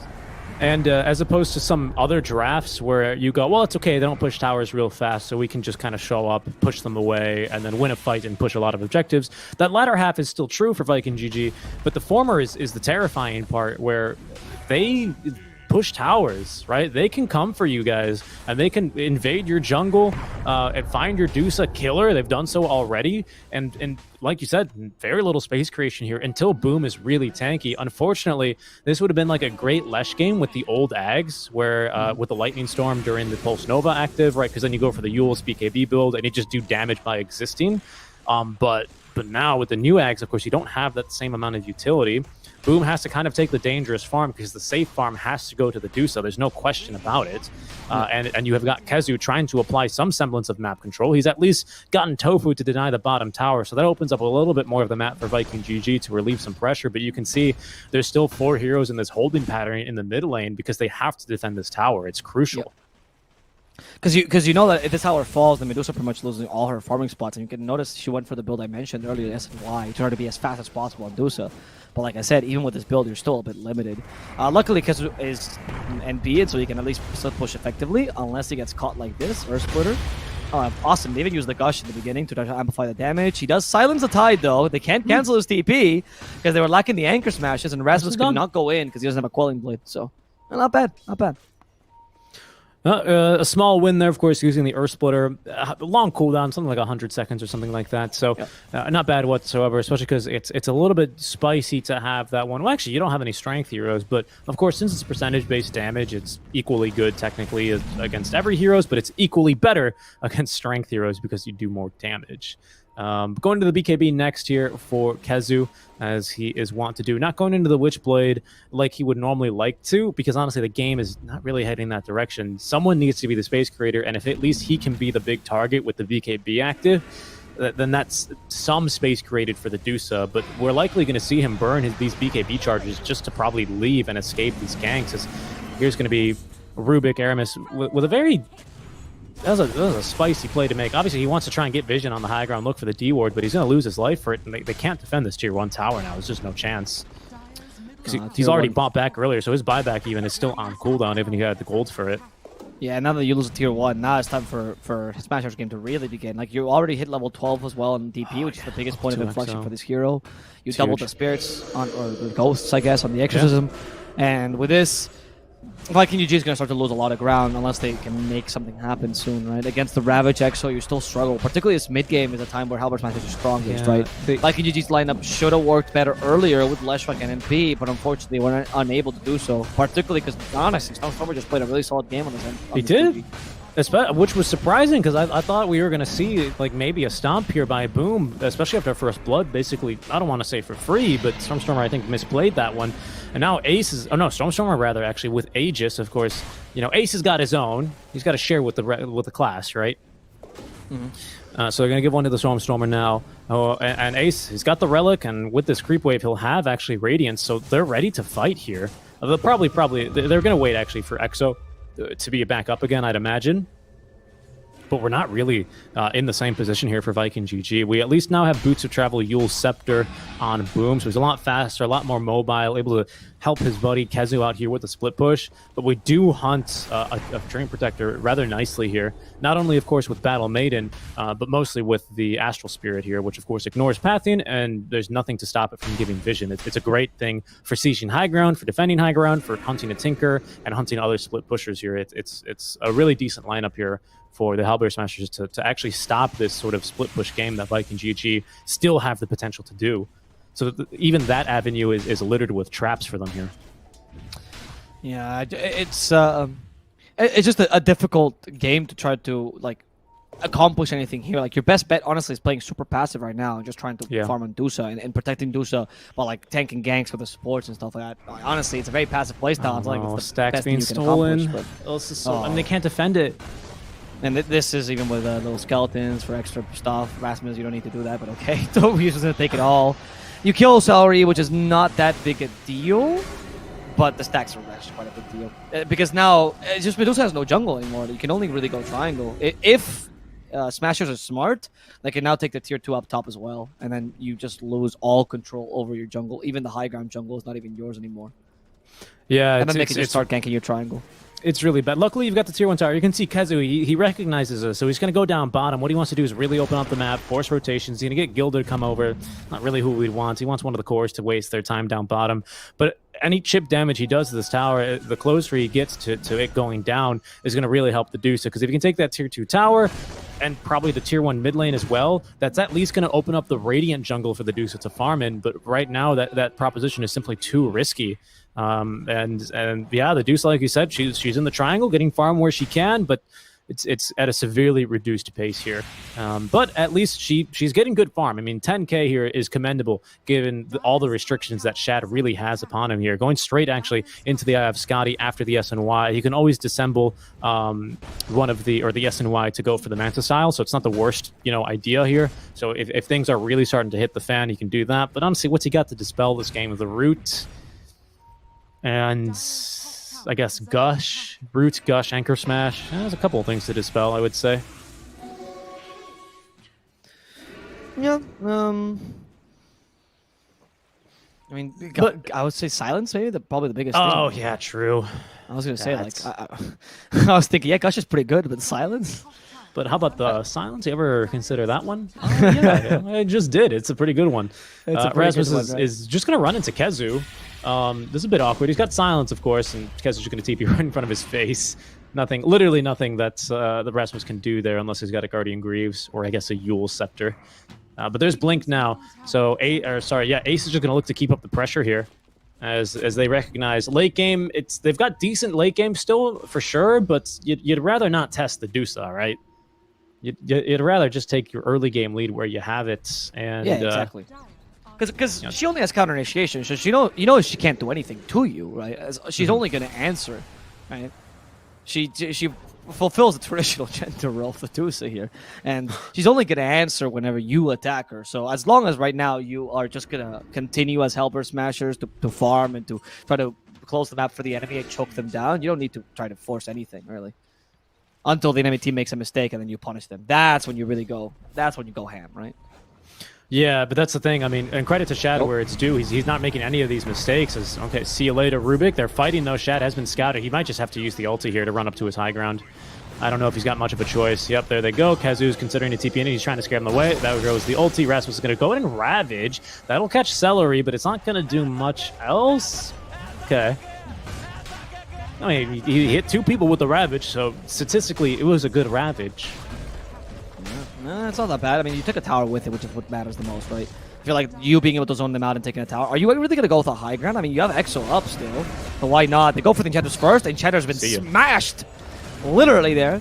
And maybe tier 3 might fall. This could be dangerous. Shad still has the... Oh, no, never mind. There's no Stone Gaze, so that's why they feel so free. I think they just wanted to go. I think they really wanted to try. Just get Dusa back here. Make sure she's not TPing anywhere. Because as you just heard, Aegis was reclaimed. So they're like, might as well use the rest of this Exo and Aegis to see if we can, just get I mean, honestly, that was a lot of damage to the 0-3 tower. I think it's half HP, so now we're going to have to wait for next Roshan, but the next Rosh very well could be lethal. We can already see how comfortable Ace is farming here, basically by himself in the enemy triangle, with all 5 heroes alive. So it's that just goes to, I mean, again, this is why, like, when casters say like, oh, it's a 1k net worth, that doesn't mean anything, because you just look at how they're playing, right? Exactly. Is this how you think you would be playing with a 1k net worth lead? I'd be scared to cross my river if you told me we only had a 1k net worth lead and I couldn't look at any of my items, right? Net worth doesn't tell the whole story, right? I think in many cases it benefits players to know that net worth lead, because they're more willing to make the right plays just because of that, right? Because it's better to go on gut feeling than to go on this like random. It's very different. Actually, you can tell when players are watching a broadcast and they've given all this information. And sometimes they can't really process it immediately, and they're just going based on their own gut feelings. That's a good feel. That's a good point. Yeah, that's a really good point, actually. We're about to have a Scotty for Shant. So again, he's getting his farm, and that Scotty is going to be really nice. Did you say shoddy? No, yeah, you said shoddy. No, I have Scotty for shoddy. Doesn't that mean like? Isn't that like a whole thing in like rap culture? Shoddy? I don't know. Okay.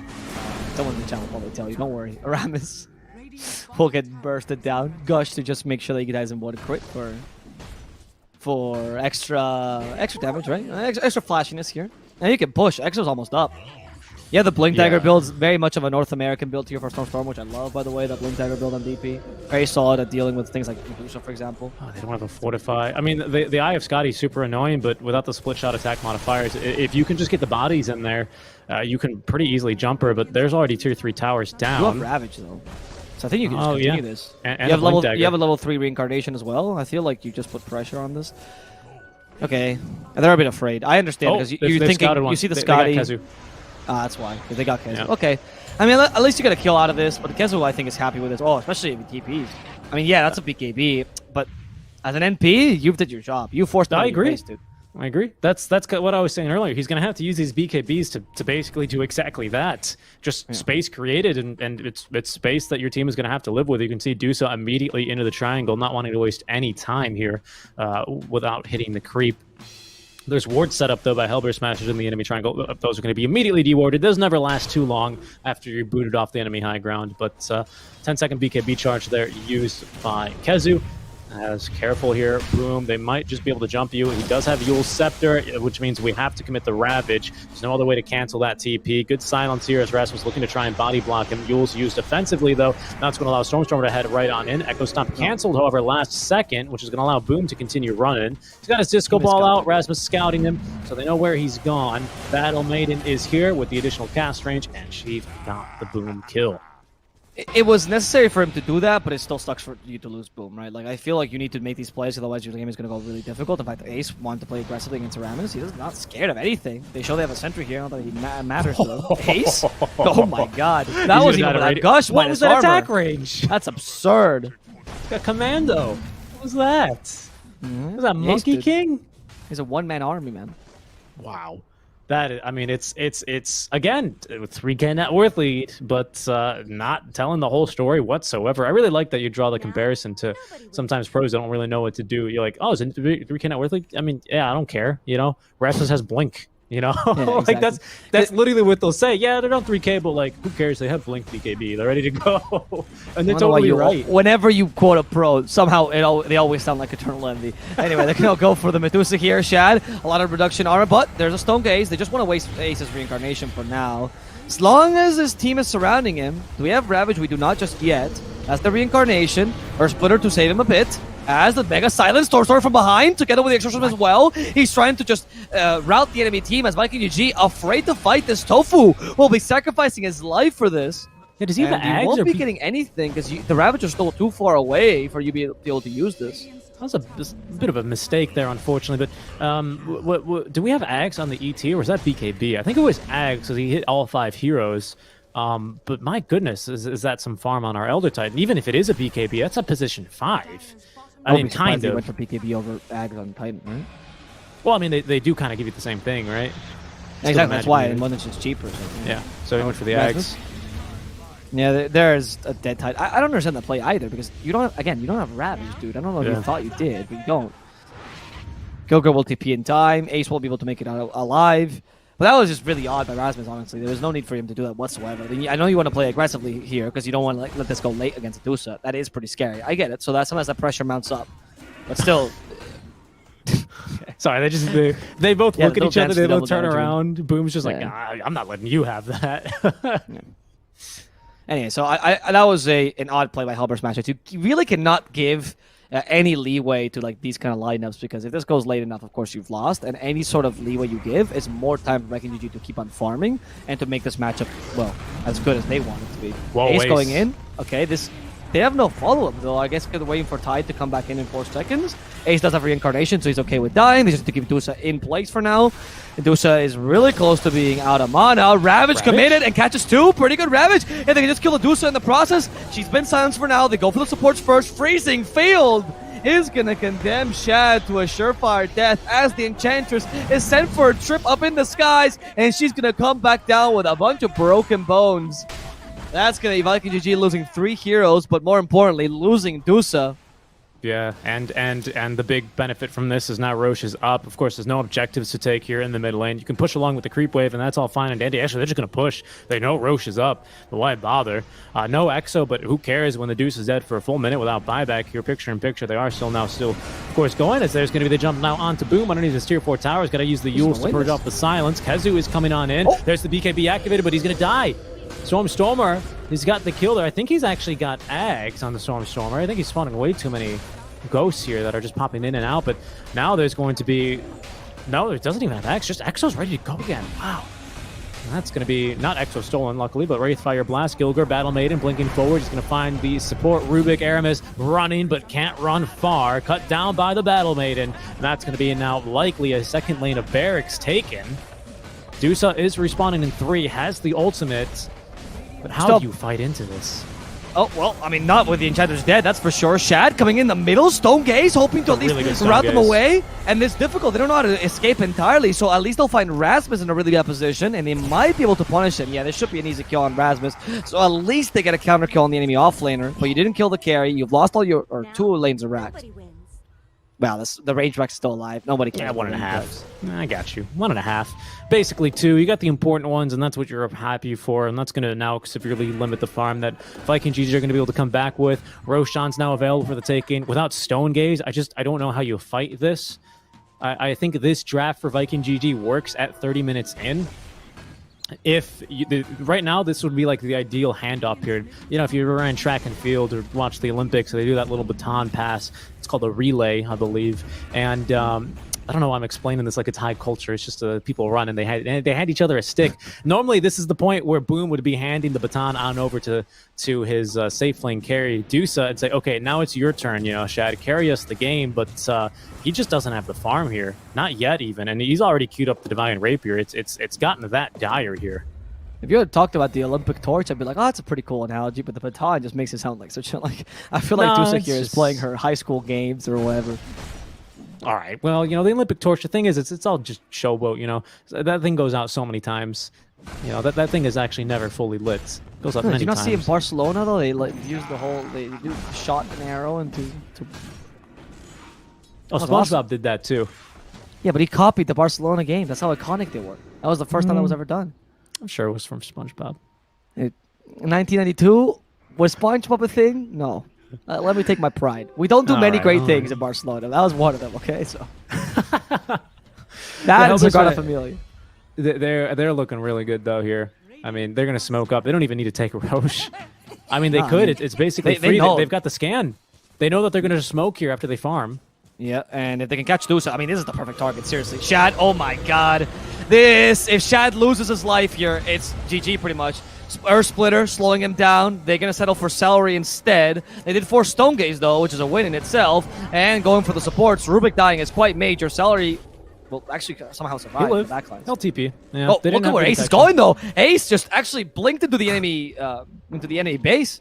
Like it's nobody's business. You did use Exo for this, so maybe go bottom. Oh, go Roche. Okay, that's Roche. Yeah, you're going to go for Roche here with the little damage that you have left of Exo, but it's damage you wouldn't have had otherwise. Ace is going to farm a little bit before he jumps into the pit. He's nearly got Swift Blink completed on top of his AC, SNY, Armlet, and L'Radiance, so he is extremely farmed right now. And DP going into the BKB here after the Blink and Shiva's Guard builds. It's looking really promising here for HELLBEARSMASHERS. They won Snow Sweet Snow #1, defeating PUCCHAMP in a 3-1 series. If they win here, they're going to finish with the exact same score after they dispatched of PUCCHAMP earlier today. That's going to answer a lot of questions here. Of course, these two teams are doing a figurative baton pass as Viking GG handing the baton for upper division to HELLBEARSMASHERS next league, or for season 2, I suppose, next season. And here we have them facing off. Of course, some slight roster changes to Viking GG. And slight roster changes actually to Creepwave. I know I'm hyping up this grand finals match, but Toby's actually playing for Creepwave, which means Amar is actually currently a free agent. Wait, is Toby officially in Creepwave now? I know for a fact that Amar is official. Well, okay. On the Dota 2 roster website, where you have to officially make these changes, and they're not easy to change back and forth, Amar is no longer on Creepwave. Oh, wow. Interesting. So they're all going to be playing with Toby. I mean, I guess it makes sense. Toby has a very similar style, but he's more experienced, so... Yeah. Not incredibly surprising. But still, though, I mean, that's... it feels bad for Amar, dude. He just got... It's competitive. I mean, I guess he's so young, though. He's going to recover. Yeah, I think he's going to be fine, right? I think Dota will die before he does, so yeah, it's fine. Yeah, I hope so. I hope so, actually. Yeah. Just for his sake, if anything, right? I mean, I don't know. If Dota survives longer than me, I'd be quite happy, right?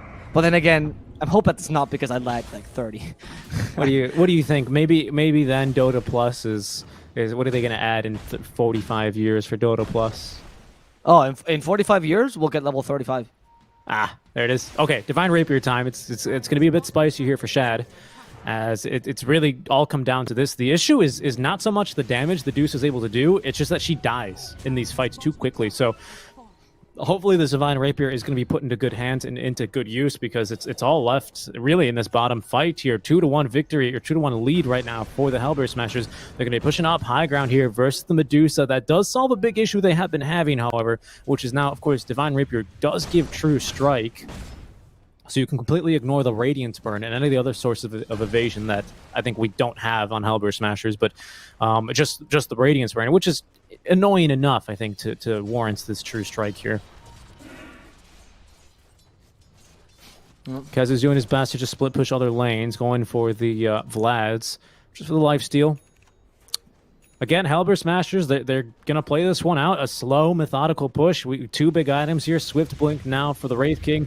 And our Battle Maiden has the BKB. So Battle Maiden fully operational. They're ready to launch this ICBM, the Intercontinental Crystal Battle Maiden. This is looking really good here for HELLBEARSMASHERS. So there's the BKB about to be delivered, even going for the Ags. I don't know if we're going to get there this game here at the rate this one's going. Yeah. I don't know. Can Viking GG make a stand in this last racks down bottom? With a Rapier? I don't know if the Rapier makes enough of a difference if the Deuce is just dying before she can get any hits in, honestly. Yeah, like, usually I would be like, yeah, Rapier's incredible, but... That's the concern I have as well. I share that one. And there's Ace. He's just going to cazily stroll into Zero building. One tap. He has Spider Leg, Swift Blink. Look at this guy. Look at his strut. He has the phase boots here. He's That's a true himself. royal strut, man. So what if he swaggers? That's true. That's true. I mean, a true king is the king that leads the battle, right? So. Huh? I would agree. And Ace has been doing that, like, pretty hardcore. Like, Ace is not even leading the battle. He's like 5 kilometers away from his army. Where are you guys? Why are you so slow? Just, like, trying to attack the snake lady. We don't move at 533 move speed casually. And Tofu's like, you don't? Just try hitting 5 heroes with your spirit. It works out really nicely. 5 but heroes, now, 5 heroes, yeah, of course. As, they're just going to go for it here. I think they might go off the back of this Astral Spirit. And again, the nice thing about Astral Spirit, no way to stop the vision it gives you. And great intel. They're going to be able to get a D-ward here as well. I think they should give that the Ags a little bit of a different animation other on the avatar. It's a bit, but then it's important to know. All right, well, there they go on to Ace. They're showing the Medusa Rapier into the Ravage. Can they burst through this Medusa, though? She got off the Stone Gaze at the very least. That's going to force Ace to hit the tower. Boom, though, trying to repel them off the high ground so far rather successfully, as Shad doing significant damage here to Ace. Does manage to repel the first wave of attack. All the ultis basically were used there, except crucially for Battle Maiden, but Gilger did use the BKB there, so he's not going to be able to cover himself here in the freezing field. Wraith Fire Blast stolen. They're going to try and duke through the Death Prophet, but Aramis already dead. They've dodged the Earth Split stun as well. But Stormstormer is still going to die. That's only the first light, but crucially, it ends the exorcism. Yeah, Stormstormer, though, will come back in. Actually, just balls to the wall and fighting this against the Medusa head-on, losing the Rapier.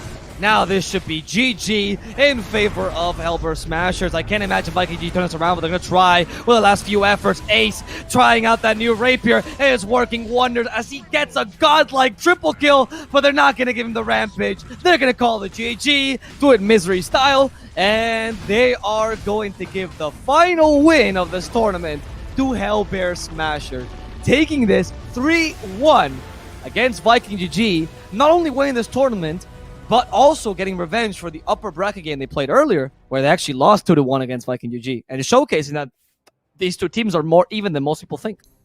Yeah, absolutely. On top of that, they successfully defend their title. So back-to-back Snow Sweet Snow champions. But now, actually, the total takeaway for these two guys is $50,000 US, $25K for Snow Sweet Snow number 1, $25K here for Snow Sweet Snow number 2. GG, well played to HELLBEARSMASHERS. I believe it was a reverse, well, not a reverse sweep, right? Because they do lose game 1, but I think they lost. They won 3 in a row, didn't they? Yep, indeed. So it's I feel like VikingGG, they're pretty much undefeated actually in terms of full series in this tournament. Actually, they only lost 1 in the group stage, I believe. That's pretty dominant. I think they actually had a very similar record as well here in Snow Sweet Snow number 1, if I'm not mistaken. As we'll pull you in here with me today as Avo Pluster. We see who our producer likes best, right? Well, yeah, no, I mean, I've been here a couple days, right? You're still a new face, you know. It's like in Japan where you got to bring, you know, someone they're familiar with before you're treated. But congratulations to your champions, HELLBEARSMASHERS season number 2. They defend the title with a 3-1 victory in both times. Very well played here. Fantastically done here to the HELLBEARSMASHERS. Again, another $25,000 US into their prize purse. Congratulations, guys. Very well-deserved victory. Honestly, they played an awesome game. Honestly, the whole awesome series in general. I feel like VikingGG still has some things to iron out, particularly in their drafting. I feel like they're a bit limited still in drafting in their opening picks. We saw a lot of different openers by HELLBEARSMASHERS. To some degree, also practicing different things. I mean, yeah, Misery likes Tide, and you will give him Tide every single time. But for the rest of them, I feel like there's been a much more variation. Whereas in VikingGG, you know, the Enchantress opener, which is a bit limiting. Besides that, we've seen like almost the same idea every single time. Yes, then the draft flexes a bit more, but they still have a very consistent idea. And that's very different for the VikingGG that we saw, you know, maybe, like 3 months ago when they were a bit more dominating? Well, before the DPC, right? 4 or 5 months ago, where they were a bit more dominating and they were looking like one of the strongest teams. They had this versatility that was not matched by other teams, and we're not seeing that anymore, particularly, especially in the 5 in the mid position, right? I feel like the nerfs towards all of Celary's heroes did not really benefit him, and Boom as well. Feels like 1 or 2 heroes he plays really, really awesome, and then the rest is, if he doesn't get his puck, doesn't get his Ember, it's not as impactful, right? Not that these players are bad, by the way. It's just the patch isn't favoring them right now. Yeah, of course. Yeah, I just think HELLBEARSMASHERS is looking a bit stronger right now. Honestly, I think there's a reason why they're swapping positions. I feel like HELLBEARSMASHERS is looking a bit more like the first division team, at least from this series alone. But of course, in the case of VikingGG, they still need a while to get used to Kezu in their team, right? And to find strategies that work with Kezu that didn't work with Toby. I'd agree. I'm not calling, of course, the HELLBEARSMASHERS their upper bracket defeat a fluke or anything, but I think I would say quite confidently, especially after seeing that victory, I think they kind of just adapted very nicely to this new style of VikingGG that they weren't used to playing, right? I mean, having Kezu for that sort of tri-core that he does really well, especially on his Timber, on his NP, again, which we saw 2 games here, I think they reacted very, very nicely to that overall, and I think that's a very, very strong sign for this team. team, I would say, in the upper division, and I can't wait to see how they are able to tackle some very tough opponents, granted, in Western Europe upper division, where they're going to be contesting for one of those very, very, 4 slots for the major? Well, of course, the wild card slots, but it's going to be tough for them. But I'm looking forward to seeing them compete in the upper division.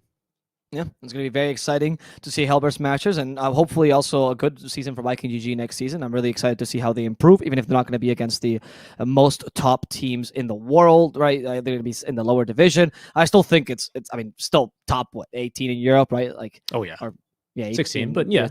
Top 18 teams. Yeah, so you're going to be incredibly solid in that sense. So I'm excited to see how they evolve as a team in that season, particularly with strategies to develop. Because I feel like Kezu, he is both a blessing and a curse in some teams because his style is so defined as an offlaner. He's not the I'm adapting to the team kind of offlaner that some other people will fulfill. And because of that, if you don't take advantage of his strengths, right, like they did, for example, with the Alchemist and Timbersaw picks, which got first banned, by the way, every single match, then it feels like, why would I pick this offlane? Why am I playing with them, right? And you just need more time to develop the strategies. And then I'm really excited to see Viking GG back in full form. Still a fan of them, but congratulations to HELLBEARSMASHERS. Solid games, incredible team, and we're just going to see more and more from them. And this ends the season for Snow Sweet Snow, season number 2. It's been a very exciting season, but Richard can tell us more about that because he's been here for almost every single day. Well, not quite. I mean, of course, we were busy casting some lower division matches as well during the group stage. But for the playoffs here, we started with 16. Lots of big names. I think Brame getting upset by Bait. Bait then further getting another win. I think that surprised a lot of people when they got the 2-0 win over Windstrike. Actually, you can tell us more about that one. So Bait possibly on the up and up. Unfortunately, they did have to bow out of the tournament because of roster changes. But I'm really excited to see what the new Bait is going to look like. And we're going to have to look forward to that. Brame as well, having some medical issues as Skylark bowing out of game number 2 with coronavirus. So, my best wishes here to Brame. Hopefully they are going to be nice and healthy before they get started with their DPC upper division here next month. But lots of great action here throughout. But overall, it's the HELLBEARSMASHERS show. Viking GG, they're a big name to accept the invite this time around. Didn't participate in Snow Sweet Snow number 1. They go the distance, but they finished just short as HELLBEARSMASHERS are going to get the win 3-1. And another congratulations to them as they are back-to-back champions. But that is about going to wrap up our journey here through Snow Sweet Snow number 2. Whether you've joined us for every single game of all the Snow Sweet Snows or you're just tuning in now, thank you guys so much for your support. On behalf of the production crew, Alvaro, and myself, we wanted to give you guys a nice thanks again, and we hope to see you in the future. You can follow us on Twitter here right below us if you want to follow our casts. And you can also follow the TO of this tournament at Twitter, at Relog Media. Shout outs to our producer here for the majority of it, Peter, and the rest of the guys over at Relog as well for their help and their great efforts. But again, guys, thank you so much for tuning in. And again, thanks, and goodbye. That's it. Until next time.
What do you think? What does Thompson do after a long Counter-Strike day?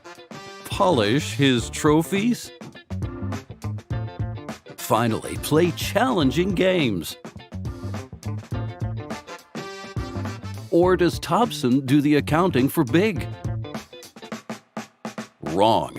Thompson is browsing on skinbaron.com.